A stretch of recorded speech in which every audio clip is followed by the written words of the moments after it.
following is a presentation of Westwood One Sports. If it's the NFL, it's on Westwood One. Watson under center from his own Cleveland 20. Gets the snap, four-man rush, second down, 9 from behind. Ball knocked away, Highsmith. It's picked up by Watt from the 15 to the 10 to the 5. Touchdown! Pittsburgh touchdown! T.J. Watt! Mahomes looking, right side, throws, end zone, touchdown! Travis Kelce! Patrick Mahomes with a strike, and he delivers. 14-yard score, and the Chiefs add to their lead. Shotgun snap, Brock Purdy airing it out, deep for Deebo in the end zone, makes the catch on the right side of the end zone for the touchdown. 27 yards to Deebo Samuel, and San Francisco may have just put it away. Tagovailoa in the gun, takes the snap, back to pass, looking, going deep down the right side for Hill, makes the catch, loses the defense, and he is gone down the right sideline. Touchdown Miami. Second big play tonight for Hill. Long pass that lands at the 20. No one is there. Zeros on the clock. It's over. The Chiefs have won. The Chiefs have won Super Bowl 57. Every primetime game. I am whatever it takes. All season long. The only thing matters is a win. That's it. The road to Super Bowl 58 is on Westwood One. Let's go, man.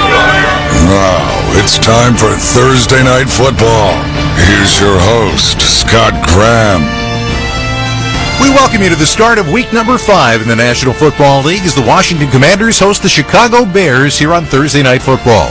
Tonight's broadcast of the National Football League on Westwood One is sponsored by AutoZone, by Crest Toothpaste, by Barbasol Shaving Cream, by Hulu Plus Live TV, by Navy Federal Credit Union, and by NFL.com.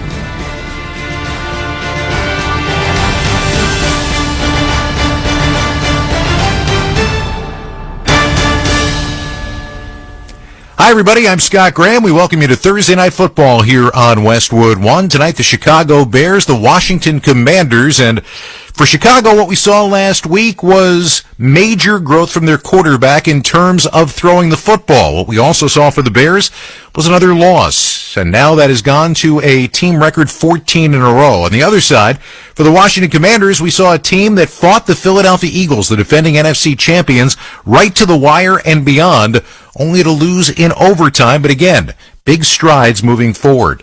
How's this one going to play out tonight? For more, we head to FedEx Field in Landover, Maryland. We'll welcome in the two guys who are calling the action, Ian Eagle and Ross Tucker. Guys? Scott, thank you very much. It has been a long time, Ross, for the Chicago Bears. A long, long time. October 24th, 2022, the last time they won a game. They beat the Patriots 33-14.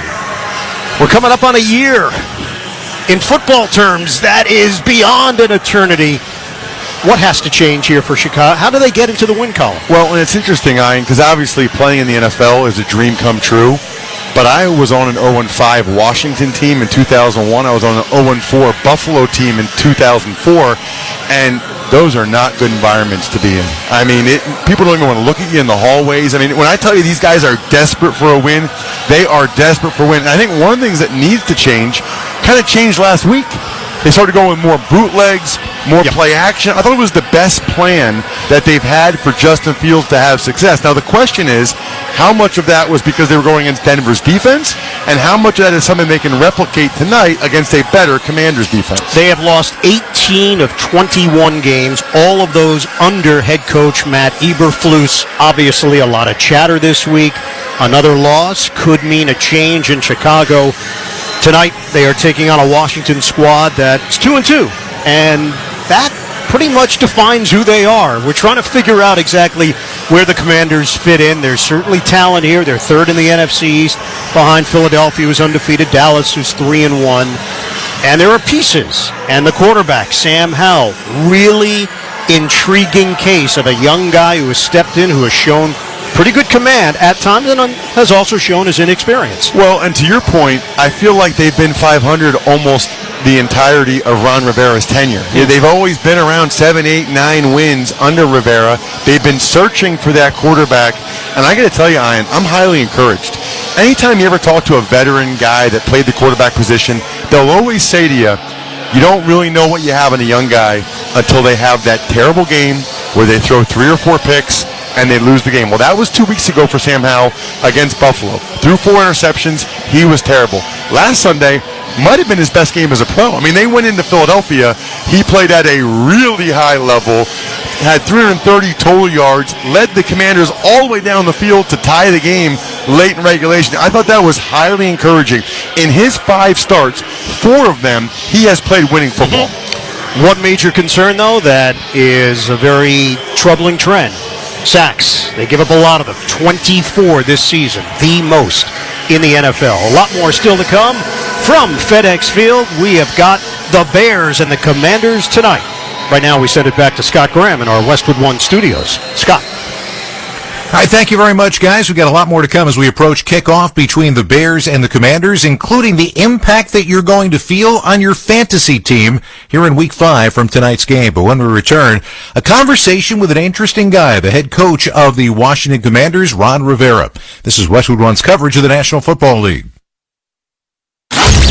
Hear every pitch of baseball's postseason on SiriusXM. You will have another October to remember. The games that define a franchise. And the Chicago Cubs win the World Series. The moments that bond a community. Go crazy, folks! Go crazy! Experience it all on SiriusXM, including the hometown announcers on the SiriusXM app. And join in the discussion on MLB Network Radio, Channel 89. Whether it's big on the block, get down to the gritty and tell the city the home of the villains, or blowing up online, Hip Hop Nation connects you to the biggest hits in the game. That's the difference when you're my baby. That's how it is when you're Just turn up and vibe. Hip Hop Nation, commercial-free hip hop hits. Channel 44 and the SiriusXM app. Not good football, but some great football for the Lions. Dan Campbell's got a team that's red hot right now. When it happens in the NFL, we're reacting to it on SiriusXM NFL Radio. Josh Allen, one of the best players in football. They ask more of him than any quarterback in the NFL, and he delivers. Talking about the biggest stories all day. Matthew Stafford, just a stud. This Rams team is not going to go away quietly. From the field to the front office, nobody covers the game like SiriusXM NFL Radio, Channel 88. If you or someone you know is having thoughts of suicide or experiencing a mental health or substance use crisis, 988 Lifeline provides 24/7 support and connection to trained counselors. Call, text, or chat 988. The Lifeline is a proud partner of Sounds of Saving, a nonprofit that celebrates the power of music to connect to mental health resources. Join the community by texting "A Song That Found Me" at the right time to 917-920-5355. Welcome back to Thursday Night Football here on Westwood One. Tonight, the Chicago Bears at 0-4 and the Washington Commanders at 2-2 at FedEx Field. For the Bears, it has been a lot of frustration. And as the guys told you about at the top, Justin Fields is coming off a tremendous statistical game last week against the Denver Broncos. 28 out of 35, 80% was a career high. Passing yards, 335, a career high. Passing touchdowns, 4, a career high. And quarterback rating, a career high. And yet, it's 14 losses in a row for this Bears team. Their head coach, Matt Eberflus, is hearing a lot of whispers about his status as the head coach right now. And going into tonight, he's not listening to any of them. You know, in this business, I've been doing this 32 years, right? So I understand the business, but I understand that to do it right, you got to focus on your job. And you got to focus right here, right now. So you can think about a lot of different things that's going to do nobody good, and you focus on your job where your feet are right now. And that's my full sole focus is on Washington. The other head coach, the guy from Washington, is a very intriguing guy. It is Ron Rivera, who is a cancer survivor, a former member of the 1985 Chicago Bears that won a Super Bowl ring, and a guy who was the head coach last week, had his team in position to get a victory in Philadelphia for the second year in a row. Now, when Washington came back and scored on the final play of regulation, he had the opportunity to go for two and the win. But Riverboat Ron decided not to. He faced a lot of questions about that at the time. Afterwards, he said his team was gassed, but when we sat down to talk this week, knowing a little bit about his nature, I asked him for a further explanation about why he didn't go for two and the win with an untimed play, and he had a lot of reasons why.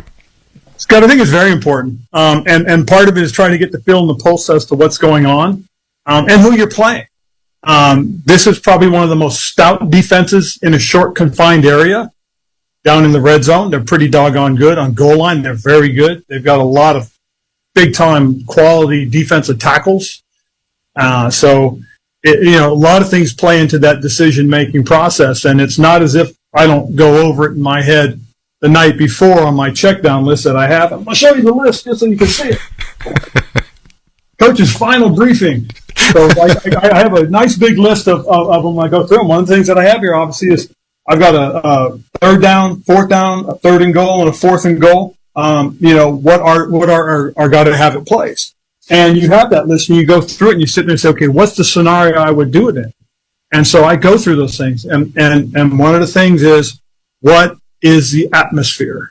That's I've got to know what's going on with my guys, got to know what's going on with their guys, got to know field conditions, the refereeing. I mean, there's a lot of things that you have to consider, look at, and think about, and those are all of them. And again, that's what I made my decision based on. I get feedback from the other coaches. I get feedback from our analytics guy. So I take a lot of things into consideration. It's just not a willy-nilly decision, Scott. We watched Eric Bieniemy in his time in Kansas City put in, just an explosive, epic offense on the field. And I think people wondered, okay, when it didn't have Patrick Mahomes in it, when it didn't have Travis Kelce in it, or Tyreek Hill, or any of those all-pro type players, what would his philosophy be in a new situation? So from what you're seeing so far from Eric and taking over your offense, what are you seeing? I think a little bit of what you said, Scott, is true. Is he's trying to see what he has exactly, who we really are on the offensive side. And we have a young quarterback who's got a good arm, a live arm. He's a good decision maker. He's a good learner. He's a good student. He works very hard at it. We've got some pretty good playmakers in some key positions as well. I think our wide receiver core is pretty solid, led by Terry McLaurin. And I think our running game has come along, and I think as we continue to grow and develop within the scheme, and the more comfortable we see Sam get, I think our offensive line will get better. This is a young guy that, is still learning to make quick decisions, still learning to make the right decision. And sometimes it impacts the rest of the team. So as he learns and grows and develops, I think it's going to help us all the way through on every facet of our offensive game. You come from the defensive side of the ball. Now your defense goes up against a young quarterback, a developing quarterback who this year, specifically last week, for the first time, starting to show what they want him to have, which is that ability to throw the ball downfield. We all knew he could run. When you look at Justin right now, what are you seeing in terms of a quarterback, and what are you seeing that you're going to have to stop? Well, last year we faced him on the Thursday night game, for that matter, and we started out pretty good early with him, but then he got his legs under him, and it changed the whole dynamics. So the thing about it is you've got to be able to handle his ability to make a play last a little longer than it should. And when that happens, and if he's looking downfield, he can make a big play. And we saw that. We saw some really good tape last week against Denver. They gave them, he gave them fits with his ability to stretch a play out. So our guys are going to have to be on it. They're going to have to be disciplined with their rush. Our secondary is going to be disciplined in coverage. So he poses a lot of great challenge because of his athleticism and his football sense. He's a very bright young man. People, if they're not aware of your background, you spent a lot of time growing up in a lot of places with the military background you had. Mom, from Mexico. This is Hispanic Heritage Month. And, although you didn't spend all of your time in the area that you grew up in and kind of bopped around a little bit, how important was that to shaping who Ron Rivera is right now? Well, you grew up in a Hispanic household, and very quickly, it really is about the family. I mean, it is truly a family-oriented culture, and everything starts, with mom and dad on down to us. And, and I tell people my best teammates, my first teammates were my brothers, and we were very close. And so I think that has a lot to do with the type of culture I try to, have around at our facility, and that really is, I talk about family. I think it's important. And then there's so many, other little traditions that go along with the Hispanic culture that I think is really cool. The way they celebrate Christmas and the way they celebrate other holidays, family holidays. It's something that was very near and dear to me. You have a tendency to be a kind of guy on the sideline who seems like the calm in the middle of the storm. Is that two different ways of approaching things in two different jobs, or are there two different Ron Riveras in there? I think it's just the way to approach the job. Scott, this is interesting. My father was a career Army officer. Went to Vietnam twice. The only advice he's ever given me as a head coach was when I first got the job to be the head coach of the Carolina Panthers. Dad came to me and said, Ronnie, one thing I'm going to tell you is when all hell is breaking loose, when the enemy are attacking, you as the leader have to be calm. You have to be collective and in control. Your guys are going to turn, they're going to look at you, and if you're out of control, they'll be out of control. And so I kept that, and it's interesting because my third season in the playoffs, I lost my control and was really upset the way the game was being officiated, the way things were happening. And so I got really upset about it. I was screaming, yelling, I was out of control. And then all of a sudden, as I looked around, I noticed my players were doing the same thing. And it was a hard lesson to learn, losing the game. And I told them that was on me, guys, because I'll never do that again. I'll try and keep control so that you guys can focus on playing the game. Ron, honestly, it's always so much fun talking to you. Great to catch up. Thanks so much for your time, and good luck the rest of the season. Thank you, Scott. I appreciate it. Washington Commanders head coach Ron Rivera, who was a player for the Chicago Bears. We had a very long conversation. If you'd like to hear the rest of it, go to WestwoodOneSports.com. We're going to wait toward kickoff of Thursday Night Football here on Westwood One between the Bears and the Commanders. Back with more of the pregame show in a moment. But first, time for our weekly Thursday Night Buzzcast from Sports Business Journal. I'm Ben Fisher, and here's the latest in the business of pro football. The NFL asked broadcasters to air commercials for Taylor Swift's upcoming concert film for free, according to a new report. It's part of the league's embrace of Swift as she's attended consecutive games to watch rumored beau Travis Kelce play, hoping the pop star can make some of her own fans like the NFL too. The Las Vegas Raiders want to sell Tom Brady part of the club, but the deal might get blocked by other NFL owners who are concerned the price is too low. The Kansas City Chiefs play the Miami Dolphins in Germany next month. In the week before the game, the Chiefs will dock a large red and yellow Chiefs-themed boat on the main river in downtown Frankfurt near the game. It will serve as the team's base of operations as they work to become Germany's favorite NFL team. That's your Thursday Night Buzzcast presented by Sports Business Journal, and I'm Ben Fisher. To start your day with the biggest stories in sports business, subscribe to Sports Business Journal's Morning Buzzcast on Apple Podcasts, Spotify, or wherever you get your podcasts. For a limited time, get access to an NFL Plus yearly plan for 50% off. Let's go! Watch the Jags. Touchdown, Jacksonville! Take on the Bills. Fires a deep one downfield looking for Gabe Davis. Holy mackerel! Sunday, October 8th at 9:30 a.m. Eastern on NFL Network. And also stream NFL Network across devices with NFL Plus. It's on! It's on! Offer ends October 9th, 2023. Terms and conditions apply. At Staples, you can count on every project being print perfect, guaranteed. I need invitations and posters printed, and they have to be perfect. I need beautifully bound booklets and presentations for my business. Your invitations and booklets will be in captivating color and will be done right every time. That's Staples Print Big Promise. And right now at Staples, get $50 off your print purchase of $150 or more. Try Staples and see the difference. Ends 10/14. Exclusions apply. See associate or visit staples.com/print for details. Welcome back to our Westwood One studios. I'm Scott Graham, and you're listening to Thursday Night Football. Tonight, it's the Bears and the Commanders. Time for our weekly fantasy football preview with Sports Illustrated senior fantasy analyst Michael Fabiano. Michael, welcome back. Good to talk to you. Always a pleasure to talk to you, my friend.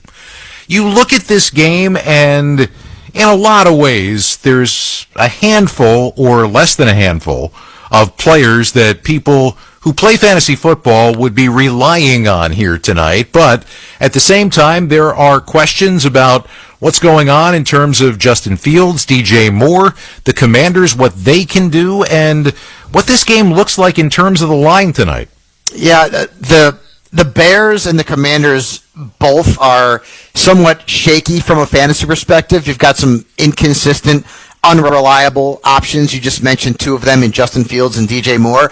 Well, it's a good matchup for Fields. The Commanders are giving up right around 18 points per game to quarterbacks this season. They've also given up the third most rushing yards. Now, that would matter if the Bears actually let Justin Fields run with the ball. That's a completely different story.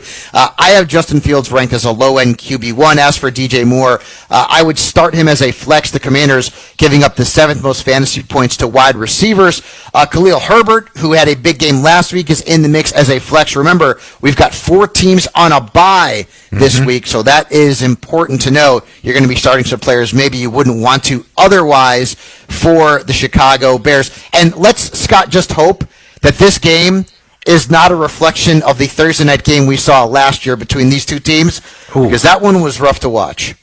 All right, so when you take a look at this Bears team, they are an underdog. They are, it seems like, permanently an underdog, at least for the time being right now.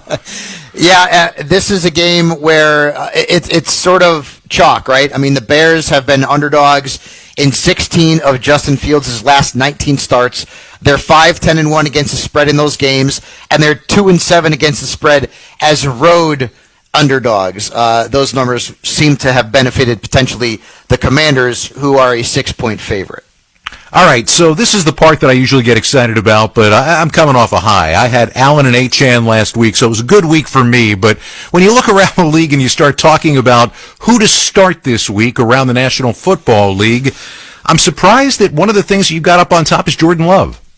Jordan Love's been good. I mean, 3 games over 20 points. And his floor has been right around 17. We'll take that against the Raiders on Monday night. I kind of always like to have somebody going on Monday night if possible. You know, it's that last ditch, hey, I've got one more guy who could potentially win me a fantasy matchup. So I love the matchup. He's in my top 10.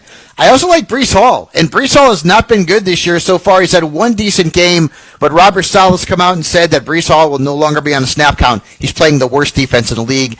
In Denver, I like Michael Pittman Jr. against the Titans. Sam Laporta has become basically a must-start now at a thin tight end position. And if you're looking for a sleeper, how about Rashee Rice against the Vikings? He's also pretty cheap in DFS. Tell you what, missing out on Laporta is really ticking me off. Anyway, let's go to the other side and guys who are not playing this week. Well, I am a hardcore Dallas Cowboys fan. I can't play Dak Prescott against the 49ers. He's really only had one good game this season from a fantasy standpoint. Najee Harris has not had any good games from a fantasy standpoint. He's got the Ravens this week. That's going to be a low-scoring game. I would fade him. Drake London against the Texans, not a great matchup. The Houston Texans good against perimeter receivers. The tight ends, it's a thin position. I don't love Hunter Henry against the Saints. And beware Joe Burrow. I can't believe I'm saying this. He is averaging 8 points a game this season, and at this point, you just can't start him. Honestly, Michael, I never thought that we would be saying that ever about Joe Burrow, but that's becoming a concern beyond the world of fantasy football. Yeah, I'm right there with you. I kind of wish they would just rest him, because at this point, Burrow is not startable in fantasy, and he's really hurting the value of the other assets there in Cincinnati, including Jamar Chase. Mike, always good talking to you. We'll talk to you again next week.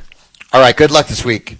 Thank you very much. Just ahead, we're going to take a look back at the life of a Chicago Bears legend. This is Westwood One's coverage of the National Football League. Sirius XM NFL Radio, Channel 88. Remembers Hall of Famer Dick Butkus. Brian Urlacher, Hall of Fame linebacker. I got so much respect for Dick Butkus. The way he played the game, that no one ever played the game like that, and they never will. The way he went about his life, fortunate enough to play the same position as him in the same city. He's the best. You know, I think when people think of linebackers, middle linebackers, and I know that's who I think of, and I think and hope a lot of other people do as well. Sirius XM NFL Radio, Channel 88.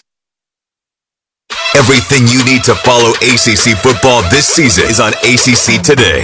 Breakdowns. Drake May is a generational talent. Big guests. Jordan Travis, man, it's good to catch up with you. Analysts that played in the league like Ronnie Jones. 5 days of ACC football. EJ Manuel. He is a perfect fit. Eric McLean. It has the potential to really be fun. And more. It's all happening on ACC Today. Weekdays from 8 to 11 a.m. Eastern. ACC Radio Channel 371. And streaming anytime on the SiriusXM app.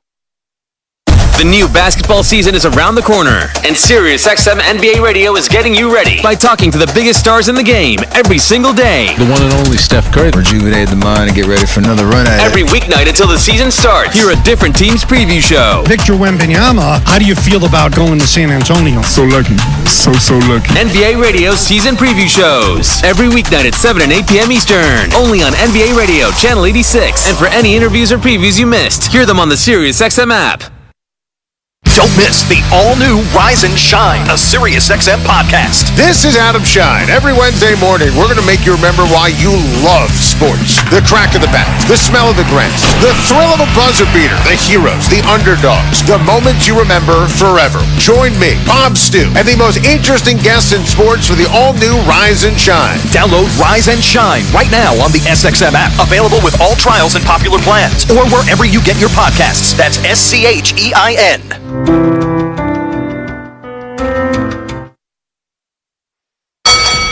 This is former UFC champion Chris Weidman. You want to feel what it's like to get into the octagon with me? Right now, we are bringing... Becoming a flanker wide to the right. The ball fake. Left-handed. Being hit at the 10-yard line. Fumble! Recovered by Illinois.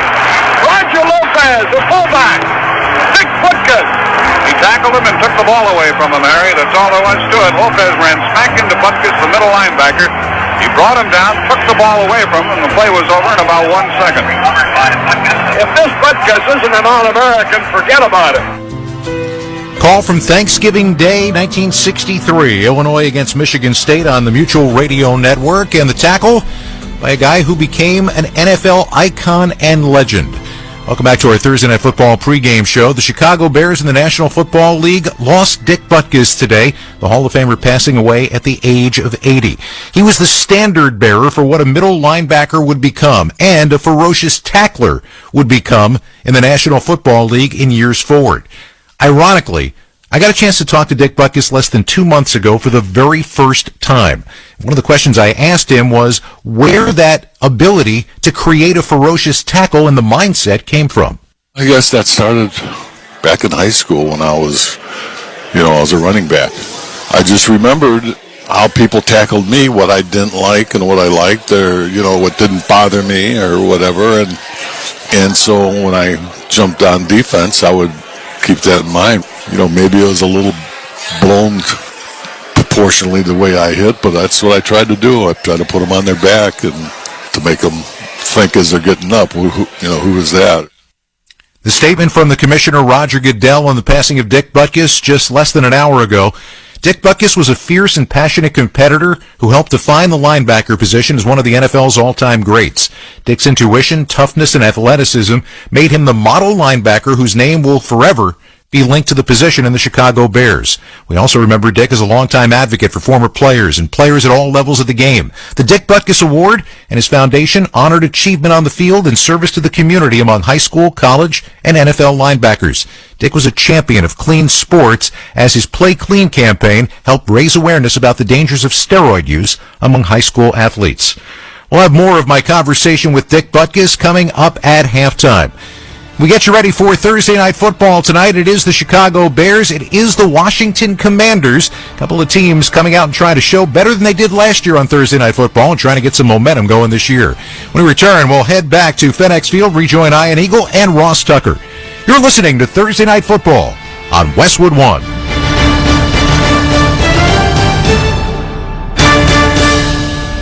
What's up, everybody? Nick Bastos here, host of You Better You Bet on the BetQL Network, weekdays 3 to 7 p.m. Eastern. What is the BetQL Network? The BetQL Network is where the smartest sports betting talk meets the most entertaining sports betting talk. We call it Wagertainment. Not bury the lead here. Folks, Jenks is 7-0 this week. I love ugly football. This is so degenerate. Is this a live betting game? Listen to the BetQL Network anywhere and anytime on the new and improved Odyssey app, or watch us on twitch.tv/BetQL, presented by the King of Sportsbooks, BetMGM. BetMGM and GameSense remind you to gamble responsibly. Visit BetMGM.com for terms and conditions. Must be 21 years or older to wager. U.S. promotional offers not available in D.C., Mississippi, New York, or Ontario. Gambling problem? Call 1-800-GAMBLER in Colorado, Washington, D.C., Illinois, Indiana, Kansas, Kentucky, Louisiana, Maryland, Mississippi, New Jersey, Nevada, Ohio, Pennsylvania, Tennessee, Virginia, West Virginia, Wyoming. Call 877-8-HOPE-NY or text HOPE-NY in New York. Call 1-800-NEXT-STEP in Arizona. Call 1-800-327-5050 in Massachusetts. Call 1-800-BETS-OFF in Iowa and 1-800-270-7117 for confidential help in Michigan. In partnership with Kansas Crossing Casino and Hotel.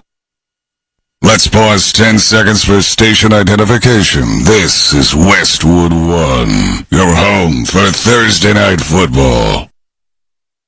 Listen to groundbreaking interviews and thrilling play-by-play all season long. Touchdown! On SiriusXM NFL Radio Channel 88 and the SiriusXM app. Thursday Night Football is on Westwood 1. Flush to his left, now to his right, gets out of trouble, uncorks a deep ball, downfield, into the end zone, a crowd is there, and it is caught! Touchdown! Miraculous! Tonight, it's the Chicago Bears. Fields rolling left, he's got a man in his face, spinning away from that pressure, gonna find Herbert, into the end zone for the touchdown! A terrific ad-lib play by Justin Fields, having a Fields day to remember. And the Washington Commanders.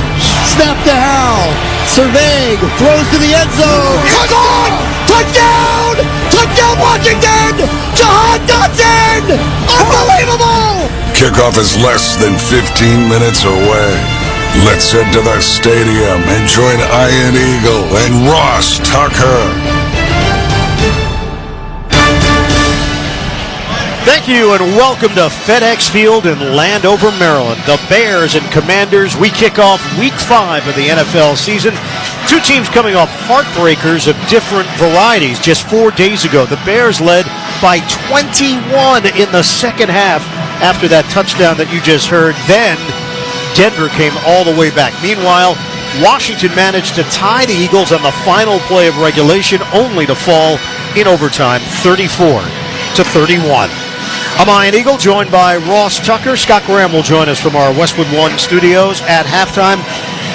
Ross, two teams that still have not won a game in the NFL, the Chicago Bears, the Carolina Panthers. That is not a part of the discussion that you want to be in at this stage of the season. But this is the reality for Chicago.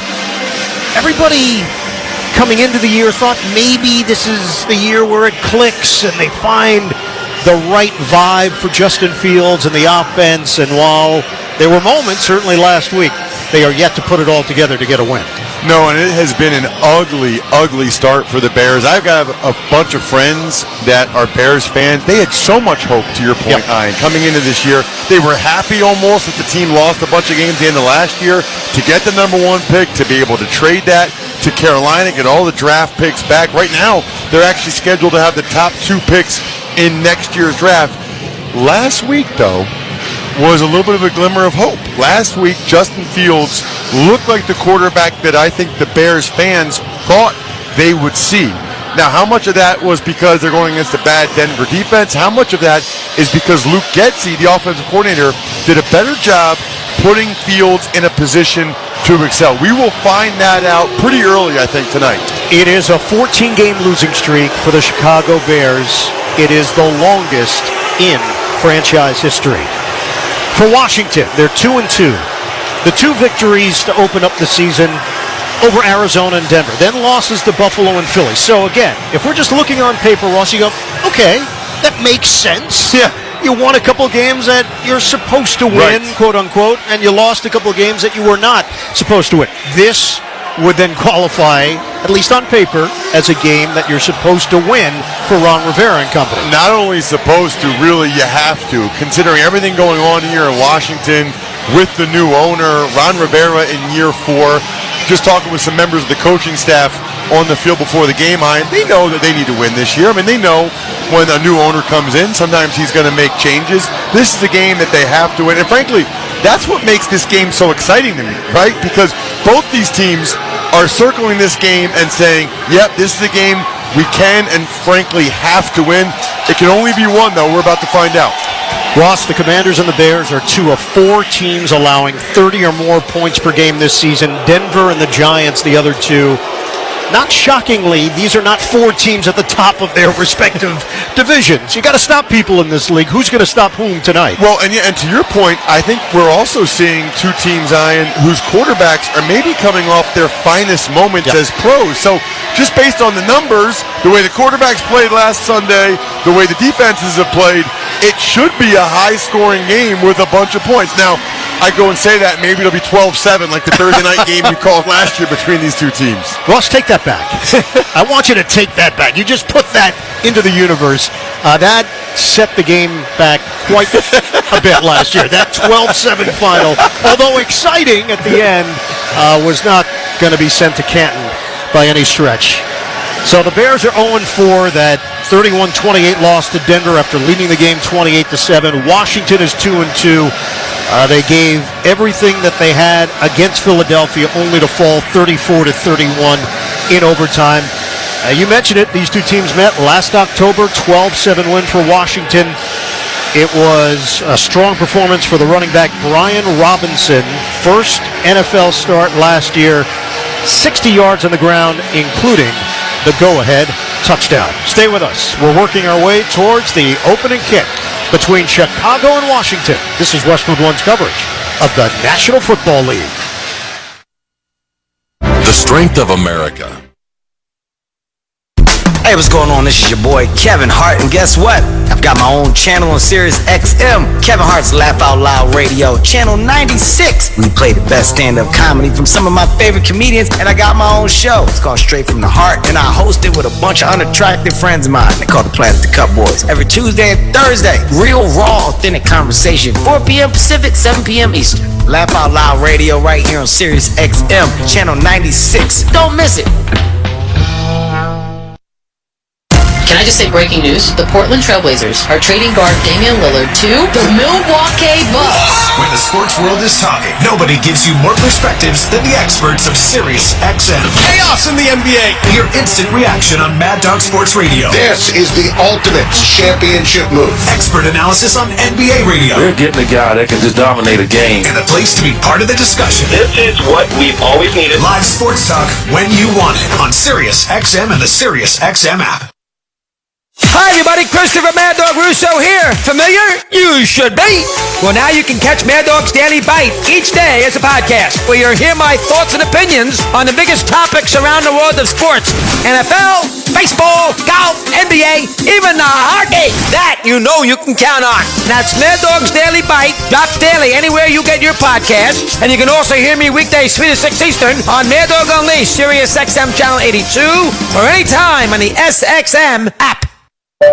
Sirius XM NFL Radio, Channel 88. Remembers Hall of Famer Dick Butkus. Brian Urlacher, Hall of Fame linebacker. I got so much respect for Dick Butkus. The way he played the game, that no one ever played the game like that, and never will. The way he went about his life, fortunate enough to play the same position as him in the same city. He's the best. You know, I think when people think of linebackers, middle linebackers, and I know that's who I think of, and I think and hope a lot of other people do as well. Sirius XM NFL Radio, Channel 88. 4th and goal for the Bears. At the 4, under center, Fields. 35 seconds left. Fake the pitch. Fields looks, floats it, end zone, bobble! He snags it, but he didn't get in. Mooney is short of the goal line. Washington has come up with a defensive stand. Ian Eagle with a call right here on Westwood. Oh, wait, that's me. I remember that now. It took a lot to get to that point where there was actually intrigue and drama in that game. A 12-7 victory for Washington. Chicago did get a win after that, but only one, and they have not won since that point. Joined by Ross Tucker. Let's get into the keys to the game. Ross, starting with the Bears, who enter action at 0-4. What are the keys for the Chicago squad? Well, Ian, they're going to have to get some pressure on Sam Howell. You talked about it earlier, the fact that he's taken an NFL high 24 sacks this year. But the problem is the Bears only have 2 sacks and 2 takeaways this year. So this is one that something has to give. And if you're the Bears, hopefully what gives is that you're able to give Sam Howell some pressure, because he has turned it over and he has been sacked and hit a lot. And then on offense, I think pretty clearly they need to try to get Justin Fields in some rhythm early. You know, when you watch him, Ian, I think at times he lacks confidence. He lacks confidence if things aren't going well. I think if he gets off to a fast start, gets some easy completions, gets a score in the first quarter, the Bears have a great chance to put a bunch of points up. If he struggles early, it could get ugly. How about the keys for the home team, the Commanders, tonight? Keep Justin Fields in the pocket. He is a run threat and does a terrific job breaking contain. Hasn't done it a lot this year, but they need to find a way to keep him in the pocket, make him a pocket passer, and then protect the football. They've been pretty good with the turnover ratio, better than the Bears at least. It is the 53rd all-time meeting. We've got all the action coming up. Opening kickoff is next. You're listening to Thursday Night Football on Westwood One. A little frosty time with Wendy's. New pumpkin spice frosty makes any fall activity fallier. We'll prove it. Lost in a corn maze? A pumpkin spice frosty can tide you over until your family finds you. Football team in overtime? Add a pumpkin spice frosty for something to stress spoon. Decorating for fall? Sprinkle in a little pumpkin spice frosty time for extra vibes. No matter how you fall, make it even fallier with Wendy's new pumpkin spice frosty. Limited time only at participating U.S. Wendy's. Vanilla frosty is temporarily unavailable. Yo, J Balvin here. Verizon just hooked me up with a new iPhone 15 Pro with titanium. How can you get one? By switching to my plan at your Verizon store, get the amazing new iPhone 15 Pro on them. When you trade in any iPhone, any model, any condition, guaranteed. And listen to my new song Dientes on your way to get the new iPhone 15 Pro. Don't miss out. Switch to my plan from Verizon today. It's your Verizon. $999.99, 128 gigabyte only. Device payment purchase or full retail purchase with new smartphone line and unlimited ultimate plan required. Less $1,000 trade-in or promo credit applied over 36 months. Promo credit ends if eligibility requirements are no longer met. 0% APR. Boot Barn honors a Western legacy built by those who persevere through resourceful determination. Ariat honors that same legacy by bringing innovative technology to classic pieces. Driven by a dedication to the craft, Ariat blends timeless Western artistry with advanced performance features for the modern cowboy and rodeo athlete. Out west, ingenuity is second to none. Ariat at Boot Barn. Pro football player Travis Kelce is pressed for time during the football season, so he does 2 things at once. Whether it's grilling while mowing, 2 things at once, or getting this season's updated COVID-19 shot at the same visit as his flu shot. 2 things at once. You can be like Travis and ask your pharmacist about getting this season's COVID-19 shot at the same visit as your flu shot, if you're due for both, as recommended by the CDC. Learn more and schedule at vaccines.gov. Sponsored by Pfizer. How's your small business and starting lineup looking? Thinking you need fresh talent? Think of Indeed. Their end-to-end hiring solution makes it easy to attract, interview, and hire candidates all from one place. The moment you post a sponsored job, you'll get instantly matched with quality candidates whose resumes on Indeed meet your job description. And you can then conveniently schedule and conduct virtual interviews with applicants right from Indeed's hiring platform. Make the hiring process work for you. Visit Indeed.com/credit. Jim Rome here. Bring smiles to all when shopping online with Dell Technologies Gift Guide. Whether it's for the artist, the entrepreneur, the student, or the streamer, you will find the perfect gift for everybody on your list. Dell.com/gift guide makes gifting easy with a carefully curated selection of our best tech. Shop now and explore our innovative PCs like the XPS 13 laptop powered by the latest Intel Core processors and this season's top accessories. Visit Dell.com/gift guide and get a jump on your holiday gift list. That's Dell.com/gift guide.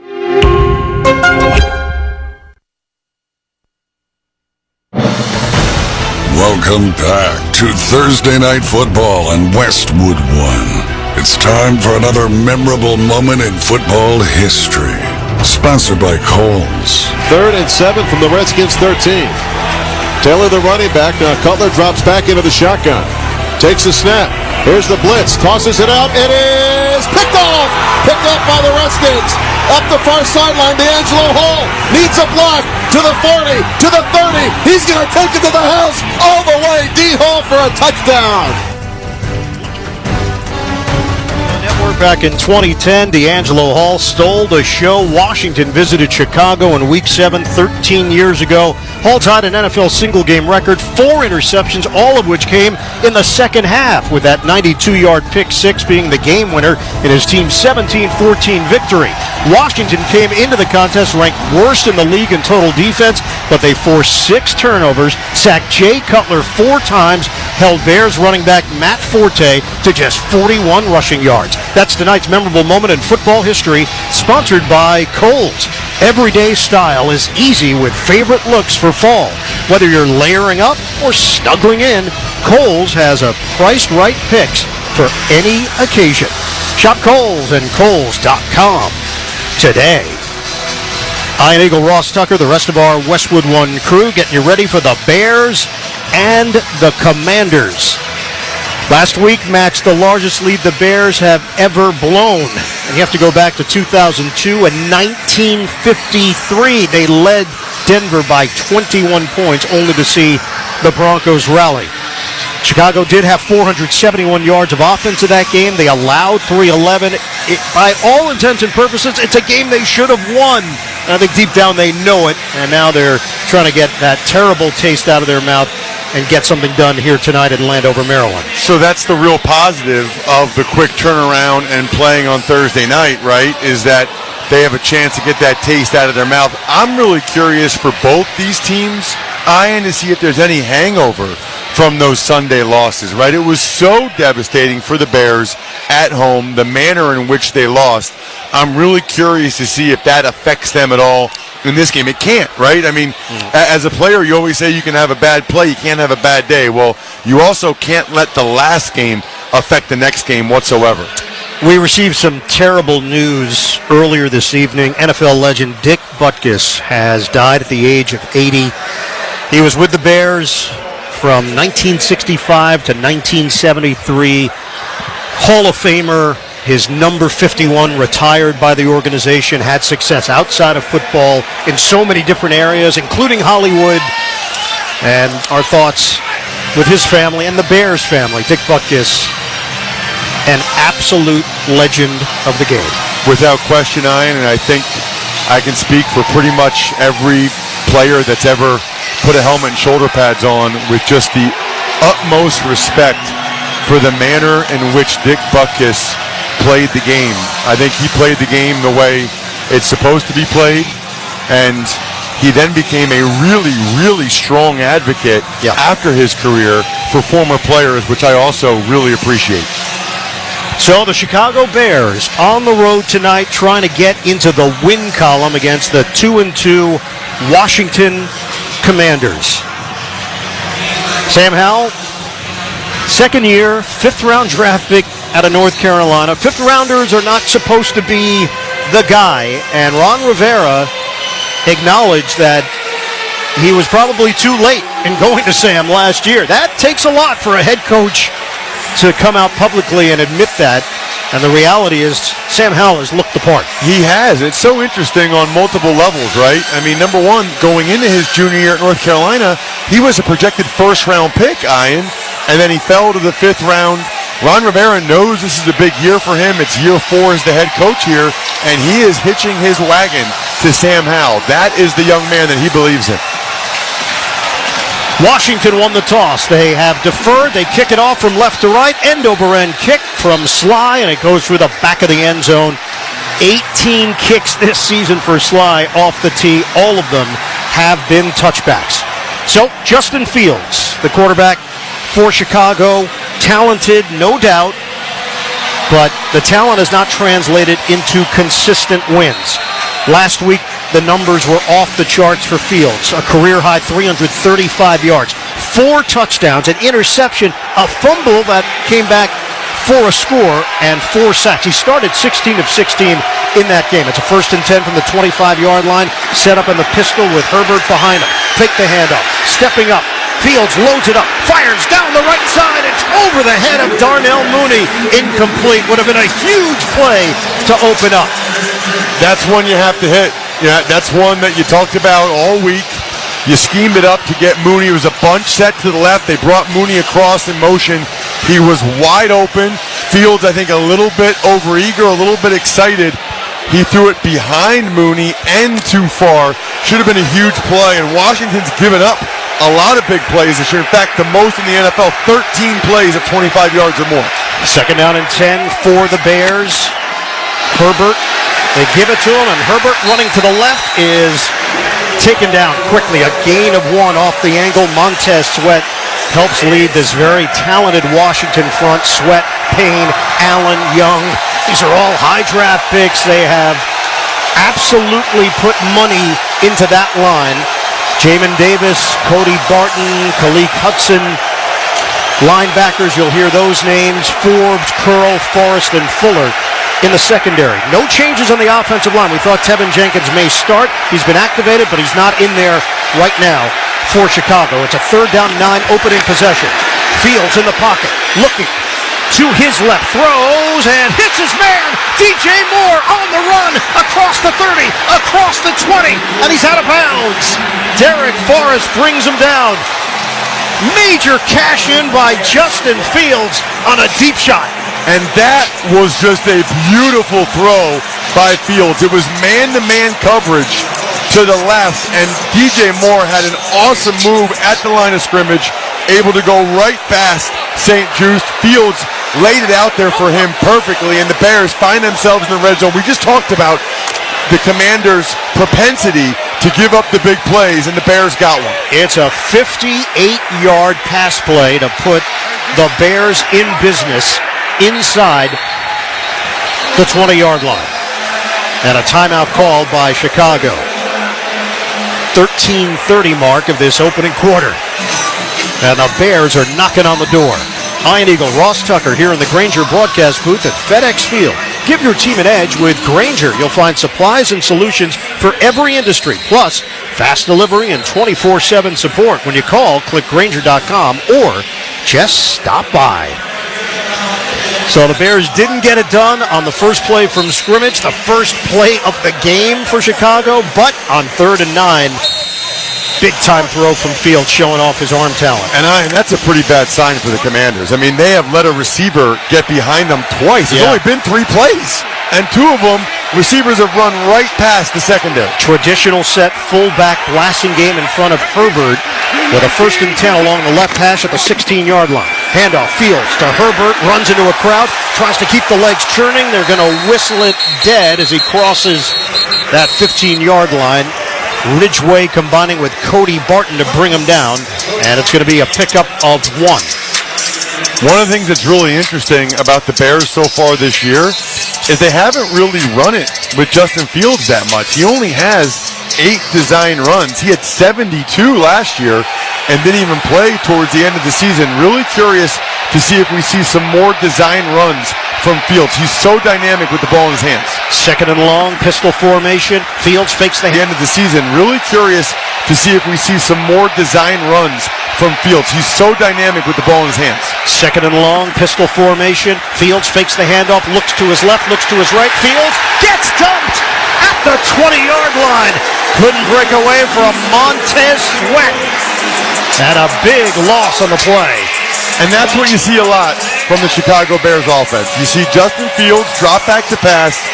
A lot of times he's staring down his first read, waiting for that guy to get open. And if he doesn't, it just takes Fields a while to adjust. Credit Sweat with a nice double move there against the right tackle in Darnell Wright, the rookie.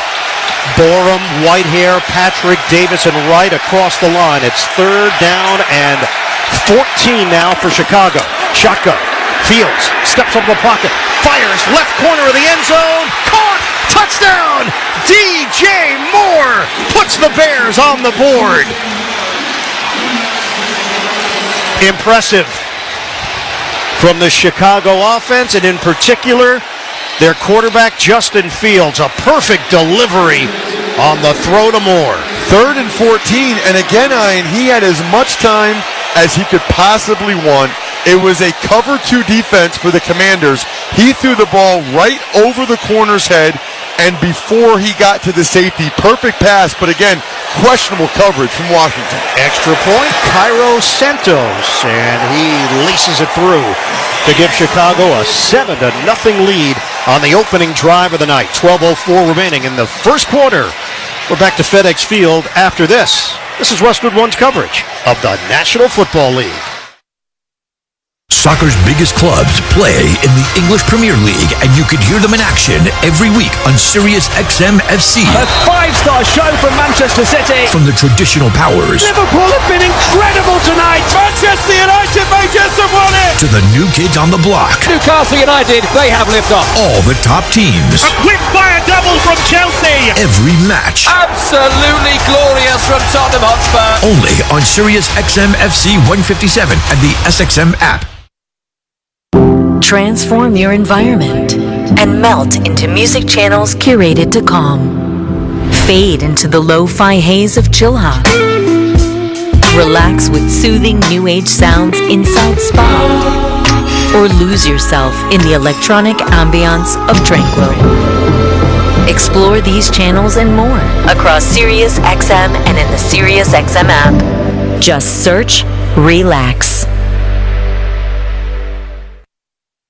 Keep up with Lionel Messi and Inter Miami's thrilling playoff chase on Sirius XM FC. Messi up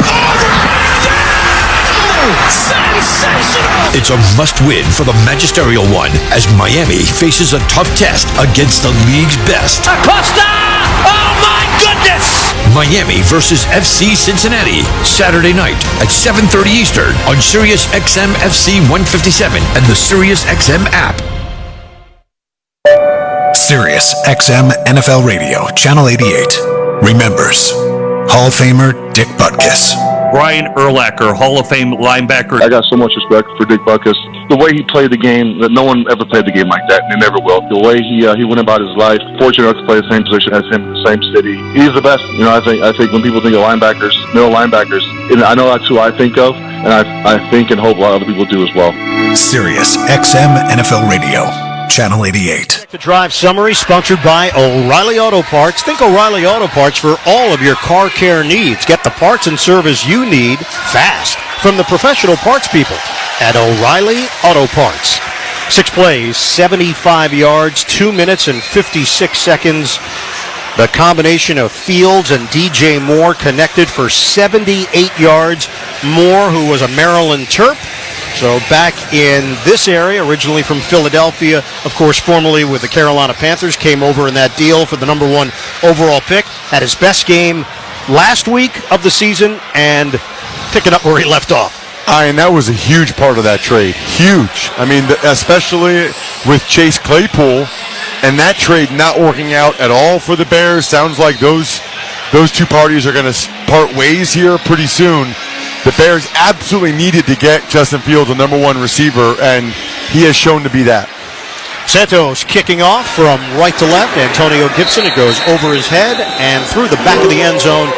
Washington will have it at the 25-yard line. They have the black tops, the black bottoms, and the gold lettering.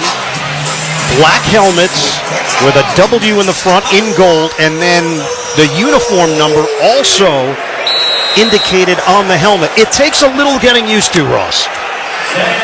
Absolutely. I mean, I played in a couple of alternate uniforms here in Washington, but we certainly never had this one. It feels like the Hamburglar a little bit. On a first down, handoff, Robinson carries the pile with him, bangs his way to the 30-yard line, and they're going to mark him down at the 31. It's a 6-yard pickup. Jaquan Brisker and T.J. Edwards collaborate on the stop. Up front, it's Charles Leno, former Chicago Bear, Sadiq Charles, Nick Gates, Sam Cosmi, Andrew Wiley on that line, Logan Thomas, the tight end. They have a talented set of receivers, including Terry McLaurin, Jahan Dotson, Curtis Samuel, De'Ami Brown, a lot of options. Howell will throw it to the near side, caught by Thomas, and he angled out of bounds just short of a first down. It's going to be 3rd and 1. He was hit by Brisker on the play. You know, some quarterbacks, you just watch them play, and you can see that they get it. Yeah. You know, and Howell looks like he gets it. I don't know if he's going to start here for 10 years or he'll ever be a top 15 quarterback, but the game is not too big for him. It's not moving too fast. He looks like he knows what's going on. He looks comfortable. It's really encouraging for a guy with his little experience. Robinson in the backfield. Motion man is Dotson to the near side. They need 1 yard. They hand off. They're not going to get there. Bludgeoned in the backfield on the give to Robinson. He loses 2. Andrew Billings, the veteran, read it right from the word go. Well, they went with a split back, right? And a lot of teams, when you have a split back like that in the backfield, you're going to run an inside trap. And Billings read that. He did a swim move on the center Gates. If you're a center like Gates and you have a one-on-one block, eyeing against a 350-pound man, you're going at him in short yardage as low and as hard as you possibly can. It's a perfect time for a guy like Billings to just totally swim the center like he did. The veteran Tress Way, Pro Bowler in 2019, is going to kick it away, standing at his own 19-yard line. Deep man is Trent Taylor, formerly of San Francisco and Cincinnati. Snap. There is a rush. Way gets it off cleanly. Taylor backpedals, takes it at the 15-yard line. Comes to the near side, 20, breaks 1 tackle, and then falls forward just across the 25-yard line. That's where the Bears will open up as Kendall Fuller makes the play on special teams, a 52-yard punt, 11-yard return. It's 7-0. Chicago with 9:51 remaining in the opening quarter. You're listening to Thursday Night Football on Westwood One. Nissan has a car for every driver who wants more. More action. More fun. More guts. More head turns. More adventure. More electric. At Nissan, more is all we do. Jim Gaffigan here with some more Straight Talk. Now you can get a Walmart Plus membership, plus not pay for it, because it's included with Straight Talk wireless plans. You get free delivery with Walmart Plus a Paramount Plus subscription included. Plus, you pay less for gas. That's a lot of pluses. Only Straight Talk gives you unlimited 5G data and Walmart Plus included on select plans for free. Straight Talk Wireless, available at Walmart. Requires service on Gold or Platinum Unlimited. One offer per eligible account. Paramount Plus Essential Plan only. Separate registration required. Additional terms apply. Want my secret for finding fall style that can take you from home games to holiday get-togethers? Get to Kohl's. I just went and found myself the coziest sweaters for just $24.99 and Levi's jeans for my whole family at 30% off. Plus, I saved 20% on some of my other faves and earned Kohl's cash. So if you want to find new faves for every fall day and everyday savings, you know where to go. Select styles. Offers end October 15th. Some exclusions apply. Levi's. Coupons do not apply. See store or Kohl's.com for details. 7-0 lead for the Bears over Washington. 9:51 remaining in the first quarter. Time right now for the Shopify Fact of the Game. Well, we've mentioned the Bears franchise record, 14-game losing streak, but did you know it's not the longest in Chicago's NFL history? That belongs to the Chicago Cardinals. They dropped 19 straight from 1942 to 1945. That's the Shopify Fact of the Game. Want to sell smarter? Get Shopify. Shopify's commerce platform helps you sell more with the best converting checkout on the internet. Get a $1 per month trial at shopify.com/football. Well, Ross, because I know you like minutia, other worst Chicago losing streaks, the Blackhawks, 14 in a row, 1928 and 29. The Bulls lost 16 in a row, 2000, 2001. The Cubs, 16 in a row, 96, 97. The White Sox, 15 in a row, 67, 68. Bears off to a good start trying to end that thing. Now, can you imagine how great these guys will feel if they get this done?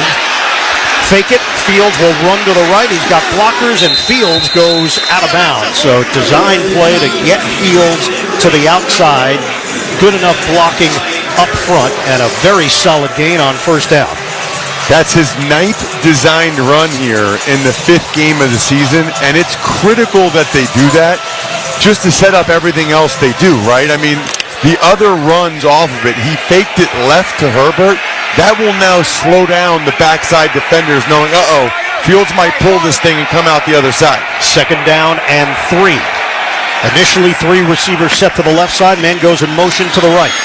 Fields hugs it in there, and it's caught at the 38-yard line. Turning upfield is Tunyon, the former Packer tight end, hit by Derek Forrest. It is enough for a 1st down. And again, that's what you like to see from Fields, right? I mean, his back foot hit at the end of his drop, and the ball came out. You don't see that very often, Ian, when you watch him play, that the ball just comes out in rhythm with the timing it's supposed to. That's the way it's supposed to look. He's in his 3rd year in the NFL. He just went over the 5,000-yard mark passing in his career. Fake the handoff. Fields on 1st down. Looking. Fields lines it up to the left side and too far. He tried to lead his diving receiver, Darnell Mooney, along the near sideline, but could not make the connection. It's incomplete. Fields tapping his chest after that throw. He knows that's the 2nd time he missed Mooney. Mooney's probably thinking, what did I do? Because Fields has had a couple of perfect throws to DJ Moore, but the 2 times Mooney's been wide open, Fields has missed him badly.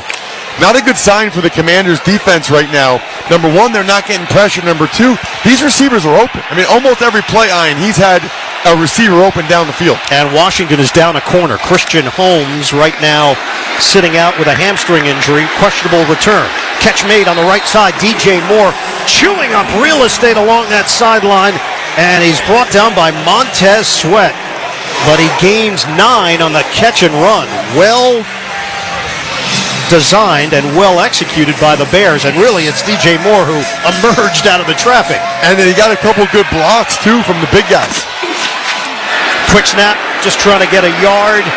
It's a little bit of the tush push, and I'm not sure they got enough. They needed the full yard, but the official just indicated it is enough. Scott Novak, the 50-year referee, just made the 1st down signal. They're going to move the chains. So I have a question for you, Ian.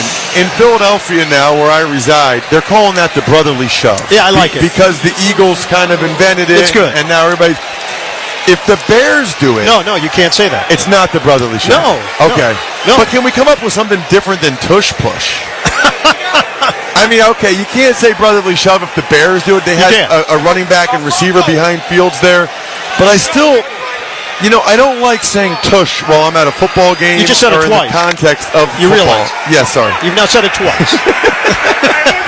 I mean, we can come up with something with Windy City, Second City. We're going to workshop it. Fields in the backfield will throw to the near side and handled by Tunyon. He is out of bounds. So Fields avoided the rush and got rid of it in enough time to find an open receiver for a modest gain. We are under 7 minutes to go now in the opening quarter. That's only, a 3 or 4 yard gain. That was well done by him. I mean, Fields came out of that bootleg, and he had Chase Young in his face right away.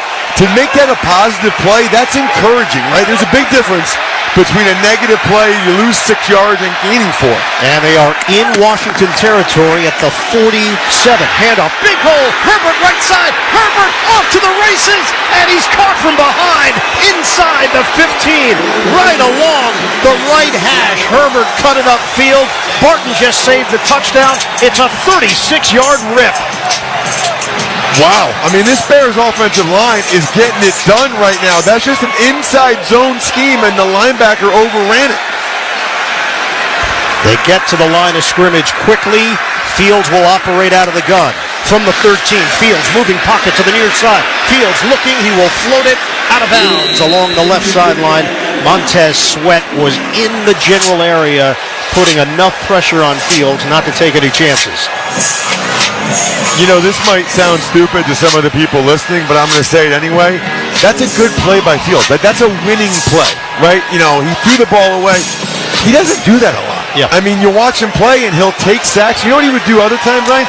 He'd start to do like his Fran Tarkenton impression and try to make a play.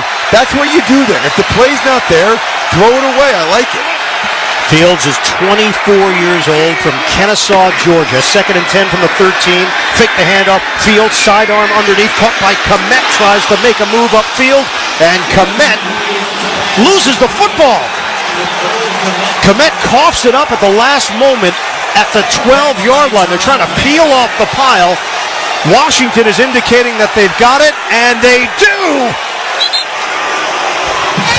Or do they? The Commanders seem to have it, and the officials for a moment, but now they've indicated it's third down. Well, the ref held up his left hand and pointed in the Commander's direction that he had three fingers up. I mean, he kind of threw us off a little bit there. Payne punched it out, and then the ball just ended up underneath Komet. He sat on the ball. Empty set, alert Fields' legs here. Could be quarterback draw. Along the right hash on a 3rd and 9. Just inside the 12. Fields looks. Underneath throw. Caught by Komet. He's going to be brought down just inside the 5-yard line. They needed 9 yards. The Bears believe they have enough. Percy Butler and Benjamin St. Juste there to bring him down. They do not have enough. And the field goal unit will come on for Chicago. So this is interesting because it's 4th and 1, and you would think at times teams might go for it. I actually agree to get up 2 scores. You can get up 2 scores. The Bears are hurrying. Would also be a good spot for a fake. But if you get up 2 scores early in the game, you need to do that. It's a chip shot. 22-yard attempt here for Cairo Santos. The snap, the placement, the kick is straight through. And a 10-0 lead here for Chicago. A reminder that for every field goal made tonight and throughout the remainder of the season, Barbasol will make a donation to Kurt and Brenda Warner's Treasure House, a living community for adults with disabilities. Barbasol Shaving Cream, an American original for over 100 years. Close Shave America, Close Shave Barbasol. 4:18 to go in the first. Right now it's all Chicago leading it 10-0. You're listening to Thursday Night Football on Westwood One. Feeling great starts with a great shave, and great shaves start with Barbasol Shaving Cream. For whatever your day brings, start it off right with the American original, Barbasol. It's a can of can-do. Barbasol.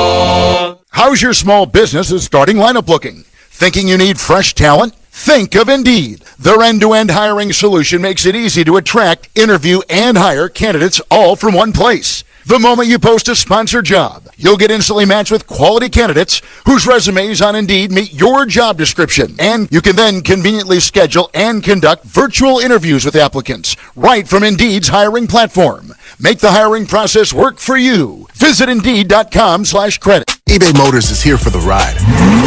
120,000 miles of night drives, daily commutes, and who knows how many. Are we there yet? Through countless fixes, elbow grease, and a new radiator, you kept your ride alive. With eBay Motors, you have over 122 million parts to keep it running. And with eBay Guaranteed Fit, they'll be the perfect fit every time. Plus, at these prices, well, we're burning rubber, not cash. Keep your ride or die alive at ebaymotors.com. Eligible items only. Exclusions apply. Jim Rome here. Bring smiles to all when shopping online with Dell Technologies Gift Guide. Whether it's for the artist, the entrepreneur, the student, or the streamer, you will find the perfect gift for everybody on your list. Dell.com/gift guide makes gifting easy with a carefully curated selection of our best tech. Shop now and explore our innovative PCs like the XPS 13 laptop powered by the latest Intel Core processors and this season's top accessories. Visit Dell.com/gift guide and get a jump on your holiday gift list. That's Dell.com/gift guide. Try Barbasol 1919 Classic Shaving Cream. Paying homage to the original invented over 100 years ago, this non-aerosol formula features enhanced ingredients, an exceptional glide, and crisp fragrance for a winning shave experience. Learn more at Barbasol.com.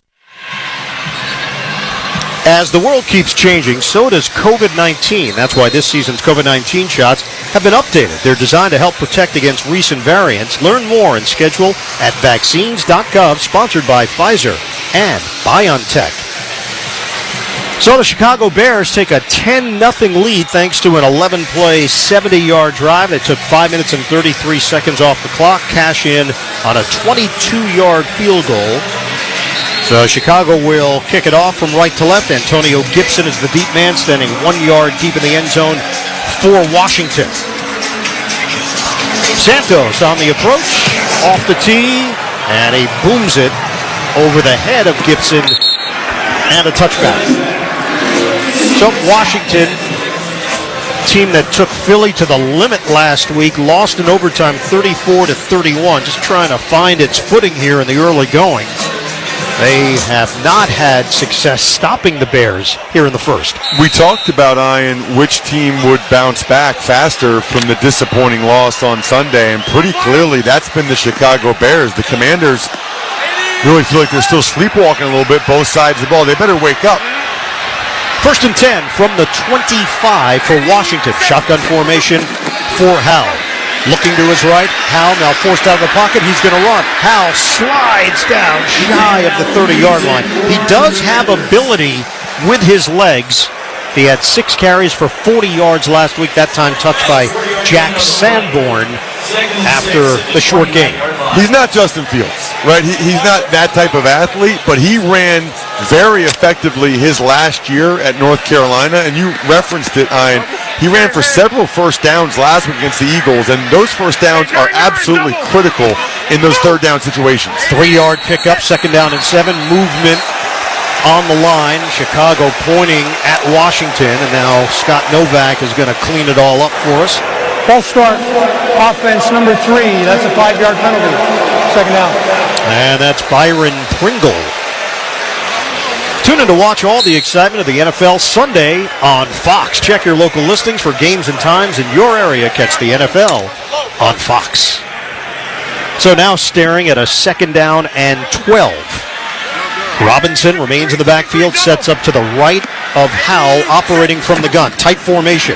Hand it off. Robinson makes a cut. Robinson is swarmed. Nowhere to go. DeMarcus Walker and Yannick Ngakoue combining to bring down the running back Robinson. Both defensive ends get in on that one. It was a really nice job by Walker at the point of attack. They tried to run right at him, and he knocked the left tackle, Charles Leno, former Bear, by the way, knocked him back and then got in on the play. These Bears have come to play, and they got a great chance to get off the field here 3rd and long. Leno played his first 7 seasons in Chicago. Pickup of 1 for Robinson, a 3rd and 11. Antonio Gibson is in. Deep drop for Howell. Steps up in the pocket. Howell trying to run, and he's chopped down. Short of the 25-yard line. Walker gets in there once again for Chicago, and Ngakoue an impact as well. And I don't like that Hal pulled that one down and tried to run. I mean, it was 3rd and 11, and he was well protected. You know, the Bears came with a blitz, and Gibson did a nice job in blitz pickup. That's one where Hal needs to stand tall in the pocket and deliver the football. You pick up a blitz like that, somebody has to be open. So it's going to be Tress Way once again punting, and Taylor, deep man for Chicago. Left-footed kicker, high in the air, down the field, handled at the 25, breaks one tackle, far sideline to the 30, makes another move with a juke, and picks up 6 yards on the return after the 51-yard booming kick. Trent Taylor takes it back 6 yards for the Bears, who have a 10-0 lead with 1:52 to play in this first quarter. Bears get the football back. You're listening to Thursday Night Football on Westwood One. I'm getting vaccinated with Prevnar 20. So am I, because I'm at risk for pneumococcal pneumonia. If you're 19 or older with chronic conditions like asthma, diabetes, COPD, or heart disease, or are 65 or older, you are at increased risk for pneumococcal pneumonia. Ask your doctor or pharmacist about Prevnar 20, pneumococcal 20-valent conjugate vaccine. It can help protect you against pneumococcal pneumonia in just 1 dose. Even if you've already been vaccinated with other pneumonia vaccines, Prevnar 20 may help provide added protection. Prevnar 20 is approved for adults to help prevent infections from 20 strains of the bacteria that cause pneumococcal pneumonia. Continued approval may depend on a supportive study. Don't get Prevnar 20 if you've had a severe allergic reaction to the vaccine or its ingredients. Adults with weakened immune systems may have a lower response to the vaccine. Side effects include pain and swelling at the injection site, fatigue, headache, muscle, and joint pain. For full prescribing information, please call 1-855-213-2138 or visit Prevnar20.com. BetMGM and GameSense remind you to gamble responsibly. Visit the BetMGM GameSense website at mgmresorts.com/GameSense for information on setting limits, guidance on odds and probability, and resources for problem gambling support. Plus, you can learn strategies and get tips on how to gamble more responsibly, discover the symptoms of problem gambling, and find out whom to call if you need help anytime, anywhere. Stay safe and have fun with BetMGM and GameSense. Please gamble responsibly. Stream the NFL on Westwood One for free, sponsored by AutoZone. All season long, you can listen to our broadcasts of the NFL live on WestwoodOneSports.com on the NFL app by asking Alexa to open Westwood One Sports or on our affiliate stations' digital platforms. AutoZone has free battery testing and charging. That's right. Get your battery tested and charged for free. Make AutoZone your end zone. Get in the zone. AutoZone. Restrictions apply. Well, Ross Tucker, Chicago has looked like a motivated team on both sides of the ball. Defensively, they've been excellent. A pair of 3-and-outs for the Commanders. Offensively, Justin Fields has looked confident, he's looked comfortable, and he's looked in command. And he's had 2 bad throws to wide-open receivers. I mean, they have receivers running wide open all over the place. Right now, it's 145 total yards for the Bears to just 12 for Washington. This has been domination thus far. Shotgun snap handled by Fields. He will throw to the right sideline. Caught by Moore. Spin move. Breaks a tackle. DJ Moore still going. DJ Moore is forced out of bounds. He's having a monster opening quarter. Benjamin St. Juste eventually gets over there. Slippery play by the veteran DJ Moore. And Chicago in business once again in Washington territory. And they're picking on the rookie, Emmanuel Forbes, who got beat deep twice last week against the Eagles. He has 126 yards receiving in the first quarter. On the handoff, running to the left, and it's Roschon Johnson, the rookie out of Texas, who bangs his way inside. Everything is working right now for Chicago, including DJ Moore. Acquired in that deal with Carolina, versatile wide receiver. He's a tough cover, and Emmanuel Forbes, the rookie out of Mississippi State, is finding out the hard way. After the 5-yard pickup by Roschon Johnson, he remains in there. Second down and 5. We're down to 48 seconds to go in this opening quarter from the 25 of Washington. Pitch it. Johnson's got a running lane to the 20. Left side, a spin, and he's brought down at the 15. He's a physical runner. Forrest and Fuller there to bring him down. He's got a bulldozer build. Speaking of bulldozer, the Bears now do have their former high pick Kevin Jenkins in there at left guard. So it looks like he might be rotating tonight a little bit with Cody Whitehair at that left guard position, kind of working him back because they ran behind him with the toss that left side. And the Bears got really good blocking for Johnson, who, you mentioned it, he packs a wallop. Jenkins coming off IR. He was out with a calf injury. Second-round draft pick a few years ago from Oklahoma State. Deep drop. Fields gets rid of it, and he floats it out of bounds along the near sideline. He was very close to being sacked by Chase Young, and the question is whether or not he was down. Foul for intentional grounding. Second down, and this is the end of the first quarter. 18 was in the general area, Robert Tunyon. So Fields gets rid of it, and that's how the quarter will end. The Bears have a 10-0 lead in Washington. We'll have the second quarter coming up. You're listening to Thursday Night Football on Westwood One. Want my secret for finding fall style that can take you from home games to holiday get-togethers? Get to Kohl's. I just went and found myself the coziest sweaters for just $24.99 and Levi's jeans for my whole family at 30% off.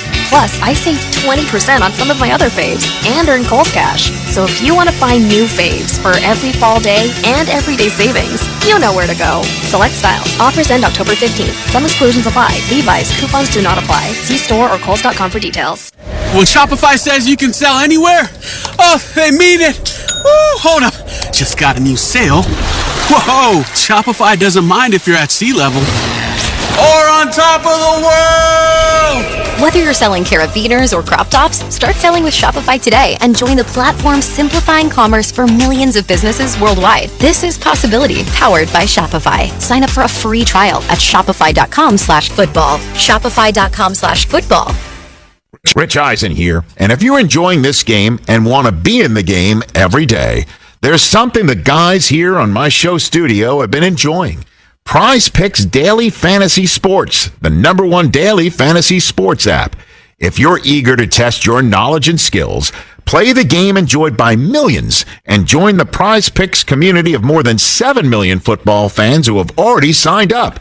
Don't sit on the sidelines this season. Join the guys in my studio today and see how your picks stack up with them and your fellow fans. And the guys just told me that Prize Picks matched their first deposit up to $100. Do the same for yourself when you visit prizepicks.com/primetime and use code primetime. That's code primetime at prizepicks.com/primetime. Prize Picks, daily fantasy made easy. Must be present in certain states. Visit prizepicks.com for restrictions and details. We're back at FedEx Field along with Ross Tucker. I'm Ian Eagle. Our score, the Chicago Bears up 10-0 on the Washington Commanders. Start of the second quarter, sponsored by Prize Picks, the #1 daily fantasy sports app. Ready to test your skills? Join the Prize Picks community. Must be in certain states. Visit prizepicks.com for restrictions and details. Ian, are you a big stat guy? It depends on the stat. How about this one? In the first 4 games, the Bears had a total of 8 trips into the red zone. You got me hooked here. The first quarter of this game, this is their 3rd trip into the red zone now. That's pretty good, I feel like. That's a good stat. Good stat. I'm kind of with you, though. Some stats, it's like, yeah, I learned nothing. That was pointless. That's a good stat. All right. This has been Ross Tucker's TED Talk. Second down and 10 from the 15-yard line to open up the second quarter. Pitch it. Johnson running to the right side. Johnson's a violent runner, and he gets caught from behind by Chase Young, just short of the 10. But the Bears are mixing it up quite nicely in this first half. Johnson's kind of a cool story. He was at Texas as a quarterback. They moved him to running back. Probably would have started for every team in the country other than Texas because they had Bijan Robinson. So he had to play behind that guy, the top 10 pick for the Falcons the whole time. Really, really big third down here. Bears get a touchdown and go up by 3 scores. That would be gigantic. After the 4-yard pickup by Johnson, this is a 3rd down and 6 from the 11. Shotgun. Fields looking, floats it. Left corner of the end zone. It is handled by DJ Moore. Touchdown, Bears! He's a one-man wrecking crew.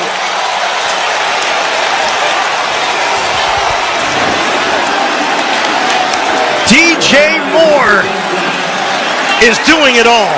And that was an unbelievable throw by Justin Fields. Not exaggerating when I tell you, one of the best of his career.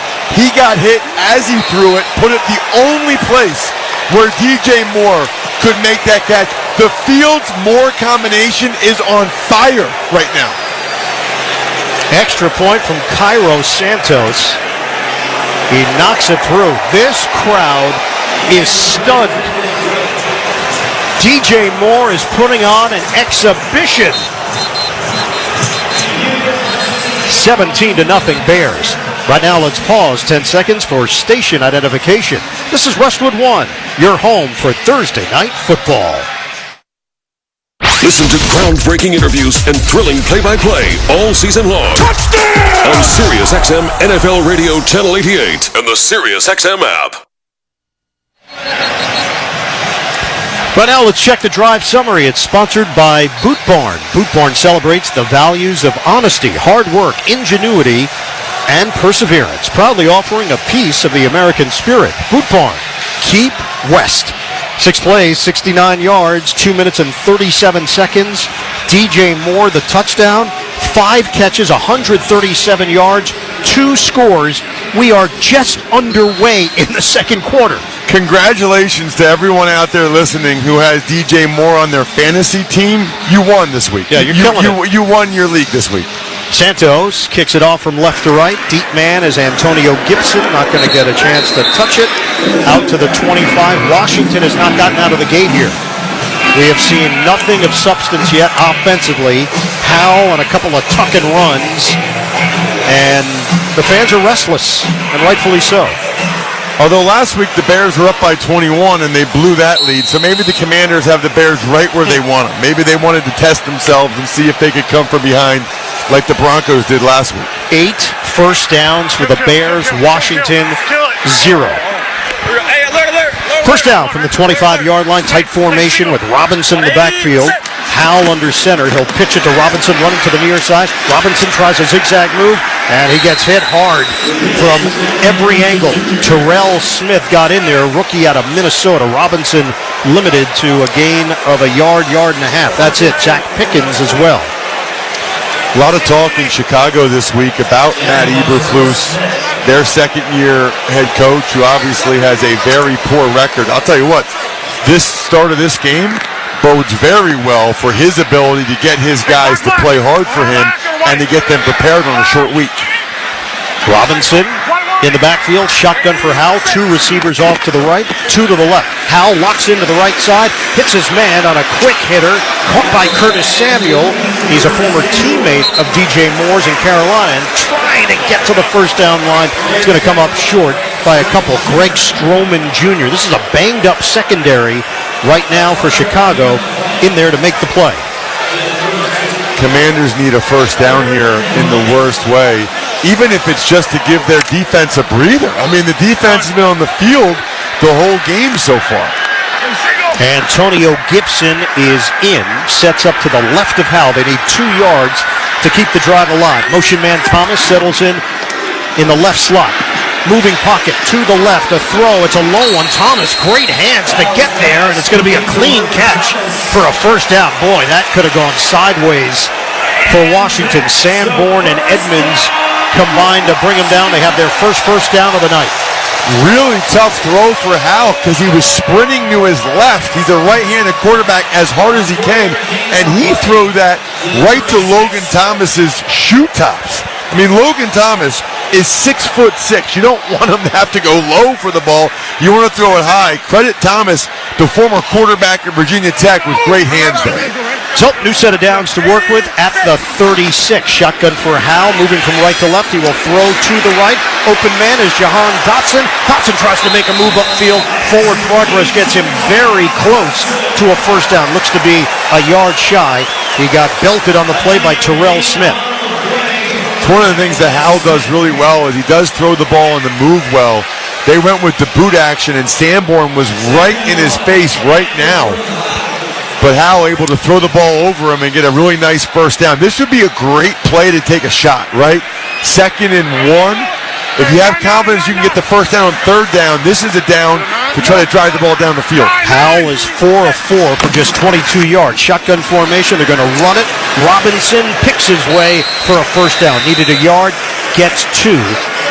Jervon Dexter Sr. there to make the stop with Tremaine Edmonds as well. So that'll move the chains for Washington. Completely understand your point, though. Right.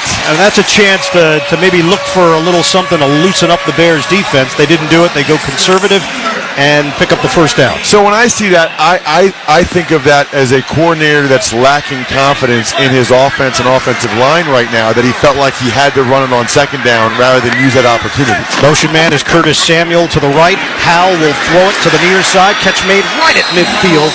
And then wrapped up is Terry McLaurin. First time we've called his name tonight with Terrell Smith there defensively.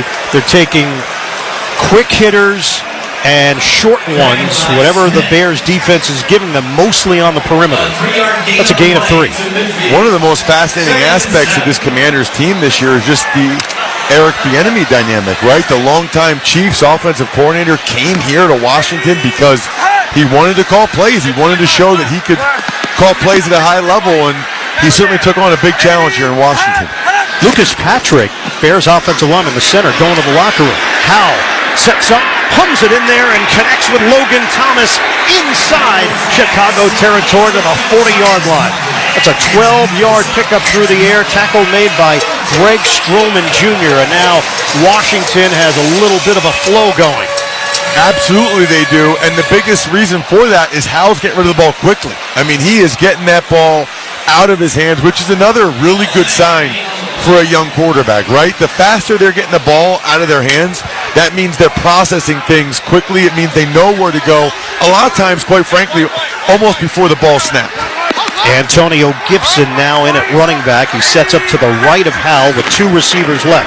Fake the handoff. Howell, a deep drop. Step and throw. Looking for a deep ball to the end zone. Incomplete. Extending out Dyami Brown. And he had separation. A collective gasp from this Washington crowd.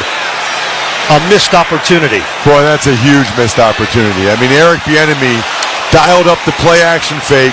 Dyami Brown was wide open, and that's one where Howell could have thrown the ball a little bit further to the right for Dyami Brown, let him run underneath it. That needs to be a touchdown in the NFL. So instead, it's 2nd down and 10 from the 39 of Chicago. We're down to 9:27 to go. First half, handoff. Robinson trying to slash that left side, and he is bottled up by big Andrew Billings on the play, a gain of a yard. Don't miss all the NFL excitement on NBC. Sunday night, the Dallas Cowboys meet the San Francisco 49ers, a big one. Of course, you can hear it Sunday Night Football each week right here beginning at 7:30 Eastern on many of these same stations on the NFL app or online at westwoodonesports.com. Robinson has been held in check. 6 carries, 10 yards on the ground. 3rd and 9 now for Washington. Robinson remains in there. Trips to the right. 3 receivers. Rush is coming. Howell drifts back. Howell uncorks a deep ball looking to the end zone, and it's incomplete. And he's fortunate it wasn't intercepted. Jahan Dotson, the intended target. There is a flag on the play, and it's back at the line of scrimmage. Offside. Defense number 90 lined up in the neutral zone. 5-yard penalty. 3rd down. It's Dominique Robinson. And a mistake there for the Bears. That's going to give Washington second light. You were right, though, Ian, about what you said about Howell. You can't make that throw. I mean, he's backpedaling to his left and just throws the ball up for grabs, middle of the field, where there's double coverage there. I mean, you're asking to get intercepted in that situation if you're Sam Howell. Not a smart decision. 3rd down and 4. 8:42 remaining. First half, 17-0 lead for the Bears. Washington has it at the 33-yard line of Chicago. Flags down. Howell batted up in the air and nearly intercepted. Should have been picked. T.J. Edwards. It landed in the breadbasket. As mentioned, a flag on the play. Legal shift on the offense. 2 players removing at the same time did not reset. Penalties decline. 4th down. So, 4th down now for Washington. It was Justin Jones, the 6-year veteran, formerly of the Chargers, who got a piece of it. Washington has to settle for a field goal attempt right now with Joey Sly. He's kicked for Carolina, Houston, San Francisco. Signed as a free agent in 2021. This is going to be a long attempt. 51 yards. Tressway will hold it. Cameron Cheeseman snaps it. Kick on the way. Sly connects. And he had the distance and then some. Commanders are on the board. With that field goal, Barbasol will make another donation to Kurt and Brenda Warner's Treasure House, a living community for adults with disabilities. Barbasol, the trusted choice for a close, comfortable shave. Close shave, America. Close shave. Barbasol. 8:33 to go. First half here in Landover, Maryland. Chicago's got a 17-3 lead over the Commanders. This is Westwood One's coverage of the National Football League. If you or someone you know is having thoughts of suicide or experiencing a mental health or substance use crisis, 988 Lifeline provides 24/7 support and connection to trained counselors. Call, text, or chat 988. The Lifeline is a proud partner of Sounds of Saving, a nonprofit that celebrates the power of music to connect to mental health resources. Join the community by texting "A Song That Found Me" at the right time to 917-920-5355. The new basketball season is around the corner, and SiriusXM NBA Radio is getting you ready by talking to the biggest stars in the game every single day. The one and only Steph Curry. Rejuvenate the mind and get ready for another run at it. Every weeknight until the season starts. Hear a different team's preview show. Victor Wembanyama, how do you feel about going to San Antonio? So lucky. So lucky. NBA Radio season preview shows. Every weeknight at 7 and 8 p.m. Eastern. Only on NBA Radio, Channel 86. And for any interviews or previews you missed, hear them on the SiriusXM app. This is former UFC champion Chris Weidman. You want to feel what it's like to get into the octagon with me? Right now, we are bringing you the hardest-hitting MMA talk on the planet with Won't Back Down, a SiriusXM podcast. Every Monday, I'm speaking my mind and taking you inside combat sports like no one else. Every tap, every snap, and whatever else is on my mind. Here, Won't Back Down Radio, Mondays at 5 Eastern on SiriusXM Fight Nation, channel 156, or download it right now on the SXM app. Available with all trials and popular plans, or wherever you get your podcasts. Won't Back Down. Sirius XM NFL Radio, Channel 88. Remembers Hall of Famer Dick Butkus. Brian Urlacher, Hall of Fame linebacker. I got so much respect for Dick Butkus. The way he played the game, that no one ever played the game like that, and they never will. The way he went about his life, fortunate enough to play the same position as him in the same city. He's the best. You know, I think when people think of linebackers, middle linebackers, and I know that's who I think of, and I think and hope a lot of other people do as well. Sirius XM NFL Radio, Channel 88. Iron Eagle Ross Tucker here in the Grainger broadcast booth at FedEx Field. Huddle up with Grainger to get more done. Grainger offers supplies and solutions for every industry. Call clickgrainger.com or stop by one of over 250 branch locations. 11 plays, 42 yards in 5 minutes and 42 seconds. Or stop by one of over 250 branch locations.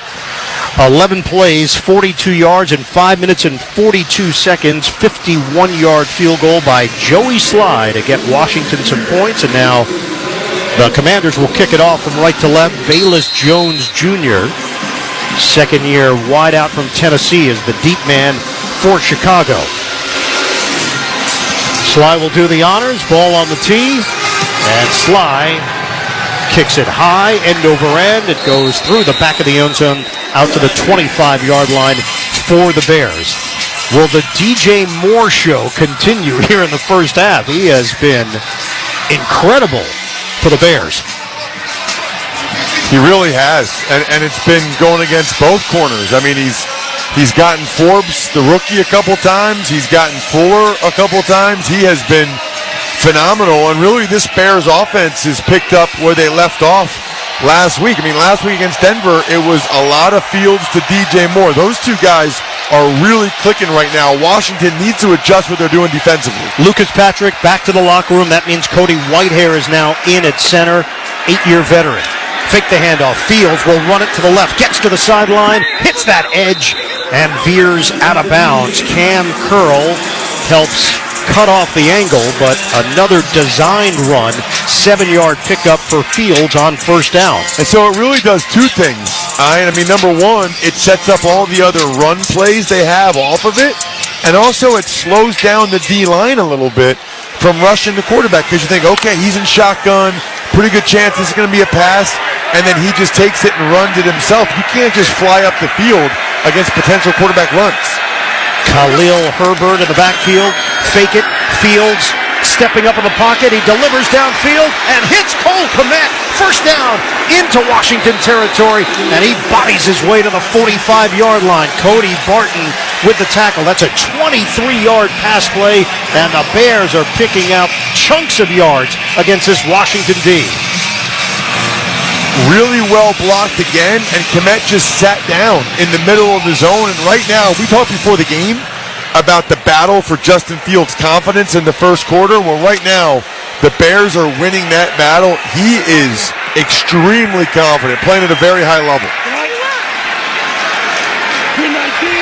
They are evaluating Patrick for a concussion. That's why Whitehair is in there. Handoff to Herbert going straight up the gut. And he carries it across the 45-yard line. Deron Payne there to greet him. But Chicago is really mixing it nicely now between the pass and the run.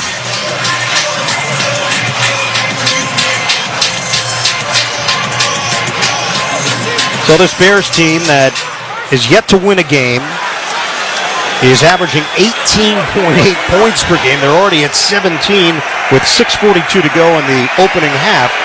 And they've had the chance to put more on the board. 3-yard pickup. 2nd and 7. Shotgun. Fields fakes to the right, jab step to the left. He will throw on a floater. Rainbow is incomplete, looking for Mooney. He's the only one who's not gotten involved in the party here for the Bears. It's 3rd down. And I think Fields really wanted to throw the ball down to DJ Moore again, but Moore was well covered that time, and Fields wasn't really able to set his feet to be able to deliver the ball that far down the field anyway. That was really a throwaway again, and a smart one for Fields. Interesting point of the field here at about the 41-yard line. This could be 4-down territory. They don't have to get all 8 yards here on this play. Running back Rashawn Johnson is also being evaluated for a concussion, so Herbert remains in there. It's a handoff, a blast to the left side. Herbert extends his body, and he's got enough for the 1st down. Had to get to the 35. He got the ball just across it, hit by Cam Curl on the play. He was shot out of a cannon to move the chains. I'm not sure they gave it to him, and they're going to take the pile and push it to the line to gain. So on 4th down, they just gave it to Fields, and it is enough for the 1st down. It's the deep dish dive for Chicago. Oh, I was going to go with bear hug formation because he's got the 2 guys kind of hugging him from behind. I like deep dish dive because I do appreciate having some type of food reference. Yeah, you can use it. Do we think deep dish pizza is really pizza? Yeah, I do. It's like a casserole. I love it. It's delicious, but it you have to use a knife and fork really to eat it. Let's open up the phones. On 1st down, Fields will throw to the left. Incomplete. He was trying to hit St. Brown along the sideline. It's 2nd down and 10. But meanwhile, Chicago continues to really put its stamp on this game in the 1st half. They are clicking on offense. 2nd game in a row, too. I mean, there were a lot of people in Chicago after that 3rd game against the Chiefs, the initial Taylor Swift game, by the way, that people were ready to give up on Luke Getsy as the offensive coordinator. People were ready to move on from Justin Fields. And now, a game and a half later, I think you're feeling pretty good about those guys right now. Line of scrimmage is just inside the 35 on a 2nd down and 10. Handoff. Herbert has got a lane. Shifting to his left. Herbert takes it to the 25-yard line. It's going to come up just short of the 1st down. Cody Barton, the former Seattle Seahawk, with the tackle. But that has been effective. Herbert on a blast working that left side of the line. Bears are 4 out of 6 on 3rd down. Another 3rd and short. Do we see another deep dish dive / bear hug, or is it a different play? Let's come up with 4 other nicknames. Here it is again. The deep dish dive. Trademark Iron Eagle. They get in tight. Fields trying to coax Washington off sides. Now they just push him from behind, and it's going to be enough for a 1st down. It's working. Now this is obviously something that teams are figuring out around the NFL. We've always seen the quarterback sneak or the tight formation. It's just now there seems to be a little bit more thought put into how they want to attack it. Well, and for 20 years, Tom Brady, it seemed like the Patriots converted every time and nobody was pushing him from behind. I'll also say this. We saw a bunch of examples last weekend of teams trying it and it not working as well as it does for the Eagles and has for the Bears tonight. Shotgun for Fields. Pump fake. In some trouble. Fields. 2 jab steps, and now he's going to get wrapped up by Montez Sweat along with Chase Young. That was Fields in his own mind, his abilities to do so many different things, and trying to make something happen when there was nothing there. Jab steps much more effective in basketball than they are in football. Because if you're taking a jab step, you're not actually moving forward. And I don't think Justin Fields realized he didn't need to keep his pivot foot there. You got to move forward because their defenders are coming. We'll see if Fields uses the crossover now on 2nd down. 2nd and 10. Herbert in the backfield. Fake the handoff. Fields throws it to the near side. It's caught inside the 20 by Komet. Extends to the 18 and dropped by Curl on the play. So another modest gain there for Chicago. It's going to set up third down for the Bears. We count it down to 3 minutes to go first half. Neither team using a timeout yet. Obviously, the Bears wouldn't. Ron Rivera could at least start to think about it.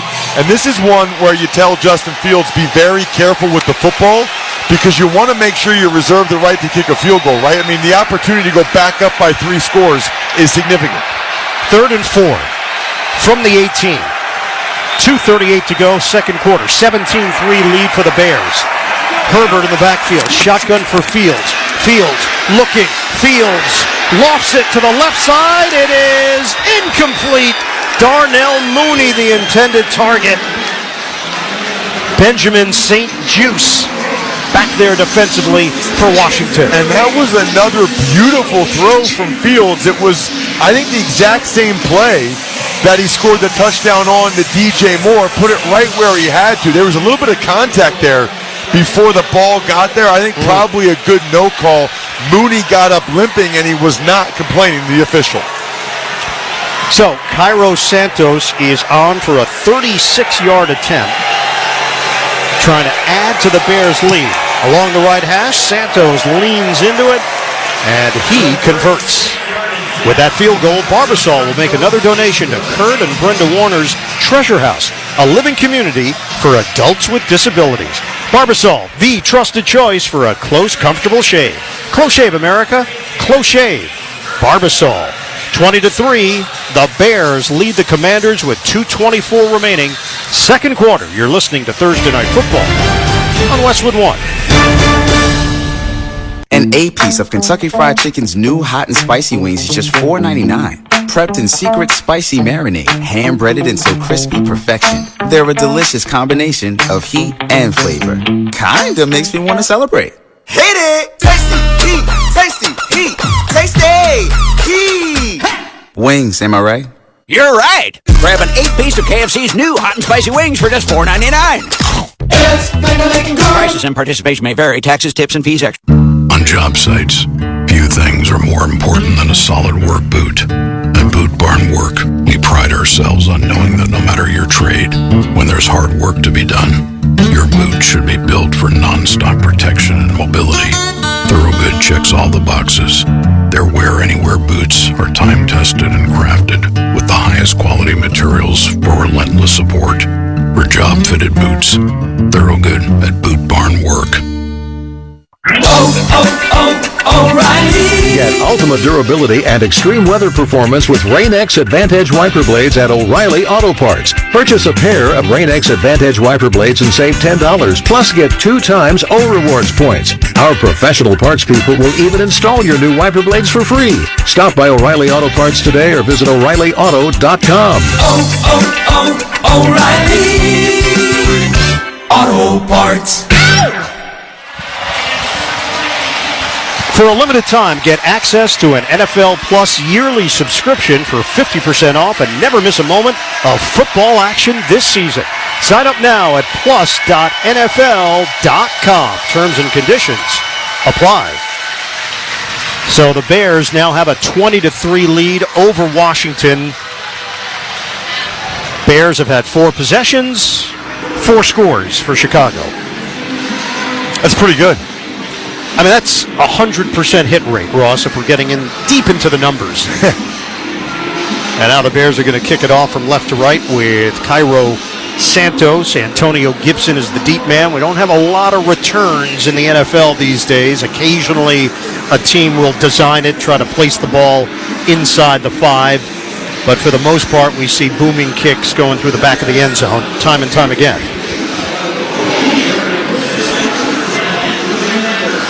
Washington enters action at 2-2, currently in 3rd place in the NFC East. Philadelphia is undefeated, 4-0. Dallas is 3-1. Santos, the approach. End over end kick. It is sailing to the back of the end zone. Up to the 25-yard line for the Commanders and Sam Howell. Log on to WestwoodOneSports.com every weekday during the NFL season for a brand new episode of the Ross Tucker Football Podcast. Listen at your convenience at WestwoodOneSports.com/Ross Tucker. Is he related to you? He is, yes, and I will be evaluating not only this game, but the Commanders press box food, which, by the way, definitely an upgrade under new ownership. Oh, no, it's improved. There's no question. No doubt about it. Shotgun formation for Howell, looking left, now fires over the middle. It's intercepted! Stepping in front, Greg Stroman Jr. with the pick. And a big mistake for the Commanders as the Bears take over in Washington territory.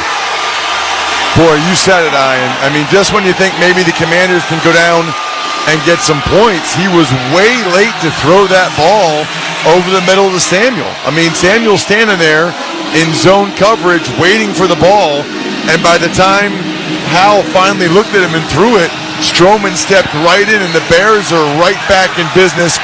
Right after a turnover, this would be a great first play to go deep to DJ Moore again. So they have it at the 36-yard line. Stroman, formerly of Washington, so you know that means a little something extra for Greg Stroman Jr. now in his 5th year in the NFL. Originally a 7th-round pick in 2018. Line of scrimmage is the 36, right hash, 2:19 to go. In Washington territory, trying to throw it to the left side. The ball got tipped, and it's incomplete. Herbert, the intended receiver, the ball just never got there as Chase Young provided some heat. Funny to see Chase Young and Justin Fields going against each other. I mean, how many times did you watch Ohio State when those guys were there together and just see those guys playing? Obviously, they know each other very well. Chase Young's made a couple nice plays tonight. Latest update on Lucas Patrick and Roschon Johnson. Both have concussions. They will not return tonight for the Bears. Second down and 10 at the 36. Motion man Mooney to the near side. It's a running play for Herbert. Angle to the right. Herbert keeps the legs moving, and he is pushed from behind. Eventually brought down by Smith Williams and Barton after a gain of a few along that right side. So it's third down now, and time ticks down in this second quarter. We have reached the 2-minute warning, sponsored by First Alert. Help protect your home and family by installing First Alert smoke and carbon monoxide alarms on every level and in every bedroom of your home. Protect your moments with safety you can trust by visiting firstalert.com. 20-3, the Bears lead the Commanders. You're listening to Thursday Night Football on Westwood One. Your home, your family, your moments. First Alert is reminding you to be prepared and install smoke and carbon monoxide alarms on every level in every bedroom of your home. Don't forget to add First Alert fire extinguishers on every level, plus the kitchen, and know how to use them. Protect your moments and your home with safety you can trust by visiting firstalert.com and Lowe's stores today. What's up, everybody? Nick Costos here, host of You Better You Bet on the BetQL Network, weekdays 3 to 7 p.m. Eastern. What is the BetQL Network? The BetQL Network is where the smartest sports betting talk meets the most entertaining sports betting talk. We call it Wagertainment. Not bury the lead here. Folks, Jenks is 7-0 this week. I love ugly football. This is so degenerate. Is this a live betting game? Listen to the BetQL Network anywhere and anytime on the new and improved Odyssey app, or watch us on twitch.tv/BetQL, presented by the King of Sportsbooks, BetMGM. Something amazing is happening in education. Students are inspired and engaged. That's because school districts consulted with CDW, who designed modern classroom solutions with pre-configured HP devices, making learning more accessible, secure, and immersive. Now when students study topics like elephants, it feels like elephants are there with them. HP and CDW. Make amazing happen. Learn more at cdw.com/HPPSG. Boot Barn honors a Western legacy built by those who persevere through resourceful determination. Ariat honors that same legacy by bringing innovative technology to classic pieces. Driven by a dedication to the craft, Ariat blends timeless Western artistry with advanced performance features for the modern cowboy and rodeo athlete. Out west, ingenuity is second to none. Ariat at Boot Barn. Don't miss all the NFL action this Sunday morning, 9:30 Eastern on NFL Network. The Jacksonville Jaguars take on the Buffalo Bills live from Tottenham Hotspur Stadium in London. Of course, you can also hear that game right here on many of these same stations on the NFL app or online at westwood1sports.com. Shotgun formation on 3rd and 7. The line of scrimmage is the 33-yard line of Washington. It's a handoff. Herbert running the left side. Herbert has got the first down and then some. He won't go down inside the 20. 15 yards. Herbert just kept on churning. St. Juice and Barton there defensively. That was all Khalil Herbert on the run. Impressive. And the Bears OC, Luke Getsy's calling a heck of a game. That's the second time on 3rd and 7 or more that he's called a run, and they've either gotten the first down or gotten close to it. The Bears have a couple timeouts, but they have plenty of time here. What they really want to do is take as much time off the clock as possible so that the Commanders don't have an opportunity on the other side of this. Whitehair with a key block to set up Chicago. 1st and 10 of the 17.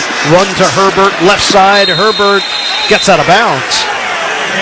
With 1:07 on the clock, Herbert was walking the tightrope, and he got forced to the sideline on the play.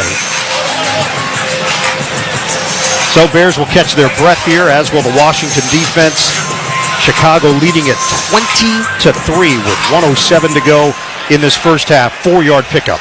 It's not that big a deal, Ian, but you probably would have preferred if he stayed in bounds, right? Because right now for the Bears, you're thinking worst case scenario is you're up 17 at halftime, and probably even more than that if you don't give the Commanders the ball back.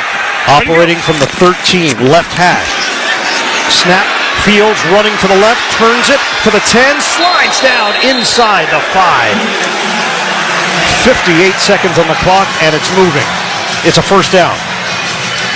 Still have 50-some seconds and a couple timeouts for the Chicago Bears. They're still in perfect position here. I love that they're not in a hurry.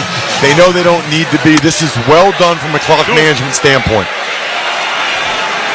1st and goal for Chicago in the red zone for the 5th time tonight. 8 trips in the first 4 games. Ready to go. Herbert in the backfield. Fields, pump and throw. Touchdown! Cole Kmet!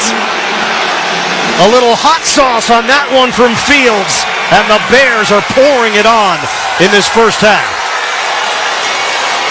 26-3, Chicago. And we got some boo birds around us here from the Commanders fans. They tried to cover Kmet man-to-man, and the linebacker, Barton, unable to do so. Kmet is the guy that Fields likes in the red zone. That's his 10th touchdown since last year, 3rd in the NFL. And I can tell you in particular, there's a guy wearing a John Riggins jersey in front of us who is disgusted. Extra point is good.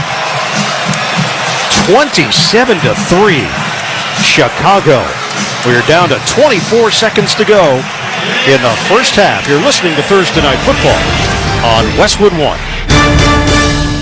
Rich Eisen here, and if you're enjoying this game and want to be in the game every day, there's something the guys here on my show studio have been enjoying.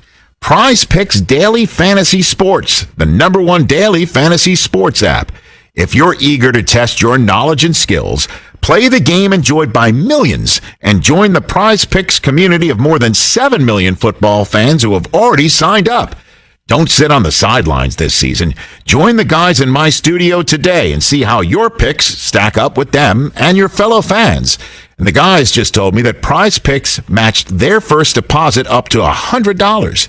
Do the same for yourself when you visit prizepicks.com/primetime and use code primetime. That's code primetime at prizepicks.com/primetime. Prize Picks, daily fantasy made easy. Must be present in certain states. Visit prizepicks.com for restrictions and details. Need to hire? What you need is a scouting partner like Indeed. Their all-in-one hiring solution makes it easy to attract, interview, and hire candidates, all from one place. The moment you post a sponsored job, you'll get instantly matched with quality candidates whose resumes on Indeed meet your job description. And you'll only pay for applications that meet your job's must-have requirements. Flag those that don't, and they'll be replaced for free with another candidate on Indeed. Visit Indeed.com/credit. Before Shopify, were you wondering, where are my sales at? Now you're selling with Shopify, the global commerce platform supercharging your selling. You have no problem selling online, in person, on social media, and beyond. Very easy on the cha-ching. Oh, sorry, but my Shopify sales are through the roof. Start selling with Shopify today and discover how millions of businesses around the world use Shopify to ignite their selling. Sign up for a $1 per month trial period at shopify.com/football. Shopify.com/football. A reminder to stay with us. Thursday Night Football Halftime Report on Westwood One. It's sponsored by Wendy's. Scott Graham will bring you a portion of his interview from earlier this summer with the late, great Dick Butkus, who died today at the age of 80, Hall of Fame Bear. It's coming up on the Wendy's Halftime Report. Spend your season on Frosty Time with the rich, creamy pumpkin spice Frosty from Wendy's. Limited time only at participating U.S. Wendy's. Vanilla Frosty is temporarily unavailable. Well, one thing that makes the NFL great, among many, the unpredictability. You just don't know. Week in, week out. The Chicago Bears lead the Washington Commanders 27-3. The kick from Santos booms it through the back of the end zone. Now, we know what happened last week. They were up 28-7 on the Denver Broncos. They lost the game 31-28. Washington has mustered very little in this first half offensively, and they've not been able to stop Chicago as well. They still have 3 timeouts in 24 seconds, so they can. Sly has a big leg, so they can get in field goal range here, but you got to be careful with the ball if you're Howell. Howell was 6 of 6 to start the game. He's 0 of his last 3, and now 0 of his last 4. He throws it out of bounds along the far sideline. He's having his problems tonight. So you mentioned it, one of the things that's cool about the NFL is the unpredictability. The other thing is it's a long season, right? So the Bears 0-4, we know how it's gone. Listen, I was on an 0-4 team and an 0-5 team in my career. Both of them ended up having at least 500 records. So you can get back to respectability even if you get off to that kind of a start, especially in a 17-game slate. 2nd and 10 from the 25. Howell in the pocket. He hooks a pass to the far side. Having to go down to get it. Antonio Gibson gets up and runs out of bounds with 12 seconds left in this first half. Tyreek Stevenson made sure he didn't get any extra yards along that sideline. So realistically, well, first of all, you got to at least get the first down. And realistically, you're looking at probably a good 40 yards to get in field goal range here. So they need to get a chunk on this play and then use one of the timeouts. A gain of 2 to set up 3rd down and 8. Shotgun for Howell. In the pocket. Howell looking. He throws to the right. Some room after the catch. Gibson, he's got a first down. And a timeout taken with 4 seconds left. He got hit on the play by T.J. Edwards and Tyreek Stevenson. They pick up 11 yards. Only 3 seconds on the clock, and Washington has used its first timeout of the night. The copyright of tonight's broadcast of Thursday Night Football on Westwood One is owned by the NFL on behalf of its member clubs. All rights to this broadcast are reserved, and any rebroadcast, recording, retransmission, or any other use of this broadcast without the express written permission of the National Football League is strictly prohibited. So they got the first down that they needed, Ian, but they didn't get the chunk play. And so now, with 4 seconds left, this is really too far for a Hail Mary. So they need to be very careful here with what they try, because you don't want to somehow do something really silly that lets the Bears get points the other way. Shotgun. Howell will step and throw to the far side. They can pad some stats here with Logan Thomas, and he will be brought down as he crossed the 40-yard line in Chicago territory. So, looks good for numbers, but that's it. Chicago's got a 27-3 lead over Washington. The Commanders will have the football first to start the second half. Incredibly impressive first half from the Chicago Bears. Give them a lot of credit. I don't think anybody thought the Commanders would be getting booed off the field at halftime. End of the first half in Landover, Maryland. It's 27-3 Bears. When we come back, Scott Graham rejoins us from our studios with the halftime report. You're listening to Thursday Night Football on Westwood One. Get Hulu Plus Live TV for $49.99 per month for your first 3 months. No long-term contract, no hidden fees, and no clunky cable box. Over 90 live channels plus Hulu's entire streaming library with access to Disney Plus and ESPN Plus all in one plan. After the discount period, regular monthly fees apply. Offer ends October 11th. New and eligible returning Hulu subscribers only. Additional terms and restrictions apply. Access content from each service separately. Learn more at hulu.com/live-TV. Pro football player Travis Kelce is pressed for time during the football season. So he does two things at once. Whether it's grilling while mowing. Two things at once! Or getting this season's updated COVID-19 shot at the same visit as his flu shot. Two things at once. You can be like Travis and ask your pharmacist about getting this season's COVID-19 shot at the same visit as your flu shot, if you're due for both, as recommended by the CDC. Learn more and schedule at vaccines.gov. Sponsored by Pfizer.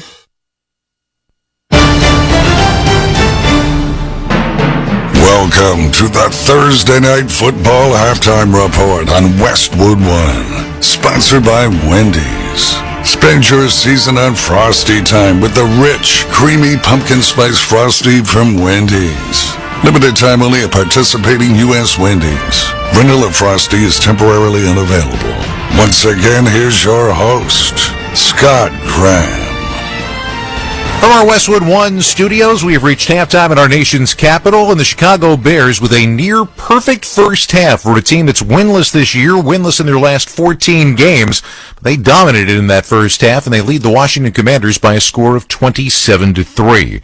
And the Bears organization playing with a heavy heart here tonight because not only did the Chicago Bears, but the National Football League and the football world lost an icon today. Dick Butkus was more than just a middle linebacker. When you say monsters of the Midway, that's the first thought that pops into mind. Number 51, patrolling the middle of the field in Chicago. He was one of the game's hardest hitters, one of its most ferocious and feared players. And then later on, after his playing career was done, he became one of the most affable men you'll ever see on television, not just in television and movies, but in the famous light beer commercials teamed up with Bubba Smith. He became an icon in that way as well. I got the first chance I ever got to sit down with Dick Butkus less than 2 months ago during Hall of Fame week in Canton, Ohio. And one of the things that I asked him about was where it came from, that incredible ability to be able to not only dislodge a player from a ball, but to hit harder than anybody while making a tackle. Well, I guess that started back in high school when I was a running back.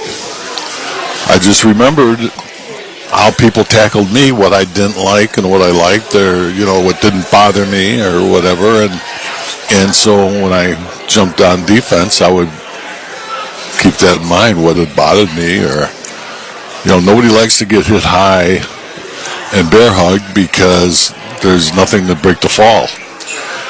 And I noticed doing that when I did that to a ball carrier, and he's going down, it's a natural reflex to try to brace yourself with one of your arms, and many times they had the ball in it, and that's how the ball came out all the time. So, nobody likes pain. Nobody likes to get hit, and I think that was an advantage. And maybe it was a little blown proportionally the way I hit, but that's what I tried to do. I tried to put them on their back and to make them think as they're getting up, who is that or whatever. So.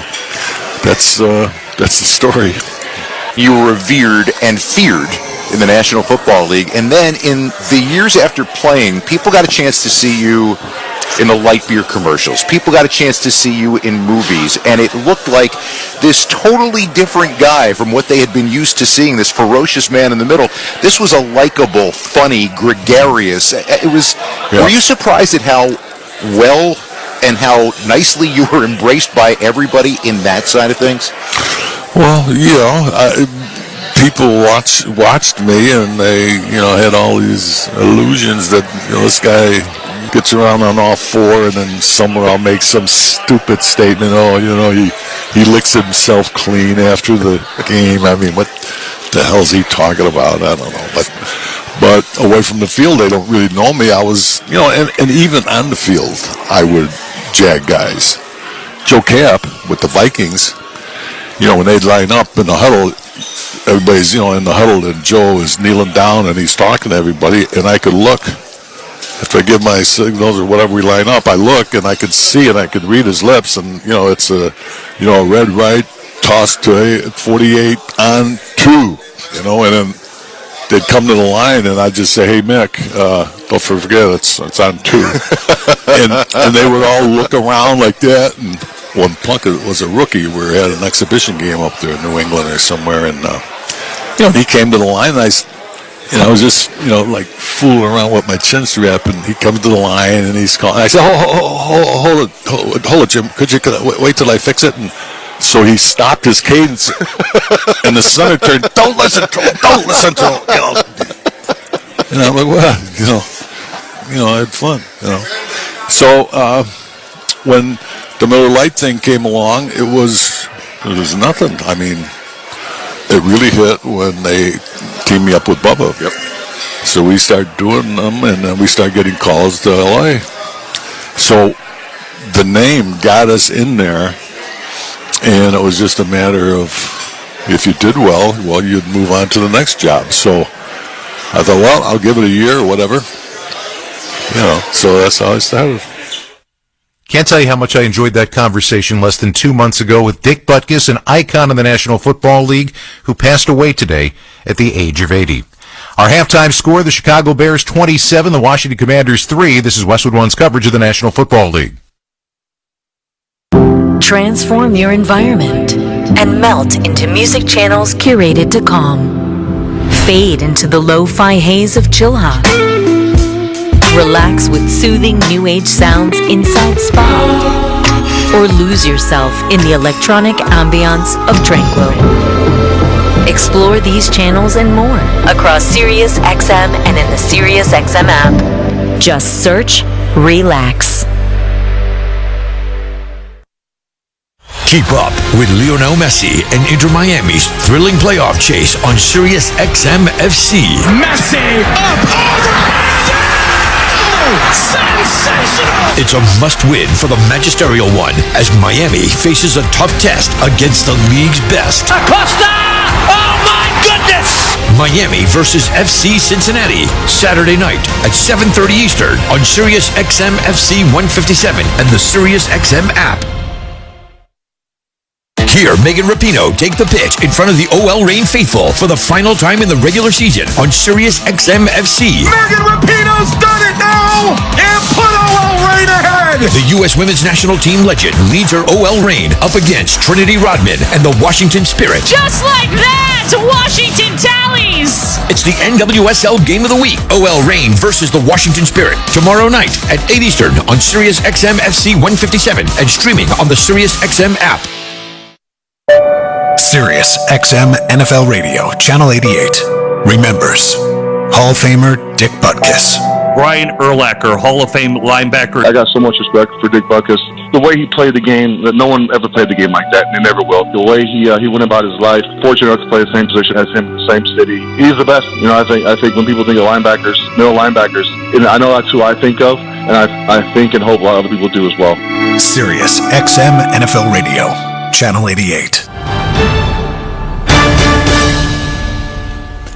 Back on the Thursday Night Football halftime report, a 24-point lead for the Chicago Bears. The beginning of a big weekend here on Westwood One. We've got international football once again this week. Jacksonville and Buffalo coming your way on Sunday, 9:30 kickoff. Our coverage begins at 9 a.m. Our Sunday night game, Dallas and San Francisco. Huge game in the NFC. The 3-1 Cowboys, the 4-0 San Francisco 49ers. I talked with Christian McCaffrey, who's playing like an MVP early in the season, and asked him about the questions he's gotten this week and his team has gotten this week about whether they should back down on his use right now. There's always something. If you're getting used a lot and you're having a lot of success, you should back him off. If you're not getting used a bunch, he needs more touches. And there's always something to say. And especially in this game, I've learned just to focus on 100% on what I can control, and that's just preparing as best I can. And when I'm out there, if the ball's in my hands, make a play. But I feel great for what it's worth. Our coverage begins at 7:30 on Sunday night. If you want to hear that full conversation with Christian McCaffrey, check out NFL Insider for this week at WestwoodOneSports.com. Also the full conversation with Dick Butkus as well. This has been the Thursday Night Football Halftime Report on Westwood One, sponsored by Wendy's. Spend your season on Frosty time with the rich, creamy pumpkin spice Frosty from Wendy's. Limited time only at participating U.S. Wendy's. Vanilla Frosty is temporarily unavailable. Our halftime score, Chicago 27, Washington 3. When we return, Ian Eagle and Ross Tucker have the second half kickoff. You're listening to Thursday Night Football on Westwood One. Jim Gaffigan here with some more Straight Talk. Now you can get a Walmart Plus membership, plus not pay for it, because it's included with Straight Talk wireless plans. You get free delivery with Walmart Plus a Paramount Plus subscription included. Plus, you pay less for gas. That's a lot of pluses. Only Straight Talk gives you unlimited 5G data and Walmart Plus included on select plans for free. Straight Talk Wireless, available at Walmart. Requires service on Gold or Platinum Unlimited. One offer per eligible account. Paramount Plus Essential Plan only. Separate registration required. Additional terms apply. A little Frosty time with Wendy's. New pumpkin spice Frosty makes any fall activity fallier. We'll prove it. Lost in a corn maze? A pumpkin spice Frosty can tide you over until your family finds you. Football team in overtime? Add a pumpkin spice Frosty for something to stress spoon. Decorating for fall? Sprinkle in a little pumpkin spice Frosty time for extra vibes. No matter how you fall, make it even fallier with Wendy's new pumpkin spice Frosty. Limited time only at participating U.S. Wendy's. Vanilla Frosty is temporarily unavailable. Ian Eagle, Ross Tucker, the rest of our Westwood One crew here in Landover, Maryland, where the Chicago Bears lead the Washington Commanders 27-3 to start the second half. Let's check out the halftime stats, sponsored by Indeed. Do you need to hire? Indeed is with you every step of the way, helping you attract, interview, and hire candidates. All from one place. Visit Indeed.com/credit. So in that first half, Justin Fields, 12 of 20, 189 yards, 3 touchdowns, no interceptions. Fields also rushed for 27. Herbert, 9 carries, 76 yards. And DJ Moore, 5 targets, 5 catches, 137 yards, and 2 touchdowns. Sam Howell, 9 of 13 for 71 yards, an interception and a pick. 307 total yards for Chicago. Washington limited to 84 yards of offense. Ross, that leads us to the second half keys. What are you looking for here in the second half at FedEx Field? Well, my advice to the Bears is don't change anything. Obviously, it's gone very well. In all sincerity, though, they just can't turn it over, right? I mean, that's what cost them the game last week against the Broncos. For Washington, they really haven't done anything very well, especially on defense. I think it starts with trying to get some pressure on Justin Fields. He's had way too much time to be comfortable in the pocket. It is time for the second half kickoff, sponsored by Boot Barn. Boot Barn celebrates the values of honesty, hard work, ingenuity, and perseverance, proudly offering a piece of the American spirit. Boot Barn, keep West. Chicago kicking it off. It will be Gibson, the deep man. Santos approaches it, and the second half is underway. End over end, over Gibson's head, bounces 9 yards deep in the end zone, and then rolls through the back. 25-yard line, that's where Washington will open up the Commanders. This has not gone according to plan. Chicago scores on the opening drive, and then Washington goes 3 and out, and that's the basic vibe that we had throughout the first half. And this is when people a lot of times, Ian, talk about halftime adjustments. There aren't really halftime adjustments in the NFL. I mean, if they knew what they could do to fix it, they wouldn't have waited until halftime. Shotgun for Howell. Pump fake to the left, will throw to the right. Underneath catch made by Robinson. Robinson emerges, breaks through a tackle. Robinson still going. 40, 45. Robinson stacked up near midfield. They're going to whistle him down there.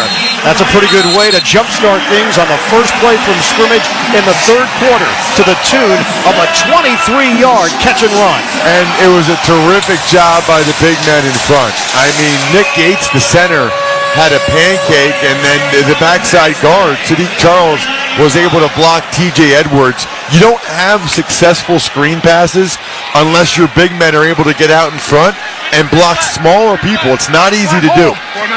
84 yards total in the first half, 23 on the first play of the second half from the 49-yard line in Washington territory. Play action. Howell has time. He delivers it underneath. Catch made at the 45.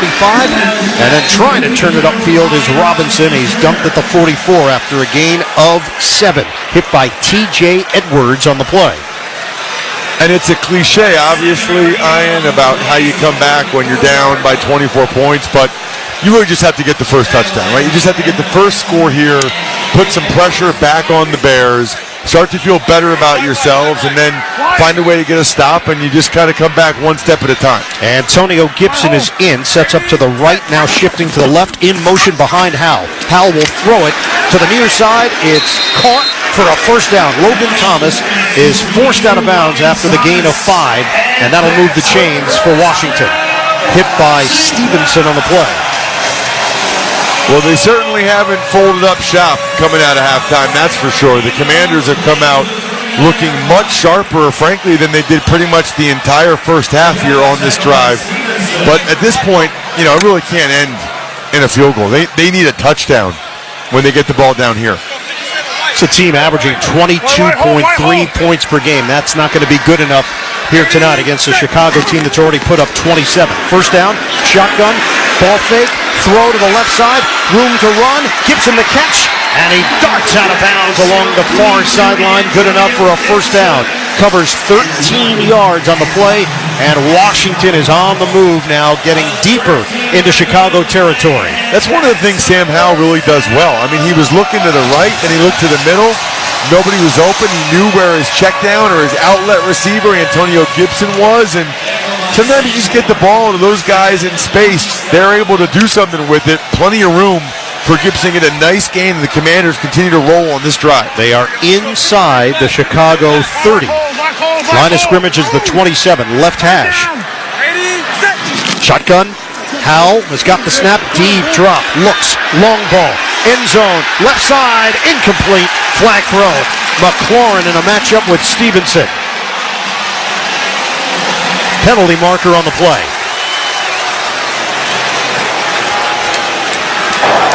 Pass interference on the defense, number 29. That's a spot foul and an automatic first down. It's the rookie out of Miami, transferred from Georgia, second-round pick, a physical press corner. This time he was back in coverage, and he just never recovered. Well, and I think he panicked. All right. I mean, this happens a lot of times with young guys. He had awesome coverage there. He didn't need to do that. As the ball was in the air, he started to push Terry McLaurin out of bounds. It was totally unnecessary by the young guy. So first and goal for the Washington Commanders, set up at the 2-yard line. Robinson in the backfield, tight formation. Commanders looking for their first touchdown of the night. Play action to the right. Howell throws back of the end zone. Caught! Touchdown! Logan Thomas! The Commanders on the comeback trail. And they did exactly what they needed to do on the opening drive of the second half. They put it in the end zone.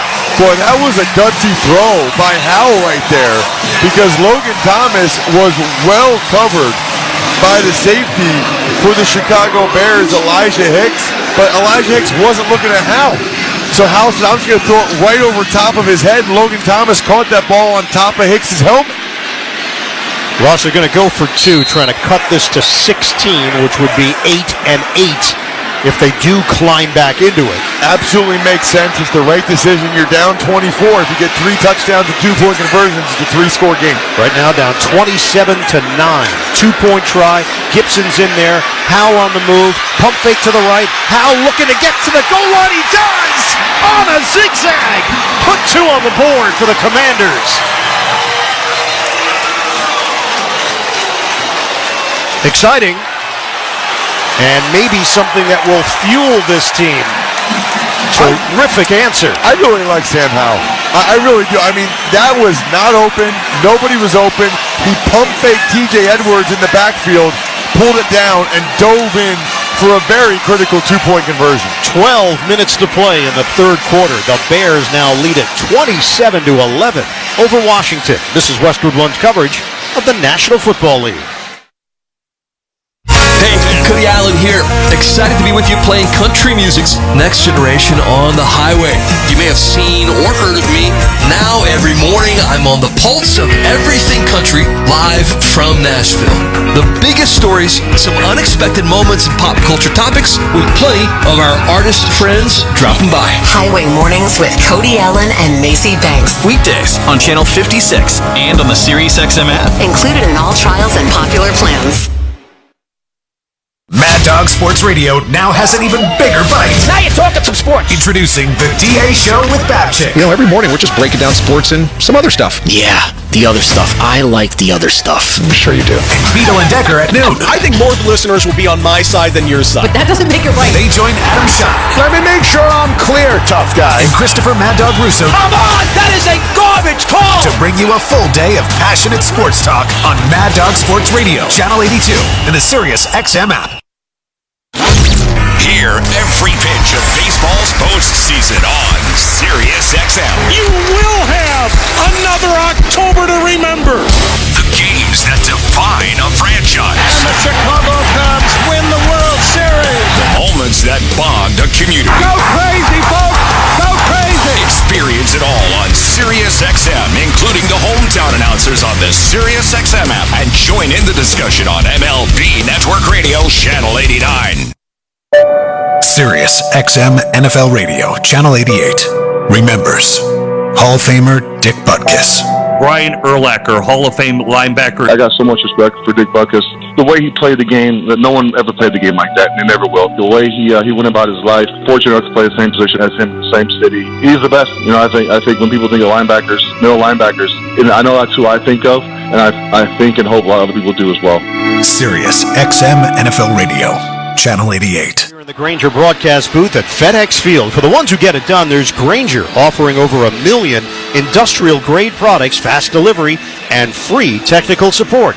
Call, click Grainger.com, or just stop by. Signs of life for the Washington Commanders, now trailing 27-11. Just 3 minutes gone by in this third quarter at FedEx Field. Velus Jones Jr. is the return man for Chicago. And it will be Joey Sly on the kickoff from left to right.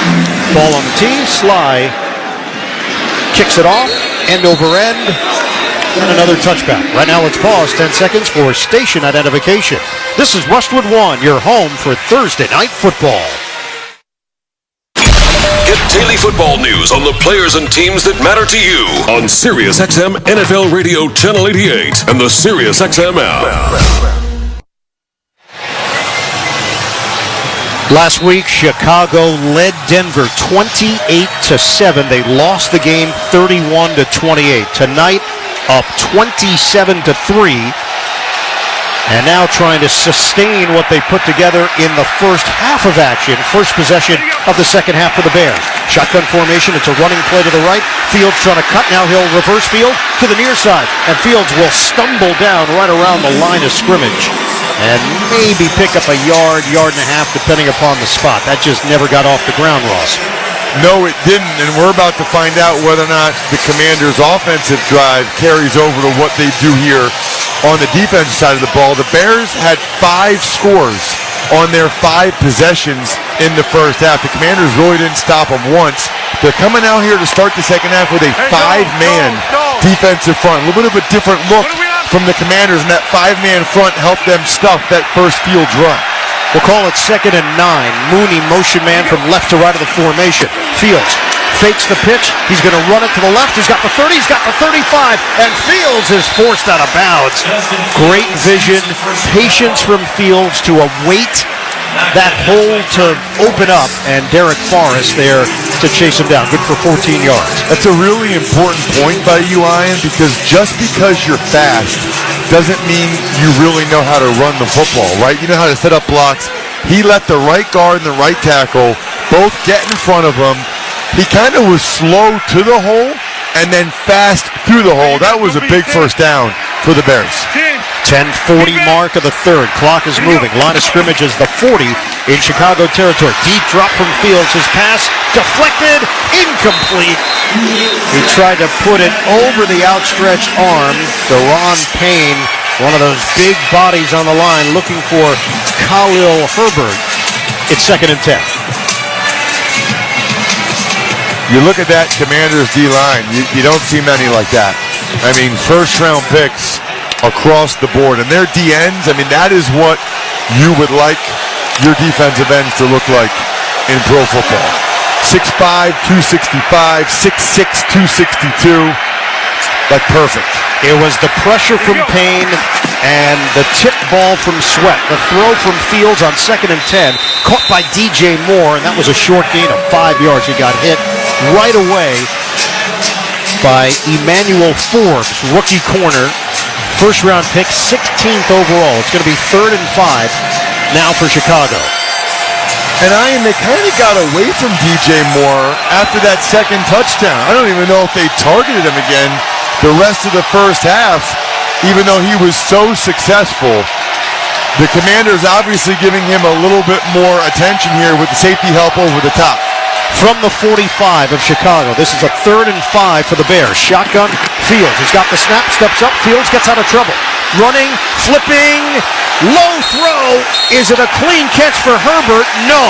Incomplete. Herbert was open. Fields tried to get it to him. And that's going to do it for this drive. And Herbert is slow to get up.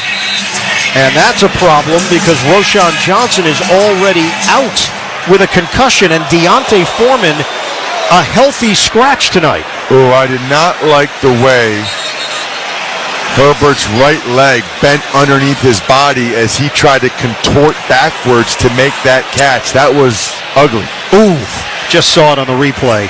It got stuck underneath. And now the concern is for Khalil Herbert, the talented third-year running back from Virginia Tech. We'll step aside. 9:45 remaining in this third quarter, and the Bears holding on to a 27-11 lead over Washington. You're listening to Thursday Night Football on Westwood One. On job sites, few things are more important than a solid work boot. At Boot Barn Work, we pride ourselves on knowing that no matter your trade, when there's hard work to be done, your boot should be built for non-stop protection and mobility. Thoroughgood checks all the boxes. Their Wear Anywhere boots are time-tested and crafted with the highest quality materials for relentless support. For job-fitted boots, Thoroughgood at Boot Barn Work. Something amazing is happening in education. Students are inspired and engaged. That's because school districts consulted with CDW, who designed modern classroom solutions with pre-configured HP devices, making learning more accessible, secure, and immersive. Now when students study topics like elephants, it feels like elephants are there with them. HP and CDW. Make amazing happen. Learn more at cdw.com/HPPSG. For the ones who keep stadiums buzzing and shop floors running, there's Grainger. Keep your operations humming with professional-grade maintenance, safety, and industrial products from Grainger. Offering supplies and solutions for every industry, plus same-day pickup and next-day delivery on most orders, Grainger can help you stay on top of your game. Not sure exactly what you need?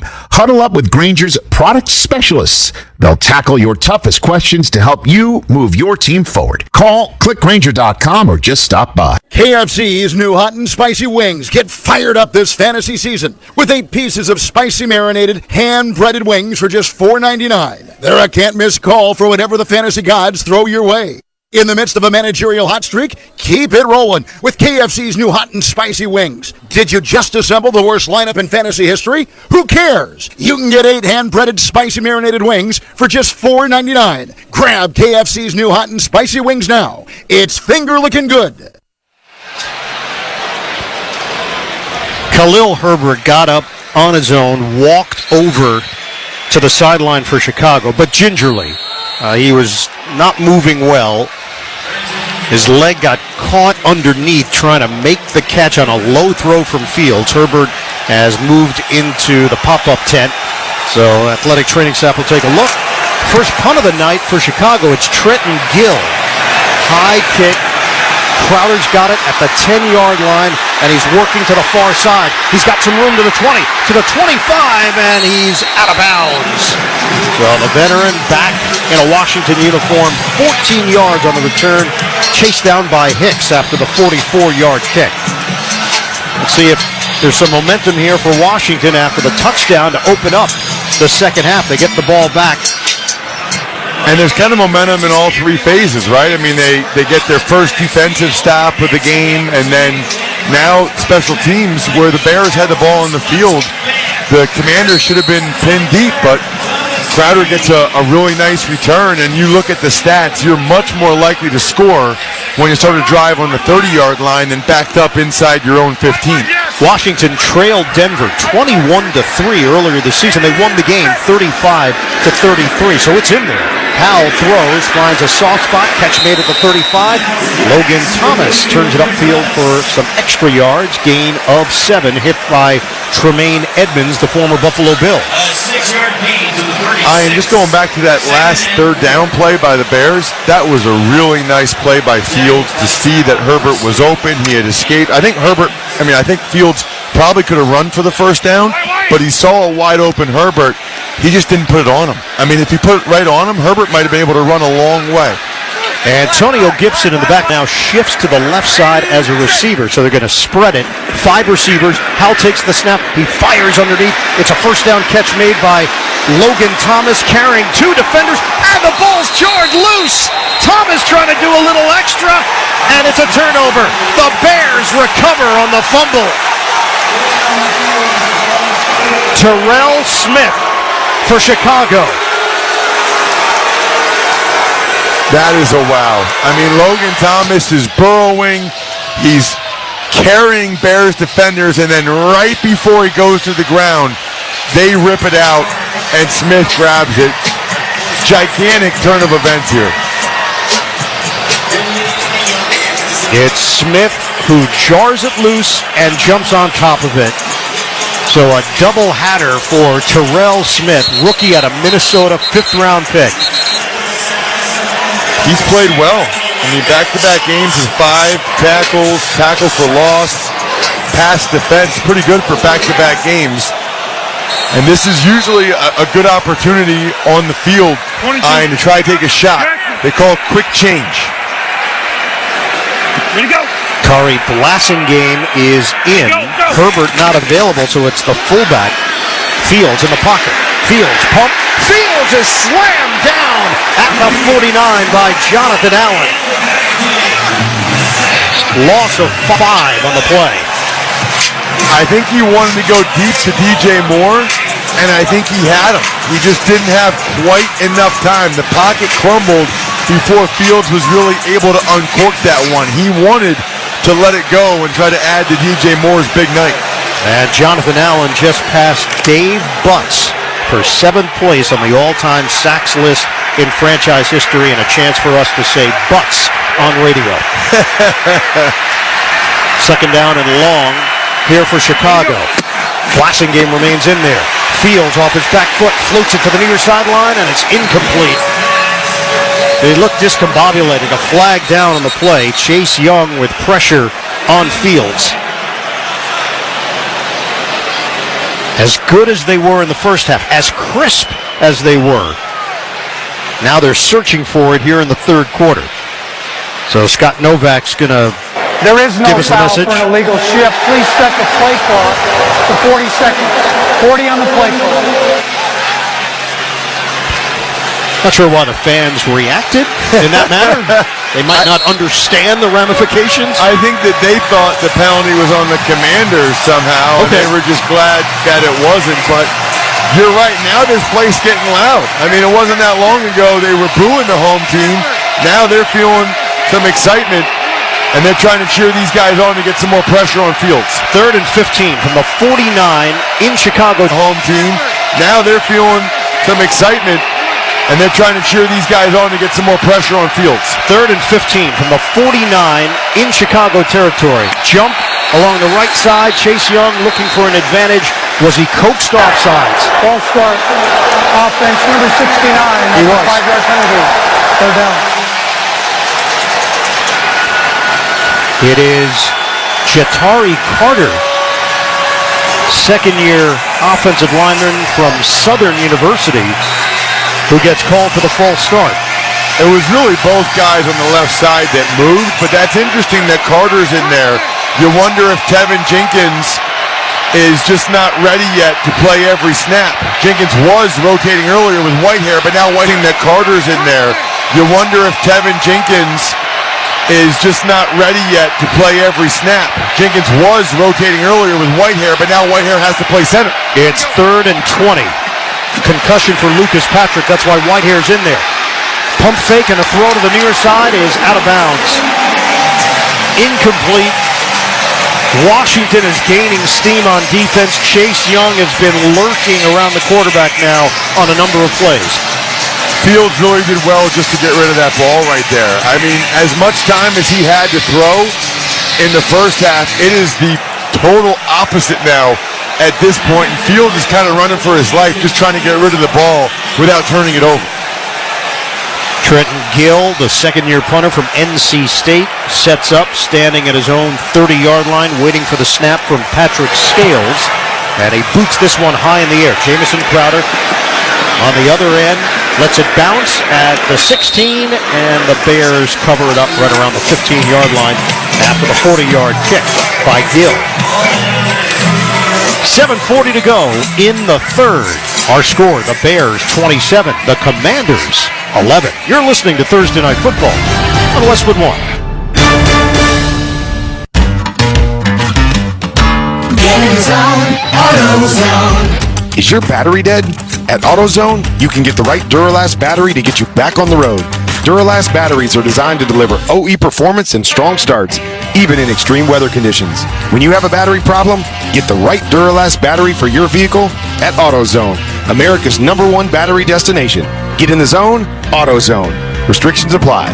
Get in the zone, AutoZone. Jim Rome here. Bring smiles to all when shopping online with Dell Technologies Gift Guide. Whether it's for the artist, the entrepreneur, the student, or the streamer, you will find the perfect gift for everybody on your list. Dell.com/gift guide makes gifting easy with a carefully curated selection of our best tech. Shop now and explore our innovative PCs like the XPS 13 laptop powered by the latest Intel Core processors and this season's top accessories. Visit Dell.com/gift guide and get a jump on your holiday gift list. That's Dell.com/gift guide.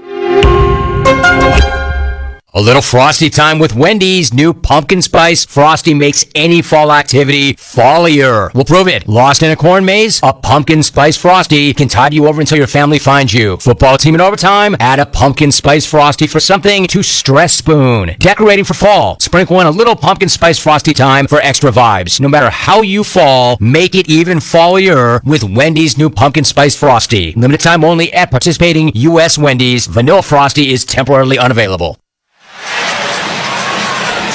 Later on, we'll select the Defender of the Game, sponsored by Navy Federal Credit Union, proudly serving the armed forces, the DoD, veterans, and their families. Learn more at NavyFederal.org.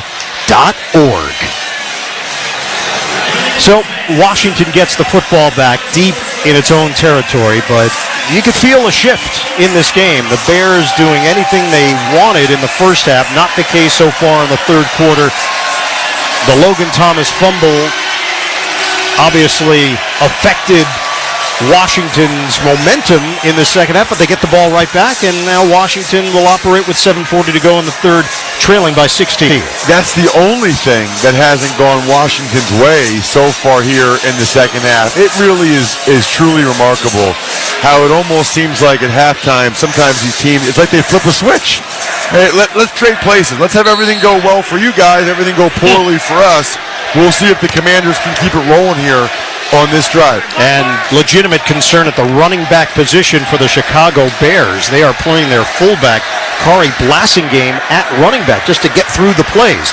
Right now, Washington has it at the 17-yard line. Shotgun for Howell. Takes the snap, throws to the right side. Catch made, shedding a tackler. Brian Robinson is angled out of bounds by Brisker and Stevenson. Good for 7 yards on the dump-off. Again, another example of what I like about how the Bears came with a zero blitz. That means they brought one more guy, then the Commanders could pick it up. So Howell knew that, got rid of the ball quickly. Robinson able to make one guy miss, get a nice 7-yard gain, and you punish the opponent for blitzing. Antonio Gibson now in there. Howell has hit on 11 in a row. Second down and 3. Howell in the pocket, step and throw to the near sideline. Hold in, Gibson Gibson, beautiful move, cuts it inside the 40 along the sideline. Elijah Hicks combining with Brisker to finally bring him down. But right now the Commanders are cooking.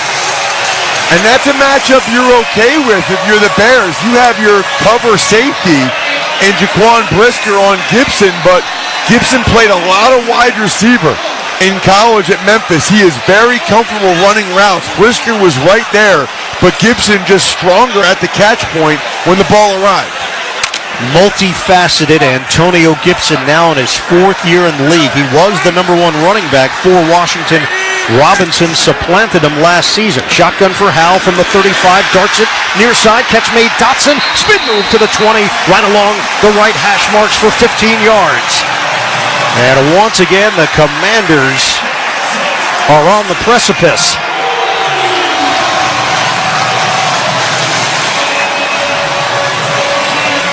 And Howell has been money here in the second half. He really has. I mean, he is dialed in, locked in. I'm already thinking about they score a touchdown here. How many 2-point plays did they practice and rep for this week? They're going to need a couple more. They have not run the ball this half. 10 passes in the half. Gibson in the backfield. Howell, look out. Howell blown up in the backfield by Stroman. That's the 25th sack that Washington has given up this season. That is the most in the NFL. Love the blitz call by Eberflus, and that's bad by the Commanders, right? Because either Stroman's supposed to be picked up by the offensive line, and Howell's expecting that, and they messed up, or Stroman's supposed to come free, and in that case, Howell has to be aware of that and throw the ball away. So one way or the other, the Commanders missed it, made a mental error. It's a loss of 11, back to the 30-yard line. Second and long, throw it. Dotson, catch made, 25, dances his way to the 22 as Brisker will get credit for the tackle. They pick up 8 yards on that play. Third down for the Commanders. We're down to 4:35 remaining in the third. That at least gives them a chance here on 3rd and 12. You have plays in the playbook for 3rd and 8 to 10, 3rd and 10 to 12, so they have a chance here for a normal play. You get to 3rd and 15 or more, they really don't have good plays for that. 3rd and 12 from the 23. Shotgun. Howell steps up. Howell in trouble. Howell gets out of it. Still on his feet. Pump fake near side, 20-yard line. Walking a tightrope. Howell gets banged down like a paintball. And he's going to come up short of the first down. Brisker and Edmonds. Terrific individual effort by Howell just to stay in the play, and it gets the fans galvanized. It's 4th down. Man, I love Sam Howell. That was awesome. This kid is gutsy. He has some serious toughness to him with the way he plays the position. The fans here are booing. I agree with this decision. Right now, you're down 16. It's not great odds that you would get both 2-point conversions. So to be able to cut it to a 13-point lead, then you get 2 touchdowns, 2 extra points, you win the game. It's a 32-yard attempt here for Joey Sly. Placement kick is good. 27-14. Chicago leads Washington. With that field goal, Barbasol will make another donation to Kurt and Brenda Warner's Treasure House, a living community for adults with disabilities. Barbasol, the trusted choice for a close, comfortable shave. Close shave, America. Close shave. Barbasol. 3:17 to play in the third. It's 27-14. Bears. You're listening to Thursday Night Football on Westwood 1. Try Barbasol 1919 Classic Shaving Cream. Paying homage to the original invented over 100 years ago. This non-aerosol formula features enhanced ingredients, an exceptional glide, and crisp fragrance for a winning shave experience. Learn more at Barbasol.com. Pro football player Travis Kelce is pressed for time during the football season, so he does 2 things at once. Whether it's grilling while mowing, 2 things at once! or getting this season's updated COVID-19 shot at the same visit as his flu shot. 2 things at once. You can be like Travis and ask your pharmacist about getting this season's COVID-19 shot at the same visit as your flu shot, if you're due for both, as recommended by the CDC. Learn more and schedule at vaccines.gov. Sponsored by Pfizer. eBay Motors is here for the ride. So minivans, sedans, JDMs, roll out. Go ahead, feel your engine. Admire that perfectly installed exhaust. Your vehicle's moving along this freeway like it was made from fresh installs and a whole lot of love. And with eBay Motors, you get over 122 million parts to keep it running. And with eBay Guaranteed Fit, they'll be the perfect fit every time. Plus, at these prices, well, we're burning rubber, not cash. Keep your ride or die alive at ebaymotors.com. Eligible items only. Exclusions apply. Your morning shave with Barbasol is a time for self-reflection. Look in that mirror and ask yourself, can I make a real difference in this world? Of course you can. Just not today. There's football on. Barbasol. It's a can of can-do. Stream the NFL on Westwood One for free, sponsored by AutoZone. AutoZone has free battery testing and charging. That's right, get your battery tested and charged for free. Make AutoZone your end zone. Get in the zone. AutoZone. Restrictions apply. Late third quarter, 3:17 to play. Washington had to settle for a field goal. Sam Howell nearly got that first down, certainly got the crowd involved. The reaction from the crowd was they wanted to go for it, but the decision made by Ron Rivera, hey, we need good things right now, and a field goal is a good thing. It's 27-14. And I think it was the right decision by Rivera, and I also wonder if he's thinking about the fact, Ian, that, the Bears might not have any running backs left, any tailbacks back, which makes it tougher for them to play offense and convert first downs. Velus Jones Jr. is deep, a yard deep in the end zone. The kick from Sly, end over end, and that one lands in the back of the end zone, out to the 25-yard line. Well, you mentioned it in regards to the Bears. Herbert with an apparent leg injury. They retaped the right foot, and Herbert was working out along the sideline trying to do some cuts, and he is going to join his teammates in the offensive huddle right now. Wow. I mean, I guess it's a good thing it was grass, because that was an ugly-looking body twist by Herbert. Great news that he's back in this game. He was playing very well before he got hurt. The transfer from Kansas ended up at Virginia Tech, a sixth-round pick in 2021. He's in there on a 1st and 10 from the 25. Motion man is Mooney to the near side. Fake the handoff. Fields will do it himself. Running to the right. Fields takes a pop at the 28-yard line, and that's where he's dropped by Kendall Fuller on the play. Fuller won a Super Bowl with the Kansas City Chiefs in his second stint with the Washington Commanders. Interesting. Herbert comes back in the game, and the first thing they do is use him as a decoy. They've had a bunch of design runs for Fields here in the second half, almost as many as they had all season coming into the night, and the Commanders have done a much better job against those design runs here in the second half than they did in the first. Luke Getsy is the offensive coordinator in his second year in the role, previously with Green Bay. Moore was in the backfield. He shifts to the right. High snap. Fields handles it. Fields runs on a spin move across the 35, going right up the gut, and he's hit there, but good enough for a first down. Jamin Davis with the tackle. Are you kidding me, Ian? That's the second bad snap. Fields, that ball was way over his head. He just tapped it like Dennis Rodman trying to get the rebound, tapping it to himself, catches it, spins off the defender to get the first down, and allows the Bears to continue with this series. Remember, Whitehair started the game at left guard, was not expecting to play center tonight, but the starting center, Lucas Patrick, out with a concussion. Whitehair has played center for the Bears, went to the Pro Bowl in 2018. Snaps it to Fields. It's a quick toss to Herbert running to the right, and he goes down. Herbert, he may not be able to stay in there. He is jogging off to the far sideline and will be replaced. Don't miss all the NFL excitement on CBS Sunday. The Kansas City Chiefs meet the Minnesota Vikings. Check your local listings for more details. Catch the NFL on CBS. So it will be Blasingame who will check in, the fullback. Why is that the case? Herbert, leg injury. Roshan Johnson out with a concussion. Travis Homer active tonight. Homer dealing with some hamstring issues. So now it's Blasingame in the backfield. They fake it to him. Nobody bites on that. The throw to the far side. Caught by DJ Moore. Down the sideline. Moore with a cut. Moore trying to get there, and he is ruled out of bounds. It's back at the 30-yard line, but damage has been done.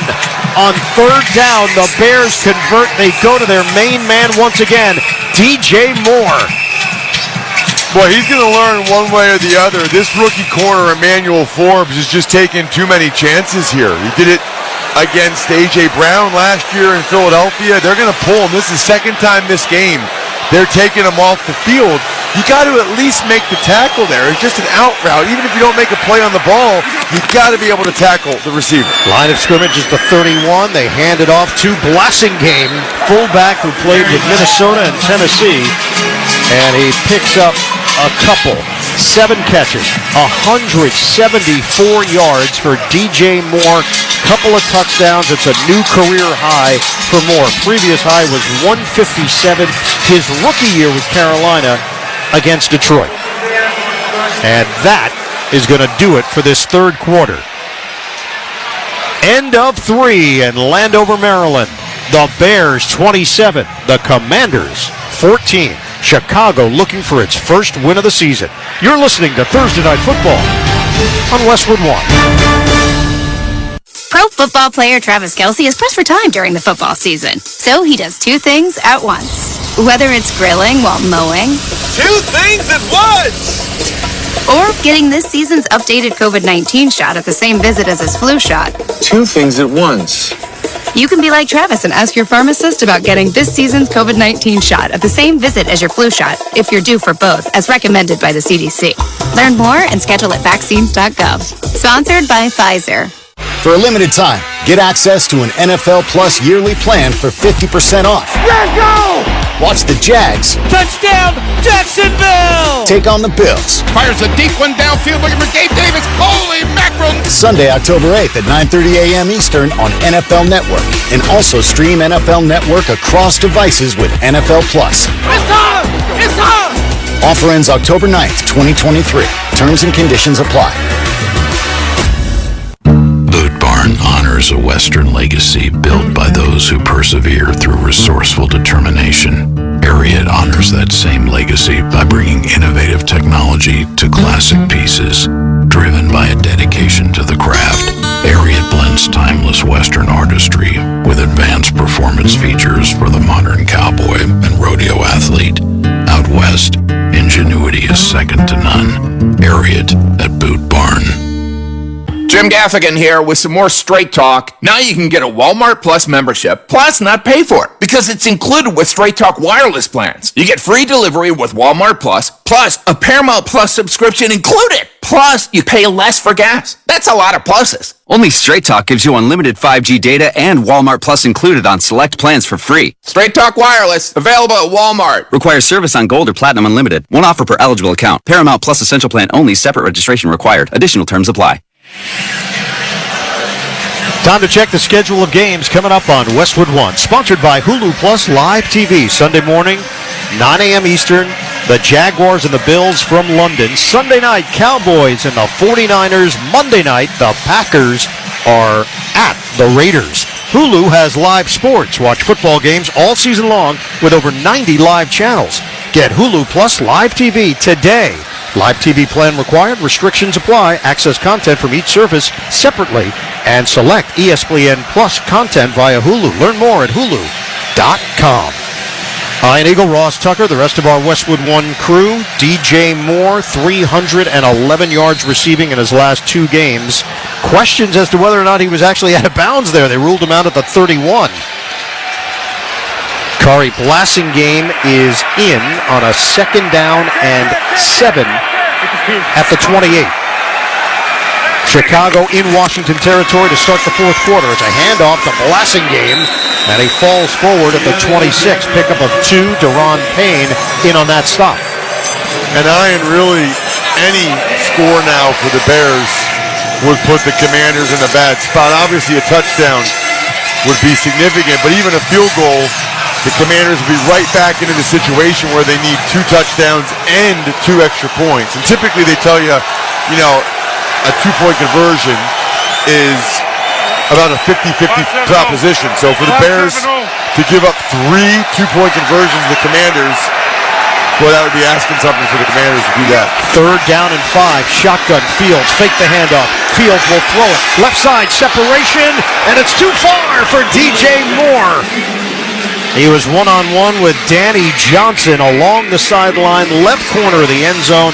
Had a couple steps on the defender, and Fields couldn't hit him with it. He had it. Johnson's in there replacing Forbes, and Moore had a nice double move. He was open.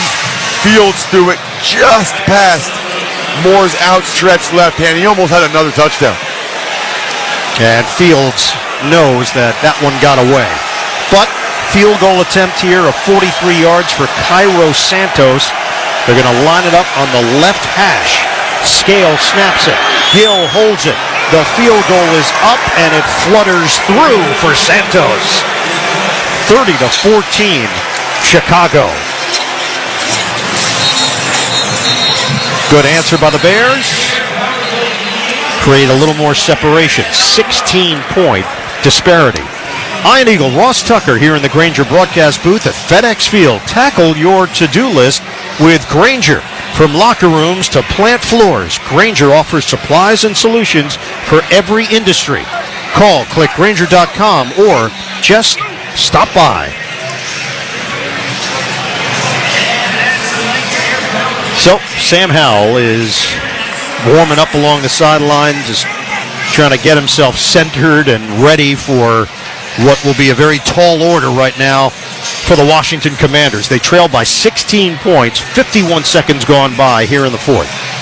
That throw from Fields to DJ Moore, the big one to get him in field goal range, was exactly what the Bears needed. Obviously missed opportunity for the touchdown, but to get back up 16. And they also took a decent amount of time off the clock on that drive. The clock is obviously the Bears' friend at this point.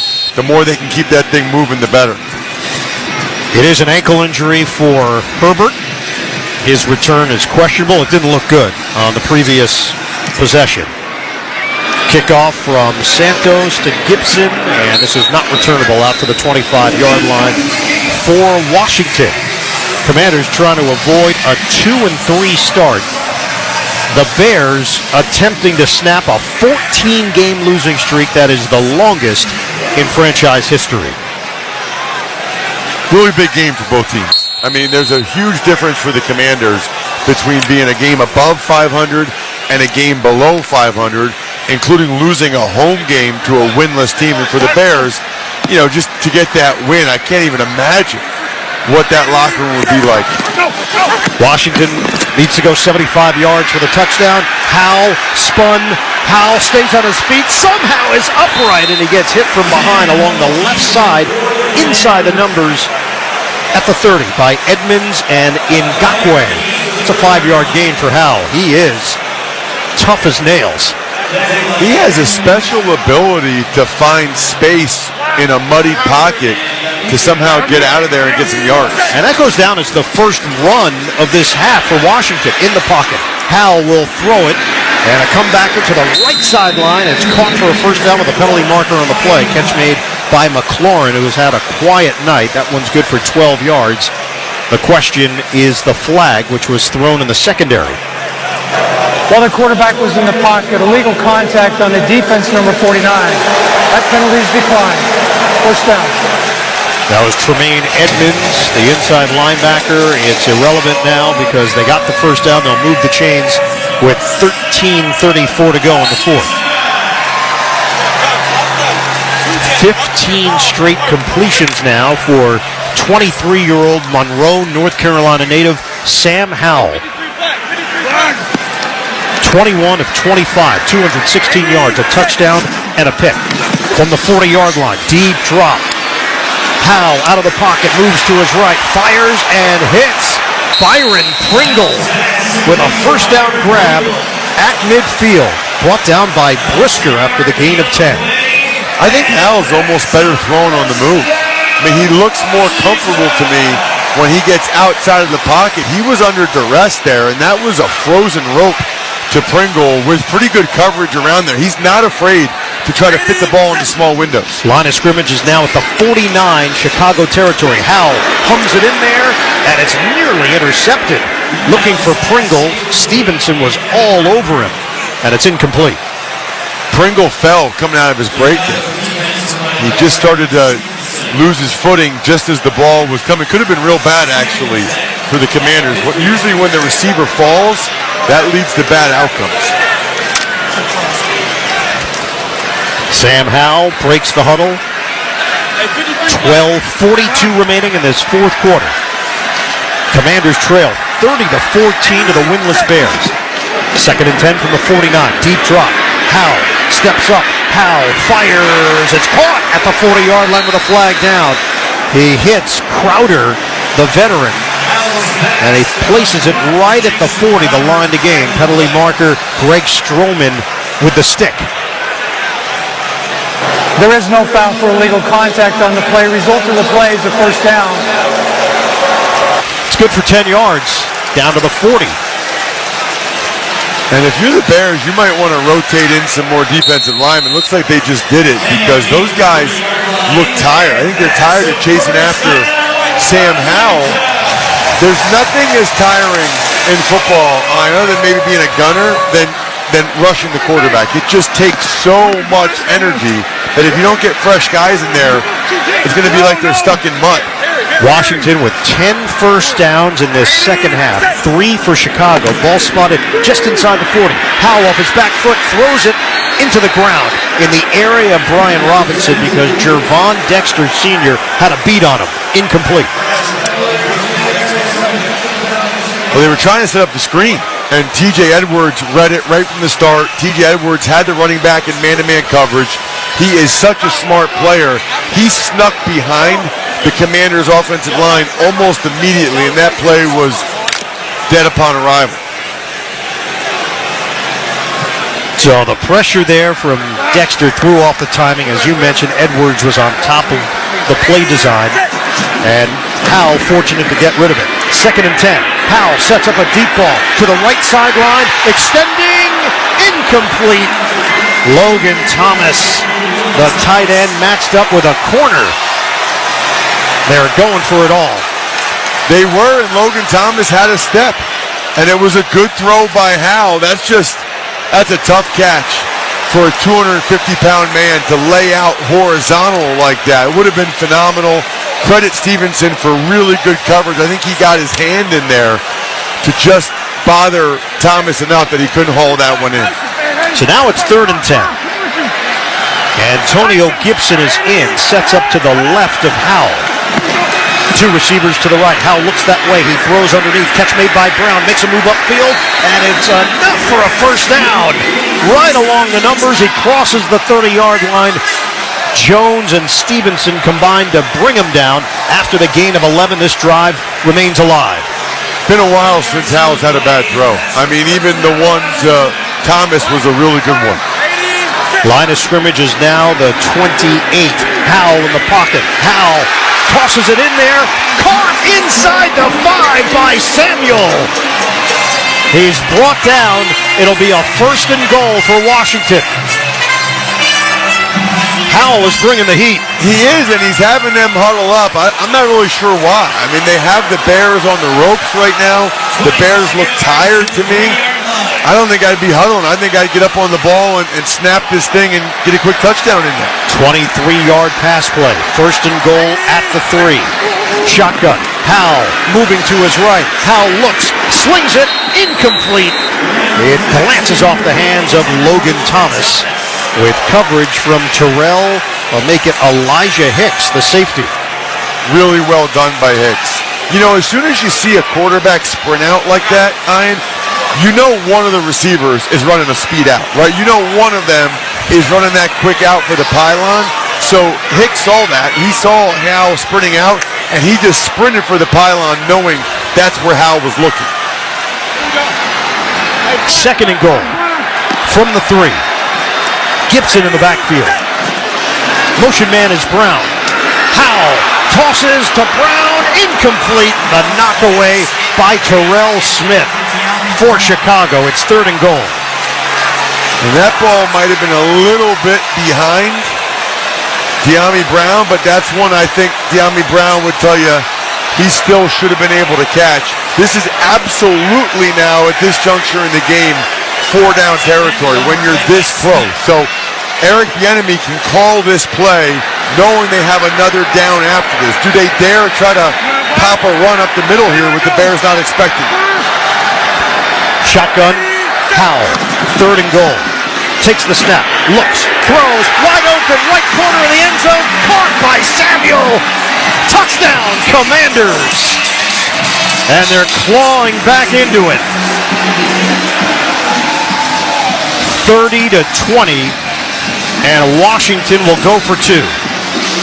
Well, it was a 2-man route combination, and what happened is the Bears blitzed the slot corner. I don't like the call there by Eberflus, blitzing the slot corner, because your safety's never going to be able to get there on the outbreaking route. Howell saw it right away, and now we have a very significant 2-point conversion here. They break the huddle. Ball is at the 2-yard line. Looking to make this a 1-score game. Shotgun for Howell. Howell takes the snap. Howell looking. Howell steps up, trying to weave. Howell holds onto the ball, tosses at the last moment, and it's picked off. Stevenson goes up high to get it. And the 2-point try is snuffed out. Howell again, man.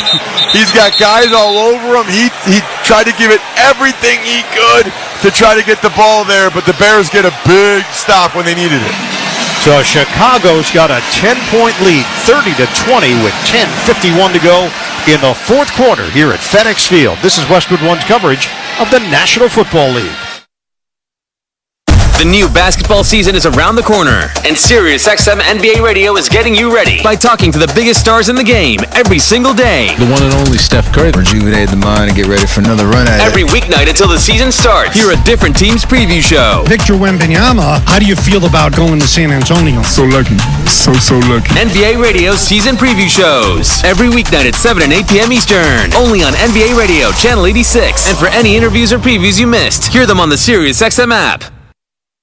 Don't miss the all-new Rise and Shine, a SiriusXM podcast. This is Adam Shine. Every Wednesday morning, we're going to make you remember why you love sports. The crack of the bat, the smell of the grits, the thrill of a buzzer beater, the heroes, the underdogs, the moments you remember forever. Join me, Bob Stew, and the most interesting guests in sports for the all-new Rise and Shine. Download Rise and Shine right now on the SXM app, available with all trials and popular plans, or wherever you get your podcasts. That's SCHEIN. This is former UFC champion Chris Weidman. You want to feel what it's like to get into the octagon with me? Right now, we are bringing you the hardest-hitting MMA talk on the planet with Won't Back Down, a SiriusXM podcast. Every Monday, I'm speaking my mind and taking you inside combat sports like no one else. Every tap, every snap, and whatever else is on my mind. Here, Won't Back Down Radio, Mondays at 5 Eastern on SiriusXM Fight Nation, channel 156, or download it right now on the SXM app. Available with all trials and popular plans, or wherever you get your podcasts. Won't Back Down. Sirius XM NFL Radio, Channel 88. Remembers Hall of Famer Dick Butkus. Brian Urlacher, Hall of Fame linebacker. I got so much respect for Dick Butkus. The way he played the game, that no one ever played the game like that, and they never will. The way he went about his life, fortunate enough to play the same position as him in the same city. He's the best. You know, I think when people think of linebackers, middle linebackers, and I know that's who I think of, and I think and hope a lot of other people do as well. Sirius XM NFL Radio, Channel 88. Keeps changing, so does COVID-19. That's why this season's COVID-19 shots have been updated. They're designed to help protect against recent variants. Learn more and schedule at vaccines.gov. Sponsored by Pfizer and BioNTech. Here at FedEx Field, where the Bears lead the Commanders 30-20. Washington is going to kick it off after the touchdown, but the missed try on the two-pointer. Bayless Jones Jr. standing at his own goal line. Joey Sly will kick it from right to left. 10:51 to play here in the fourth. Bears just looking for their first win of the year. They're 0-4. The approach from Sly, end over end. And this one's going to end up in the back of the end zone out to the 25-yard line. You know, Bears trying to get to the finish line right now, Ross. The running game, a legit concern. They just don't have the bodies. And right now it's Kari Blasingame, who had a career 3 carries prior to this game. If he gets the ball in this drive, it'll be his third carry of the night. He'll match his career numbers. So what do you do then if you're the Bears, right? Do you have more design runs for Fields? Do you give it the blasting game anyway? Do you throw the ball? I think probably you're going to see Justin Fields run the ball more is my guess. Motion man is Mooney to the near side. They hand it off to Blasingame going up the middle. Blasingame carries to the 30-yard line, hit by John Ridgway III. Blasingame's in his 5th year in the NFL, went to Vanderbilt, originally was a safety when he got to college, and ended up converting to the fullback position. You know, he's a battering ram. He's 6 foot, 233 pounds. He just doesn't get a whole lot of touches. You don't hear that very often, right? I mean, you hear tailbacks get converted to fullback. Sometimes you have a linebacker get converted to a fullback. I don't know if I've heard of the safety to fullback conversion before. He is a relative of Olympian Evelyn Ashford, so it's in there somewhere. Fake the handoff. Fields gets popped running to the right side. Fields absorbs the hit from Curl. 3-yard gain. Danny Johnson there as well defensively. I guess I don't really understand that, Ian. I mean, if you're Fields and you're that type of athlete, why not take an edge on the guy or try to make the guy move? I think he saw a corner and thought, I'm just going to try to run this guy over in Danny Johnson, and maybe that felt cool, but I think he could have gotten more yards a different way. Big 3rd and short here. Could be Fields' legs again a factor. It's a 3rd and 2 from the 33 in Chicago territory. We're down to 9:25 to play. 10-point lead for the Bears. Snap handled by Fields to his left. Throws on the move, and it bounces off his receiver, DJ Moore. Benjamin St. Juste draws the assignment on the far sideline, and the Bears go 3 and out. Strong dislike for that play call right there.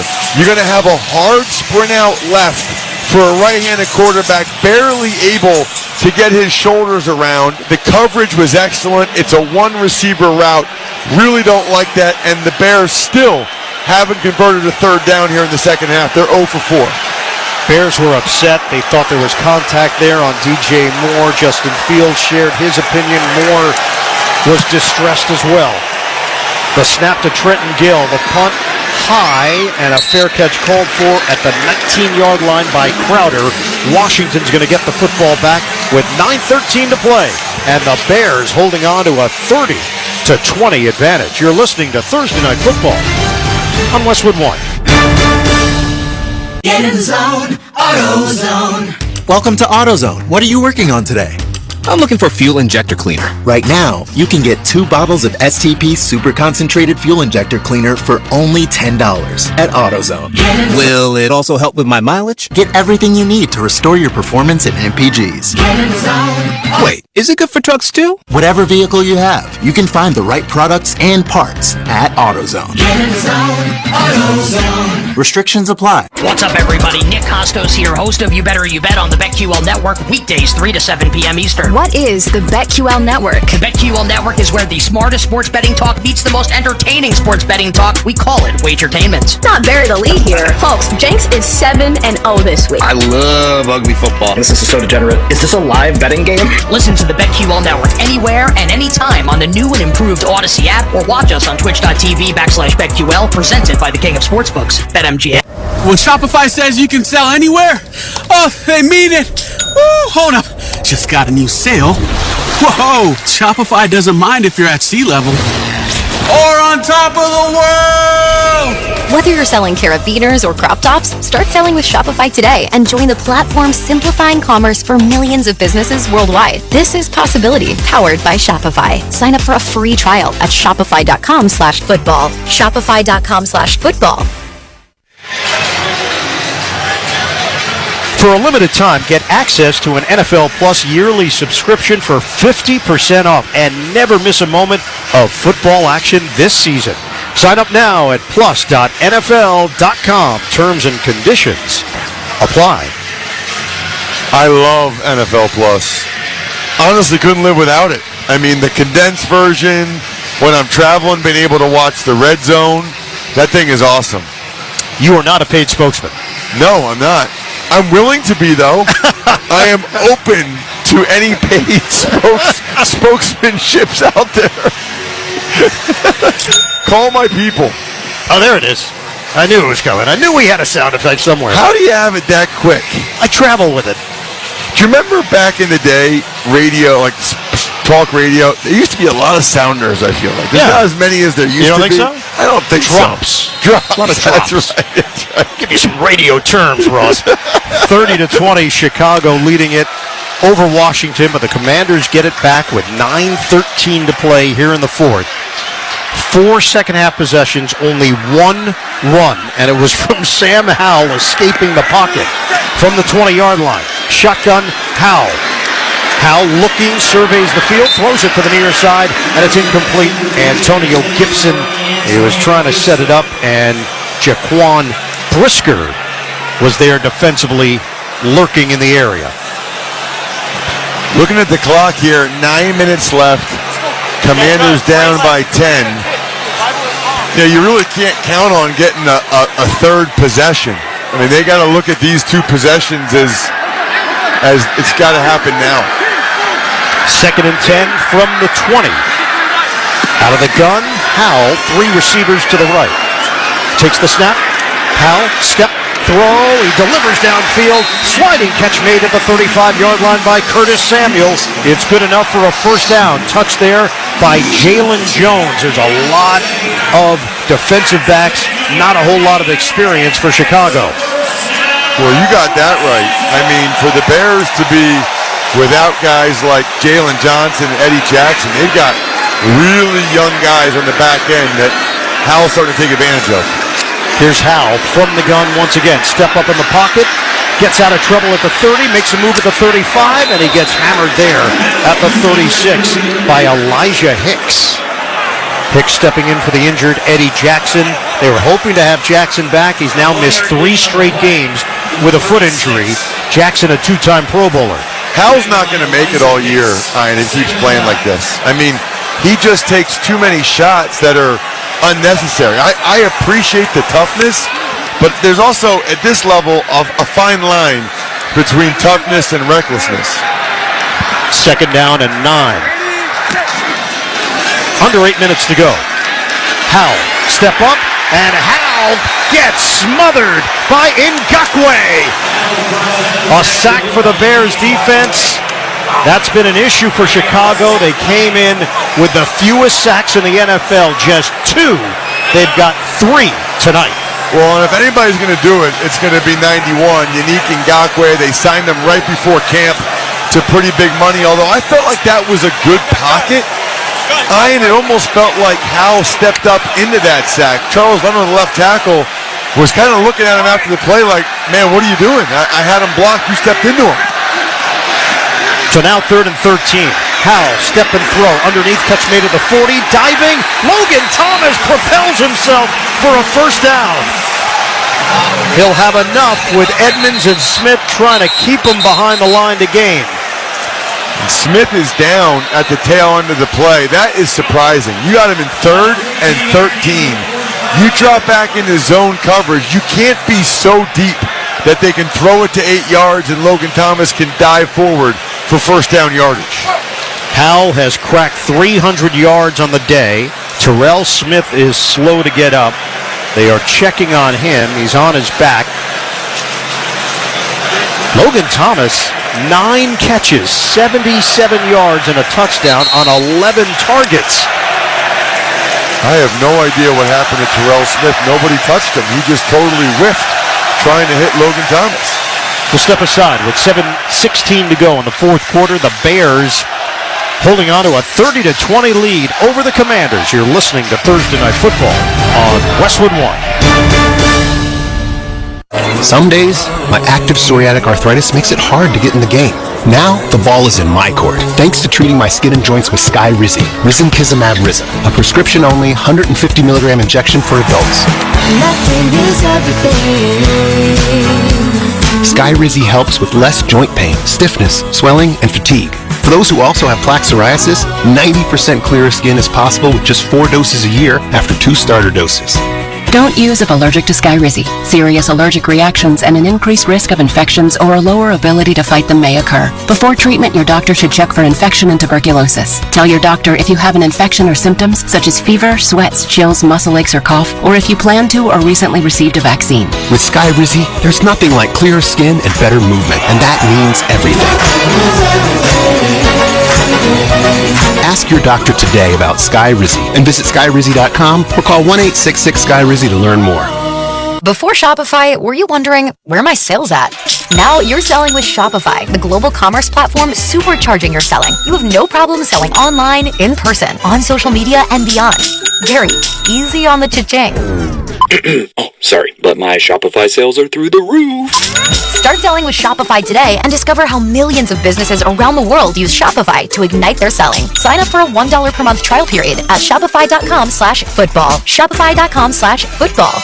Jim Gaffigan here with some more Straight Talk. Now you can get a Walmart Plus membership, plus not pay for it, because it's included with Straight Talk wireless plans. You get free delivery with Walmart Plus a Paramount Plus subscription included. Plus, you pay less for gas. That's a lot of pluses. Only Straight Talk gives you unlimited 5G data and Walmart Plus included on select plans for free. Straight Talk Wireless, available at Walmart. Requires service on Gold or Platinum Unlimited. One offer per eligible account. Paramount Plus Essential Plan only. Separate registration required. Additional terms apply. Don't miss all the NFL action next Thursday night on Amazon Prime Video. The Broncos meet the Chiefs. Of course, you can also hear Thursday Night Football each week right here beginning at 7:30 Eastern on many of these same stations on the NFL app or online at westwoodonesports.com. 7:02 to go. Fourth quarter, Bears 30, Washington 20, Commanders with the football, driving at their own 45-yard line. Clock is now rolling. We are under 7 minutes to play. Ball spotted just across the 45. Antonio Gibson is in there. Sets up to the left of Howell. Tight formation, receivers to either side. Deep drop. Howell dialing up a home run ball down the right sideline. It's incomplete. Looking for McLaurin and a flag down. You had Stevenson and Hicks back there deep. Now, the officials are interestingly discussing it right now, but I do think it's interference. The ball was thrown behind McLaurin. He tried to go in for it, and Stevenson never turned his head around for the ball.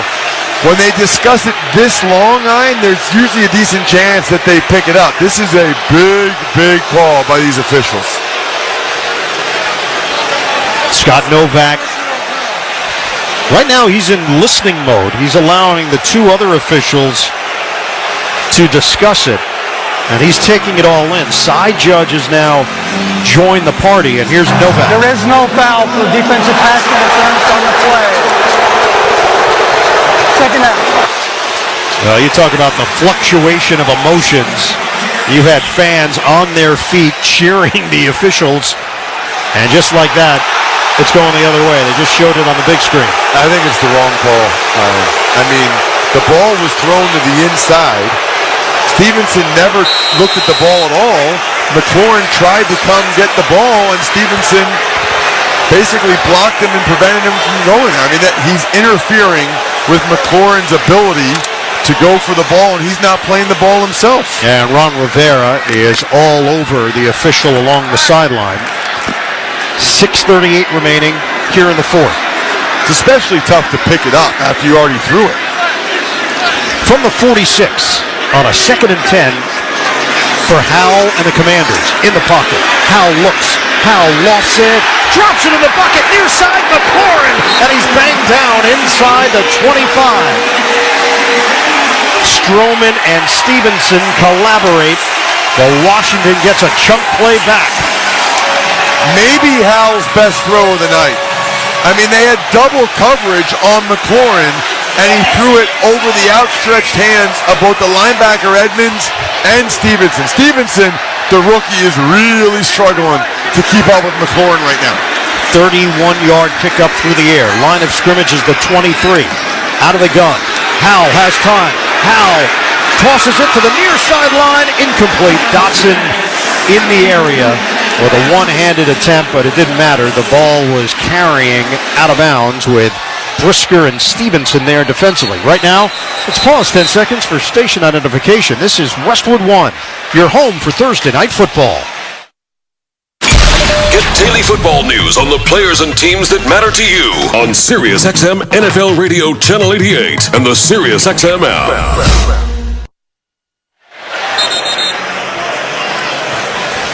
Greg Stroman Jr. is walking off the field. Terrell Smith has just made his way through the tunnel towards the locker room. So they're dropping like flies right now in that secondary for Chicago. The Bears are running out of defensive backs and running backs. I mean, that's part of the issue with playing a game on a short week like this. 2nd and 10, 5:54 to play in the fourth. Washington moving from right to left. They trail 30-20. Shotgun snap. Toss to the near side. It's grabbed by Robinson. Tries to get up and run, and then he's surrounded by 3 Bears. And it's blown up for a loss of 5 on the play. Walker and Ngakoue ranging over to make the tackle, and we've got another injured Bear. It is Tremaine Edmonds who is grabbing at the back of his right leg. He is sitting up right along the 27-yard line. Really like the play call there by Eberflus on defense. He brought it delayed blitz from the corner, and Howell got rocked as he delivered that ball, which is why it was behind Robinson, which led to the lost yardage play. Edmonds signed a big contract with the Chicago Bears, came over from Buffalo, 4 years, $72 million. Athletic training staff has surrounded him. They have formed a circle around Edmonds. The officials have now backed off. Edmonds is helped to his feet, and he is standing up on his own and has to take the long walk to the far sideline. This happened right along the near sideline. Every weekend on Westwood One's NFL Preview, Scott Graham, Ross Tucker break down all the matchups. If you miss the show live, you can listen on demand at westwoodonesports.com. When do you typically listen to that on demand, Ryan? Tonight. On the plane or on the drive home? Yeah, got it. Tonight. I get the early edition, even though it comes out on Friday. I'm going to actually be in the car right after midnight, so I get it hot and fresh. So, interesting situation here for Washington, right? I mean, obviously they want to get the first down here, but down 10, Howell has to be careful with the football here. 3rd and 15, those are tough windows to fit the ball into, and you got to at least get a field goal attempt here to make it a one-score game. Back at the 28-yard line. Shotgun for Howell. Quick hitter, throws right through the hands of Gibson along the far side, and it's incomplete. Even if he picks up 7 yards, you just feel better about things. Well, he was not going to get the first down. I mean, highly unlikely, because the Bears had a couple defenders out there that would have rallied to the ball and very likely made the tackle on Gibson, and it would have had the clock keep going, which is not ideal for the Commanders at this point. But very makeable field goal, 46 yards away for Joey Sly. Trying to make this a one-score game. Sly sprays it off to the right, and it's no good. Washington comes up empty with 5:11 on the clock. I can't believe that. An enormous miss. I mean, there was already a few people leaving for the exits. Now, after that miss, a lot of them are leaving for the exits. That is a brutal miss by Joey Sly. And the Bears maintain a 10-point lead. Set your alarm clocks to join us Sunday morning, a special breakfast edition of NFL football. The Buffalo Bills face the Jacksonville Jaguars at Tottenham Hotspur Stadium beginning at 9 a.m. Eastern. JP Shadrick, James Lofton. They'll bring you all the action live from London. Log on to westwoodonesports.com for more details or to listen to the live stream for free. If it's Sunday morning football, it's on Westwood One. Handoff, Blasingame, beautiful spin move as he crosses the 40 to the 41. He picks up 5 on the play, and it's John Ridgway III on the tackle. Right now, the key, just secure the ball. Yep. I mean, they call this, even though there's still almost 5 minutes remaining, the Bears are in 4-minute mode offense right now. And the rules for 4-minute offense are, and now you have a commander go down way, way after the play. So the athletic training staff is going to check on Ridgway, who was in on the stop. Second-year defensive lineman out of Arkansas, transferred from Illinois State, originally a fifth-round pick of the Dallas Cowboys. Well, I was going to say, Ian, about the rules for 4-minute offense. You stay in bounds, no penalties, because penalties stop the clock and send you the wrong direction. And obviously, first and foremost, protect the football. Cannot let the defenders rip it out, because that's obviously what they're going to try to do.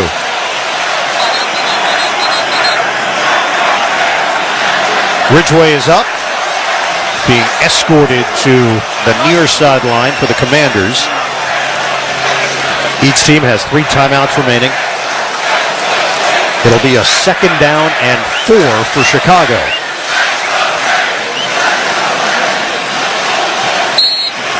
.440 to play. Bears 30, Commanders 20. Chicago looking for its first win of the season.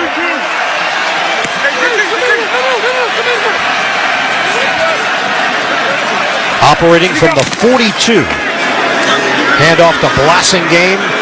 He squeezes the ball, drives close to the 44. They're going to whistle it down there with James Smith-Williams making the stop for Washington, and a timeout taken. First timeout used by the Commanders at the 4:17 mark. Pretty good start to this drive by the Bears to have 2 runs here to set up 3rd and 2.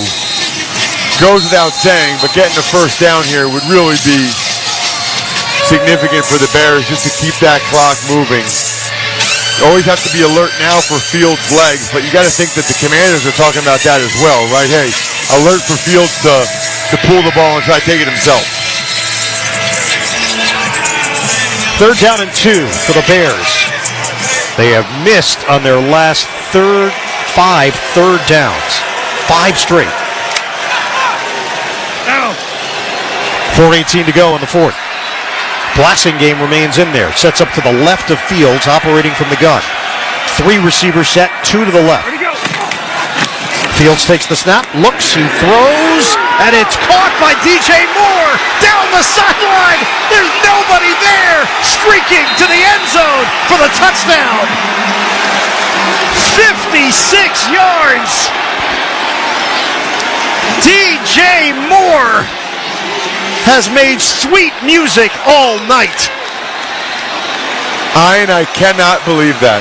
I can't believe the Bears called a pass, and that was very close to being a pick 6 the other direction. Fuller just missed the pick 6. Moore snares it. There's nobody else there as Moore's career night continues. Kendall Fuller went for the pick, and somehow the ball ends up in the hands of DJ Moore. There is no help over there. Moore has gone for 230 yards and 3 touchdowns. The most receiving yards in a game in the NFL this season. Inches, Ian, is the difference between a pick 6 from Fuller going all the way back to the house and DJ Moore getting a touchdown the other way. I mean, that is a gutsy call by Getsy, and then I can't believe Fields even tried to make that throw. I mean, Fuller had awesome coverage. He got a piece. I cannot believe that. And that should seal it. I would tell you that the Bears are extremely fortunate that just played out the way it did, because that could have very easily been disastrous for Chicago up 10 at this point. Huge smile on the face of DJ Moore, now in his 6th year in the NFL. He's had 3 1,000-yard seasons. He might have a 1,000-yard game. Man, what a performance. kickoff ends up in the end zone, out to the 25 with 4:09 left. And the Bears now up by 17. I mean, aren't you surprised that they threw the ball? I mean, I'm a little surprised they threw it. 3rd and 2 to have just a straight drop back pass from Fields. I was not expecting that. Some type of run. You're up by 10 with 4 minutes left. I mean, to keep the clock moving. And then Fields pulled the trigger on an out route where the corner's sitting on it. Yep. And you stated it. Couple inches, it's a pick six and a whole new ball game. Down goes Howell. DeMarcus Walker gets home. 4th sack of the night for this Chicago defense. And they had 2 coming into the night. 2. So the clock is rolling. We're down to 3:45 to play. Howell trying to get out of trouble, and he is brought down by Walker from behind. A loss of 11. 2nd and 21. Howell, the step and throw. Catch made at the 23-yard line, right along the numbers along the far side. Curtis Samuel with the grab. It covers 8 yards. So it's going to be 3rd down and 13. Shotgun for Howell. They handle the rush initially, and then the second wave comes through to take down Howell. Ngakoue, along with Justin Jones.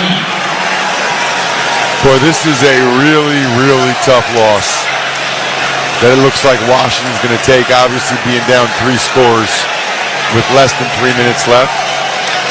You know, to start the season 2-0, feeling good about yourself. They lost to 2 of the 3 or 4 best teams in the league, right? The Buffalo Bills, the Philadelphia Eagles. But to lose at home to the winless Bears is a totally different animal. 4th down and 18. Howell pats the ball. He throws it underneath. The grab is made by Cole Turner, trying to break free on the far sideline. Cannot. Tackled by Jalen Jones and T.J. Edwards. And on 4th down, that is it. They don't get nearly enough. They turn it over on downs. The Bears are going to get the ball back with 2.5 to play, leading 37-20.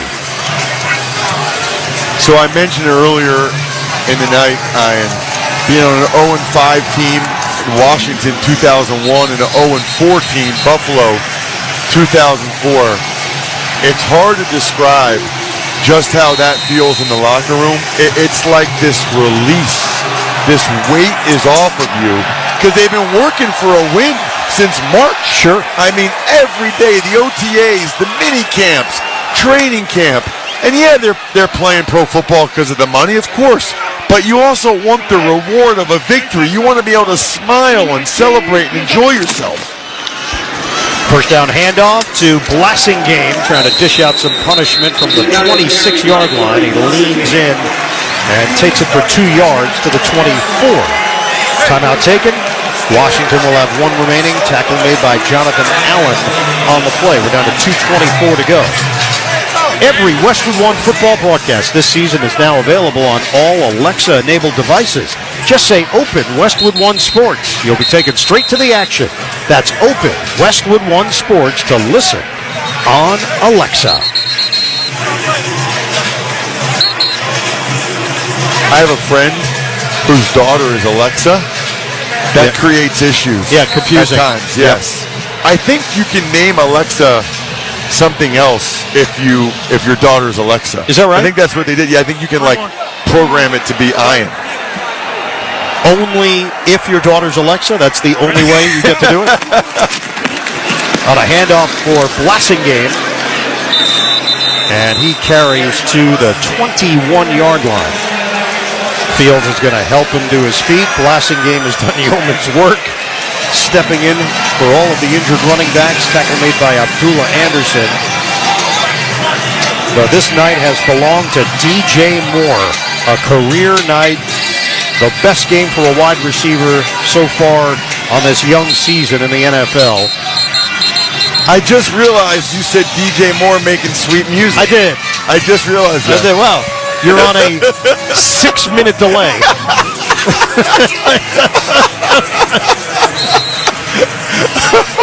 That was good. Thanks, Ross. I don't take requests, so whatever pops into my brain in the moment. Oh, man, I just got it. 3rd and 5 minutes 5. later. Ready, go, go. Shotgun high snap. Fields hands to Blasingame, and he blasts across the 20-yard line inside to the 17. Another tackle for Anderson. We've hit 4th down, and we have also reached the 2-minute warning here in Landover. The Bears 37, the Commanders 20. You're listening to Thursday Night Football on Westwood One. A little frosty time with Wendy's. New pumpkin spice frosty makes any fall activity fallier. We'll prove it. Lost in a corn maze? A pumpkin spice frosty can tide you over until your family finds you. Football team in overtime? Add a pumpkin spice frosty for something to stress spoon. Decorating for fall? Sprinkle in a little pumpkin spice frosty time for extra vibes. No matter how you fall, make it even fallier with Wendy's new pumpkin spice frosty. Limited time only at participating U.S. Wendy's. Vanilla frosty is temporarily unavailable. Back here, final 2 minutes of action at FedEx Field, where the Chicago Bears are on the verge of claiming their first win of the season.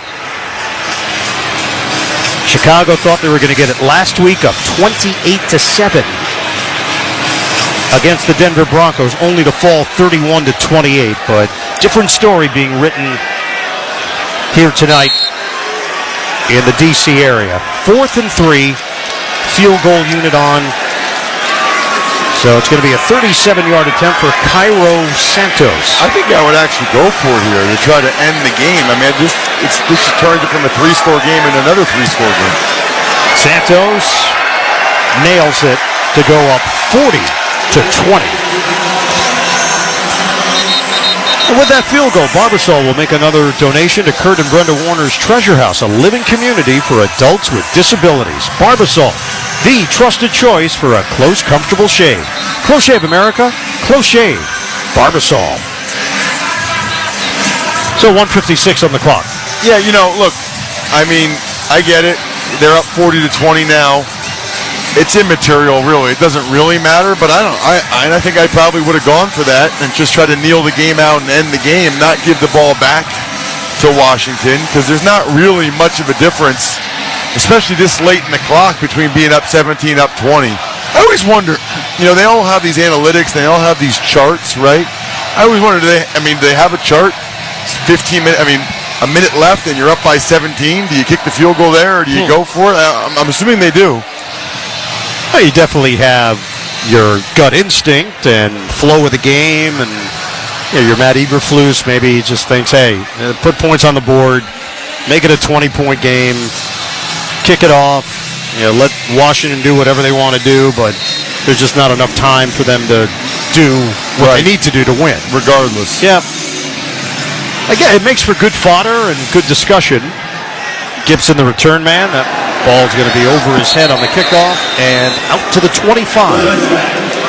So 1:56 left. Washington down by 20. This is where you can pad some numbers.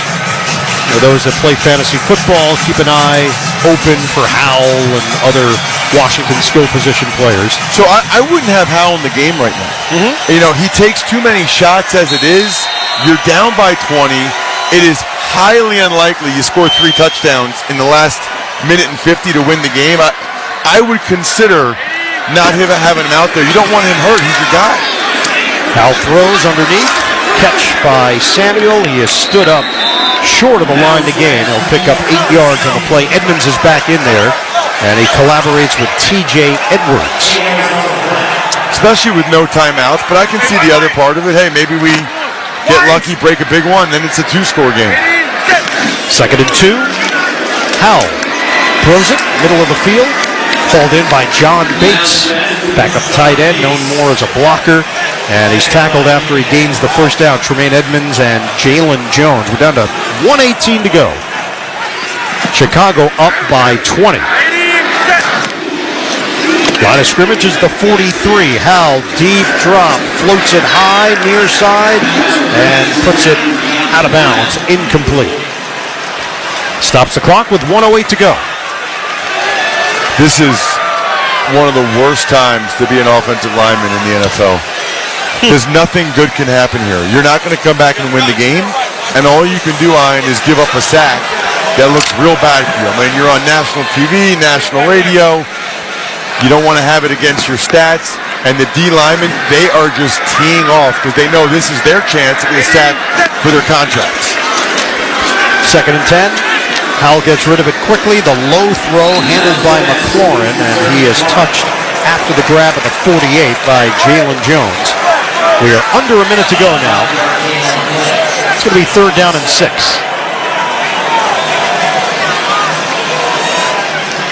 Shotgun here for Howell. From the 47, Howell sets and throws. That's a low one. Going downstairs to grab it is Crowder, and it's a clean catch. Gets up and runs with it for a 1st down. Sanborn and Jawan Williams there defensively. Jones thought he touched Crowder down short of the line of the game, but the officials disagreed. 22 seconds left. Howell in the pocket. Pitch and catch. Another grab made over the middle. It's Bates. And he is driven backwards, now pushing and shoving. And as you mentioned, Ross, nothing good happens. No. This stage of the game. That's going to be the final play. The longest losing streak in Chicago Bears history is over. The Bears get it done against Washington. 40-20 the final. Their first win since October 24th, 2022. The Bears got out of the gates in a hurry and had enough to get to the finish line. Looked dicey there a little bit in the second half. And you know that the Bears had to be thinking about what happened last week against Denver. That had to be in the back of their minds, or at least in their subconscious. But kudos to them for making the plays they had to make to not let that happen 2 weeks in a row. So Chicago improves to 1-4 on the season. Washington drops to 2-3. They had 471 yards last week against Denver. The question, would they back it up? They do. 451 yards of offense. So amidst some of the turmoil, they have found a little something. Meanwhile, the Commanders' defense, they struggled again. That is their 4th game where they've given up over 30 points. And to give up 40 to this Bears team is not a good look for Jack Del Rio and his side of the ball. And that's 4 straight games, 30 or more points.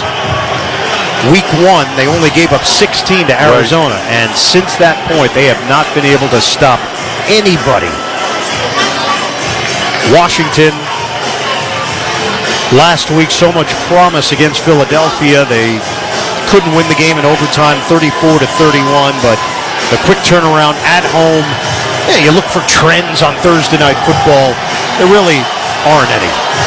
Well, if there's any, it's that it usually favors the home team, right? The short week, Thursday Night Football, I don't have to travel. This is a really, really bad loss for the Commanders to come out of this game with a loss against a winless Bears team. You know, the Commanders are hoping to be in the mix for a playoff spot, and especially in that division with the Cowboys and the Eagles, you can't afford to lose a game like this. And a really good win for the Chicago Bears. They had it all working in the first half. Both sides of the ball. Offense was stellar. Defense making things happen. Then in the third quarter, you could feel a shift. Washington finally got it going. But the Bears have more than enough to get it done here in the D.C. area. Final score 40-20. We're joined right now by one of the defensive standouts for the Chicago Bears, Jaquan Brisker. Congratulations, Jaquan. Thank you. I appreciate that. Let's get right to the emotions of this because it's a win. You knew that you needed to get it. Your teammates knew. The city of Chicago knew. If you can, just impart to us what you guys are feeling. Is it just a sense of relief, or is it something, hey, this is just the beginning? Love you, boy. No, this is just the beginning. We had to build on from last week. We knew we let one go from last week, so this one, it was an emotional win. We knew we just had to finish out the game, so that's what we did, and we got a great W, emotional W. We needed this. Jaquan, you lost your first 3 running backs. You lost a bunch of defensive backs. You didn't even have a couple of guys coming into the game. What does that say about the resiliency of this team? We had to just fight. We trust in one another. We love one another. So we just knew we had to battle, and we knew that we had to come out with a W, especially being up big, early. So we knew we had to, finish this thing out. That's what Coach Flew said. He said, we got to make sure we finish this time, and that's what we did. Jaquan, let's talk about the other side of the ball. DJ Moore had an absolutely career night, back-to-back huge games for him. How happy are you and the guys that you have him and you got him via trade? He's made a huge difference for your team. Definitely a huge difference. I'm super happy, especially that he's getting the ball and that he's doing what he's doing.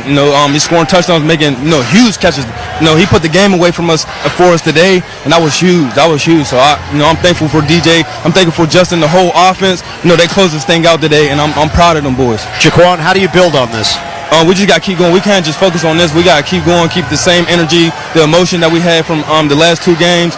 And we just got to keep building, stay together and get everybody back healthy and just keep going. Congratulations on the win. Go celebrate with your guys. Thank you. I appreciate you. Jaquan Brisker, the second-year safety out of Penn State, second-round pick, physical, excellent tackler, good toughness, and helped lead the way for an undermanned Chicago team, especially in that secondary. They had no Eddie Jackson, they had no Jalen Johnson. They were losing guys left and right, but they had enough to get it done tonight in Landover. Final score, 40-20. The Bears win their first game of the season. When we come back, Scott Graham rejoins us with the postgame report. You're listening to Thursday Night Football on Westwood One. KFC's new hot and spicy wings get fired up this fantasy season with 8 pieces of spicy marinated hand-breaded wings for just $4.99. They're a can't-miss call for whatever the fantasy gods throw your way. In the midst of a managerial hot streak, keep it rolling with KFC's new hot and spicy wings. Did you just assemble the worst lineup in fantasy history? Who cares? You can get 8 hand-breaded spicy marinated wings for just $4.99. Grab KFC's new hot and spicy wings now. It's finger-looking good. On job sites, few things are more important than a solid work boot. At Boot Barn Work, we pride ourselves on knowing that no matter your trade, when there's hard work to be done, your boot should be built for non-stop protection and mobility. Thoroughgood checks all the boxes. Their Wear Anywhere boots are time-tested and crafted with the highest quality materials for relentless support. For job-fitted boots, Thoroughgood at Boot Barn Work.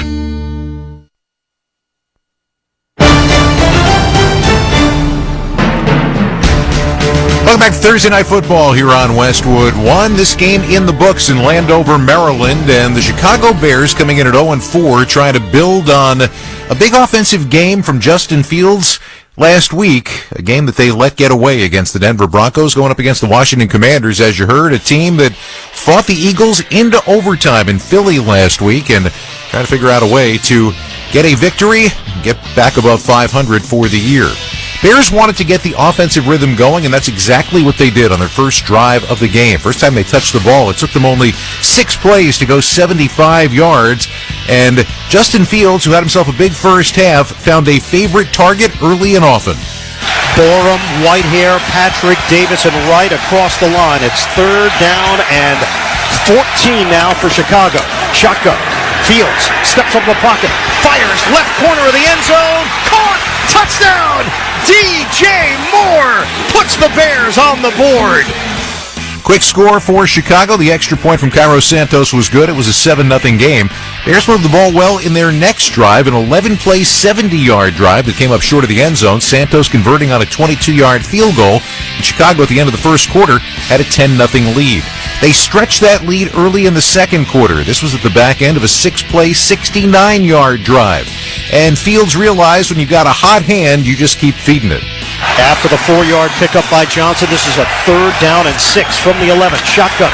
Fields looking, floats it, left corner of the end zone. It is handled by DJ Moore.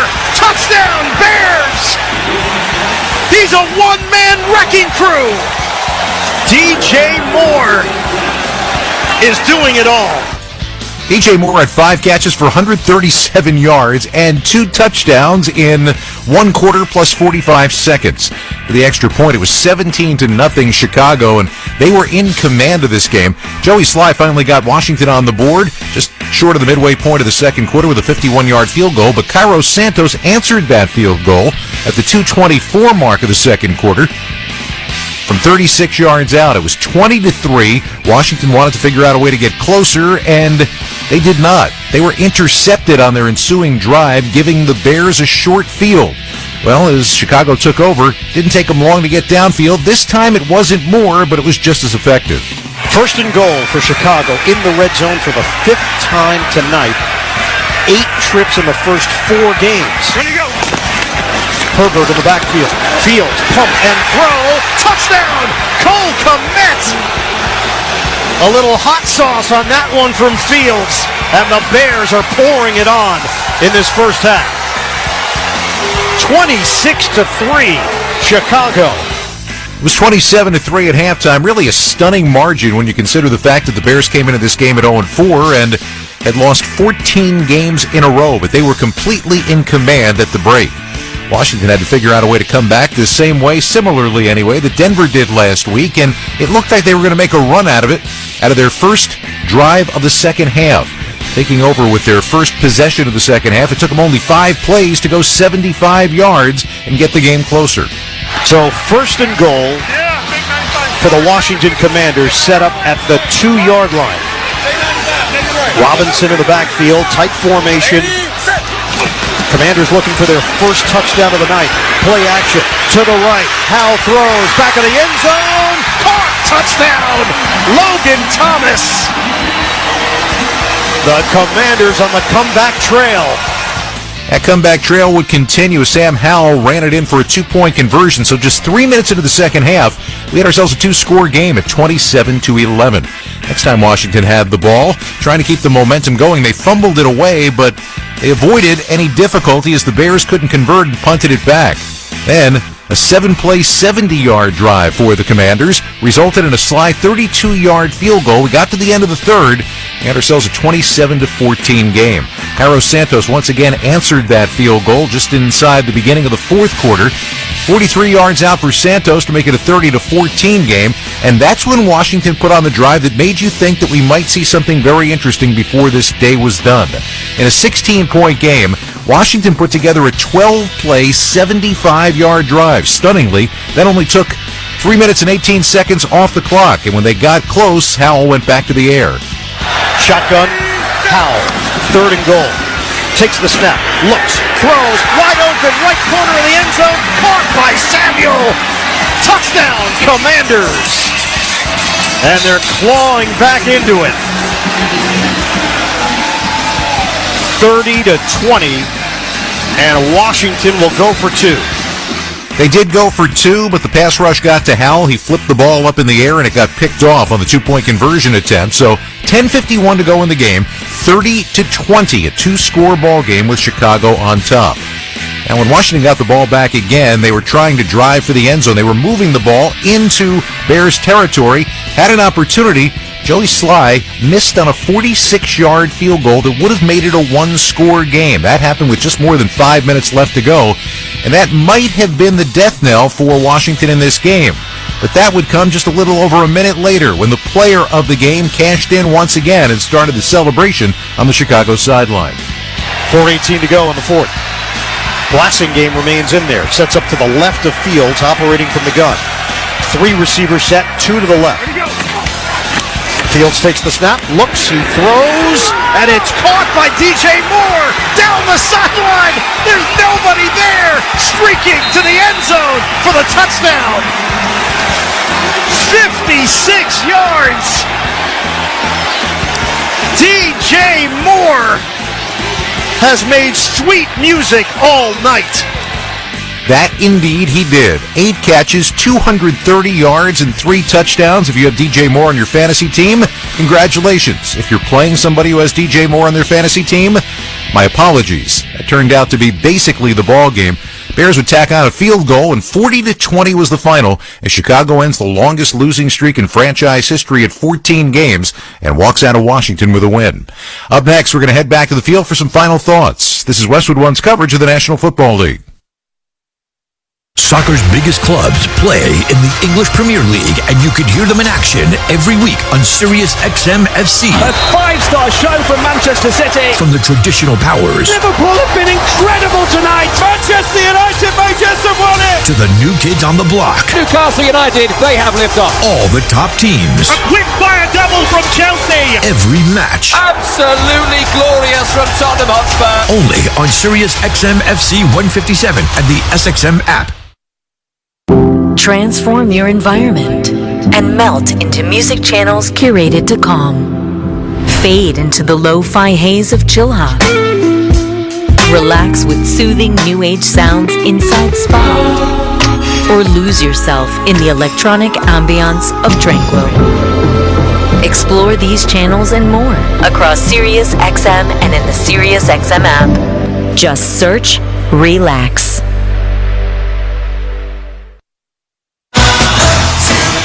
Billy Joel here. It's back. All my music on my very own channel, the Billy Joel channel. The instrument that jumps out is not the piano, it's the harmonica. Sing us a song, you're the piano man. The stories behind his songs. Now, for a limited time, on Channel 105 and on the Sirius XM app, included in all trials and popular plans. Keep up with Lionel Messi and Inter Miami's thrilling playoff chase on Sirius XM FC. Messi up over. Sensational. It's a must-win for the magisterial one as Miami faces a tough test against the league's best. Acosta! Oh my goodness! Miami versus FC Cincinnati, Saturday night at 7:30 Eastern on Sirius XM FC 157 and the Sirius XM app.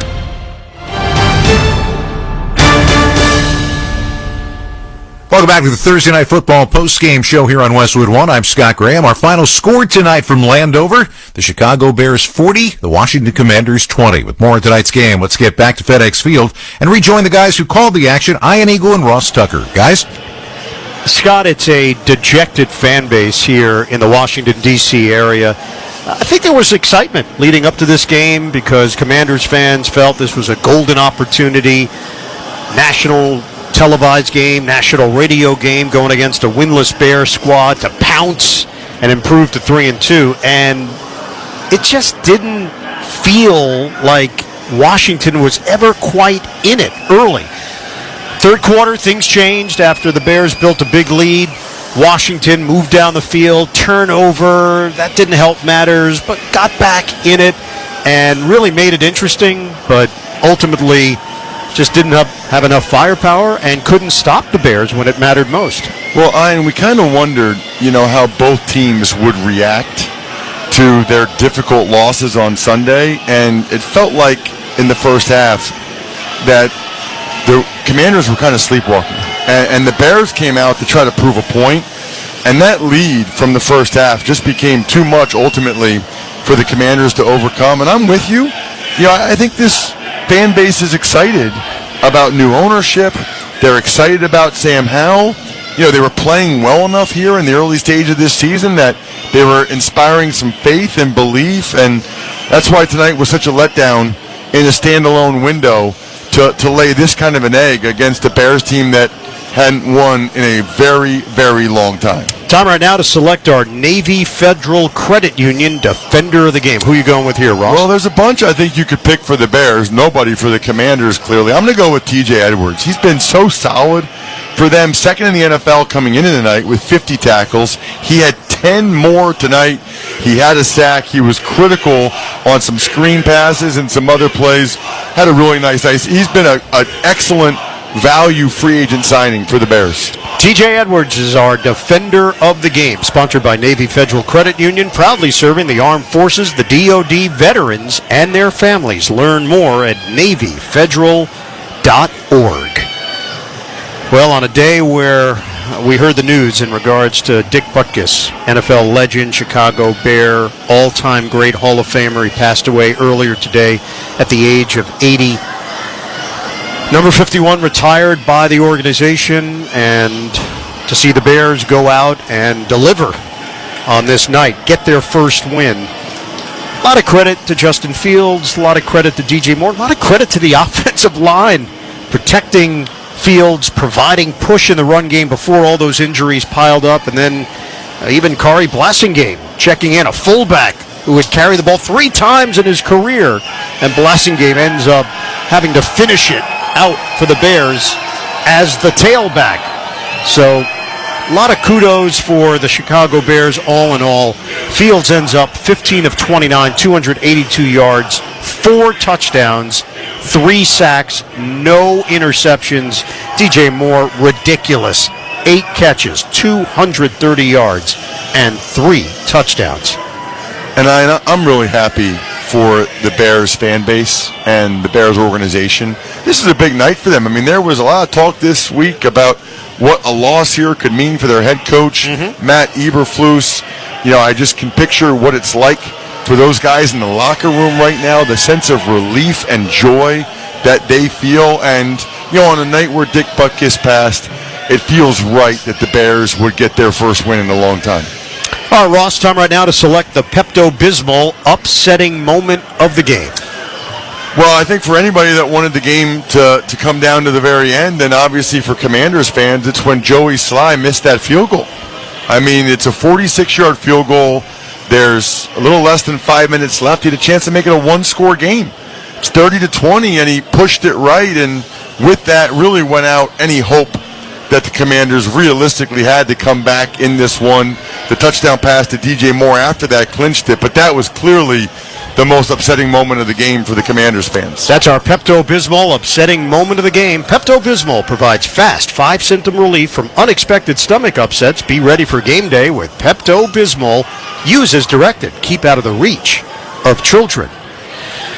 So the Bears improved to 1-4. What's up next? They will host Minnesota. One of the best parts of winning on a Thursday night. Get a couple days to yourself. You let that win sink in. And for the Bears, it's even extra special considering the fact they have not won this year. There is now one remaining winless team in the NFL, and it's the Carolina Panthers. The Bears are off the board. And the Bears are rooting for the Carolina Panthers to continue to lose because the Bears have the Panthers' first-round pick. Correct. So, ideally, if you're the Bears, you keep winning and the Panthers keep losing, so your pick is as high as possible. And who knows? I mentioned during the broadcast, Ian being on 0-5 and 0-4 teams, ended up, having winning records. Maybe the Bears go on a run from here, right? The offense is looking much, much better at this point. And I thought the defense took a step forward tonight as well. I mean, you go on the road, I don't care who you're playing, 40-20 is a pretty impressive win. On the opposite end, if you're Washington, it's tough to lose on Thursday because that sits with you and that now permeates around your facility for extra days until you get back out there. Up next for the Commanders will be a game in Atlanta, and then they take on the New York Giants. That's the story here in Landover, Maryland. 40-20, the final score. The Bears get in the win column. Right now, let's send it back to Scott Graham in our Westwood One studios. Scott. All right, thank you, guys. We're going to wrap things up when we return. You're listening to Thursday Night Football on Westwood One. Jim Gaffigan here with some more straight talk. Now you can get a Walmart Plus membership, plus not pay for it, because it's included with Straight Talk wireless plans. You get free delivery with Walmart Plus a Paramount Plus subscription included. Plus, you pay less for gas. That's a lot of pluses. Only Straight Talk gives you unlimited 5G data and Walmart Plus included on select plans for free. Straight Talk Wireless, available at Walmart. Requires service on Gold or Platinum Unlimited. One offer per eligible account. Paramount Plus Essential Plan only. Separate registration required. Additional terms apply. Pro football player Travis Kelce is pressed for time during the football season. So he does 2 things at once. Whether it's grilling while mowing. 2 things at once! Or getting this season's updated COVID-19 shot at the same visit as his flu shot. 2 things at once. You can be like Travis and ask your pharmacist about getting this season's COVID-19 shot at the same visit as your flu shot, if you're due for both, as recommended by the CDC. Learn more and schedule at vaccines.gov. Sponsored by Pfizer. Final score, Chicago 40, Washington 20. You've been listening to Westwood One's coverage of Thursday Night Football. Tonight's broadcast has been sponsored by Barbasol Shaving Cream, by Wendy's, by Shopify, by AutoZone, by NFL.com, and by BetMGM, the official odds provider for Westwood One. Please gamble responsibly. I want to thank our crew for this evening. Studio coordinator Art Martinez, studio producer Larry Costigan, production assistance provided by Mike Garland, Ryan Cummins, and Dan Silverman. Statistician Brent Bissell, our spotter Ryan Eigenbrod, engineer Sam Virgillo, production supervisors Aaron Cummins and Brian Finkelstein, coordinating producer Mike Eby, and the executive producer of Westwood One Sports is Howard Deneroff. Join us again this Sunday morning, a special early edition of the NFL on Westwood One when the Jaguars take on the Bills from London, England. Our coverage kicks off at 9 a.m. Eastern Time. Then Sunday Night Football. What a matchup it is when two of the NFC's elite face off in the Bay Area as Dallas battles San Francisco. Ryan Radke and Ryan Harris will have all the excitement. On Monday night, the Green Bay Packers head to the desert to face off against the Raiders. Kevin Harlan, Mike Golick bring you all the action from Las Vegas. Our pregame coverage with NFL Network's Rich Eisen kicks off at 7:30 Eastern Time. And 1 week from tonight, Denver and Kansas City renew their AFC West rivalry. Catch all those games right here on many of these same stations. The NFL app is streamed live for free on our website, westwoodonesports.com. Once again, the final, Chicago 40, Washington 20. For Ryan Eagle and Ross Tucker, I'm Scott Graham. Thanks for joining us. You've been listening to Thursday Night Football on Westwood One. Thanks for listening to the National Football League on Sirius XM. Now, let's join the NFL Radio postgame show.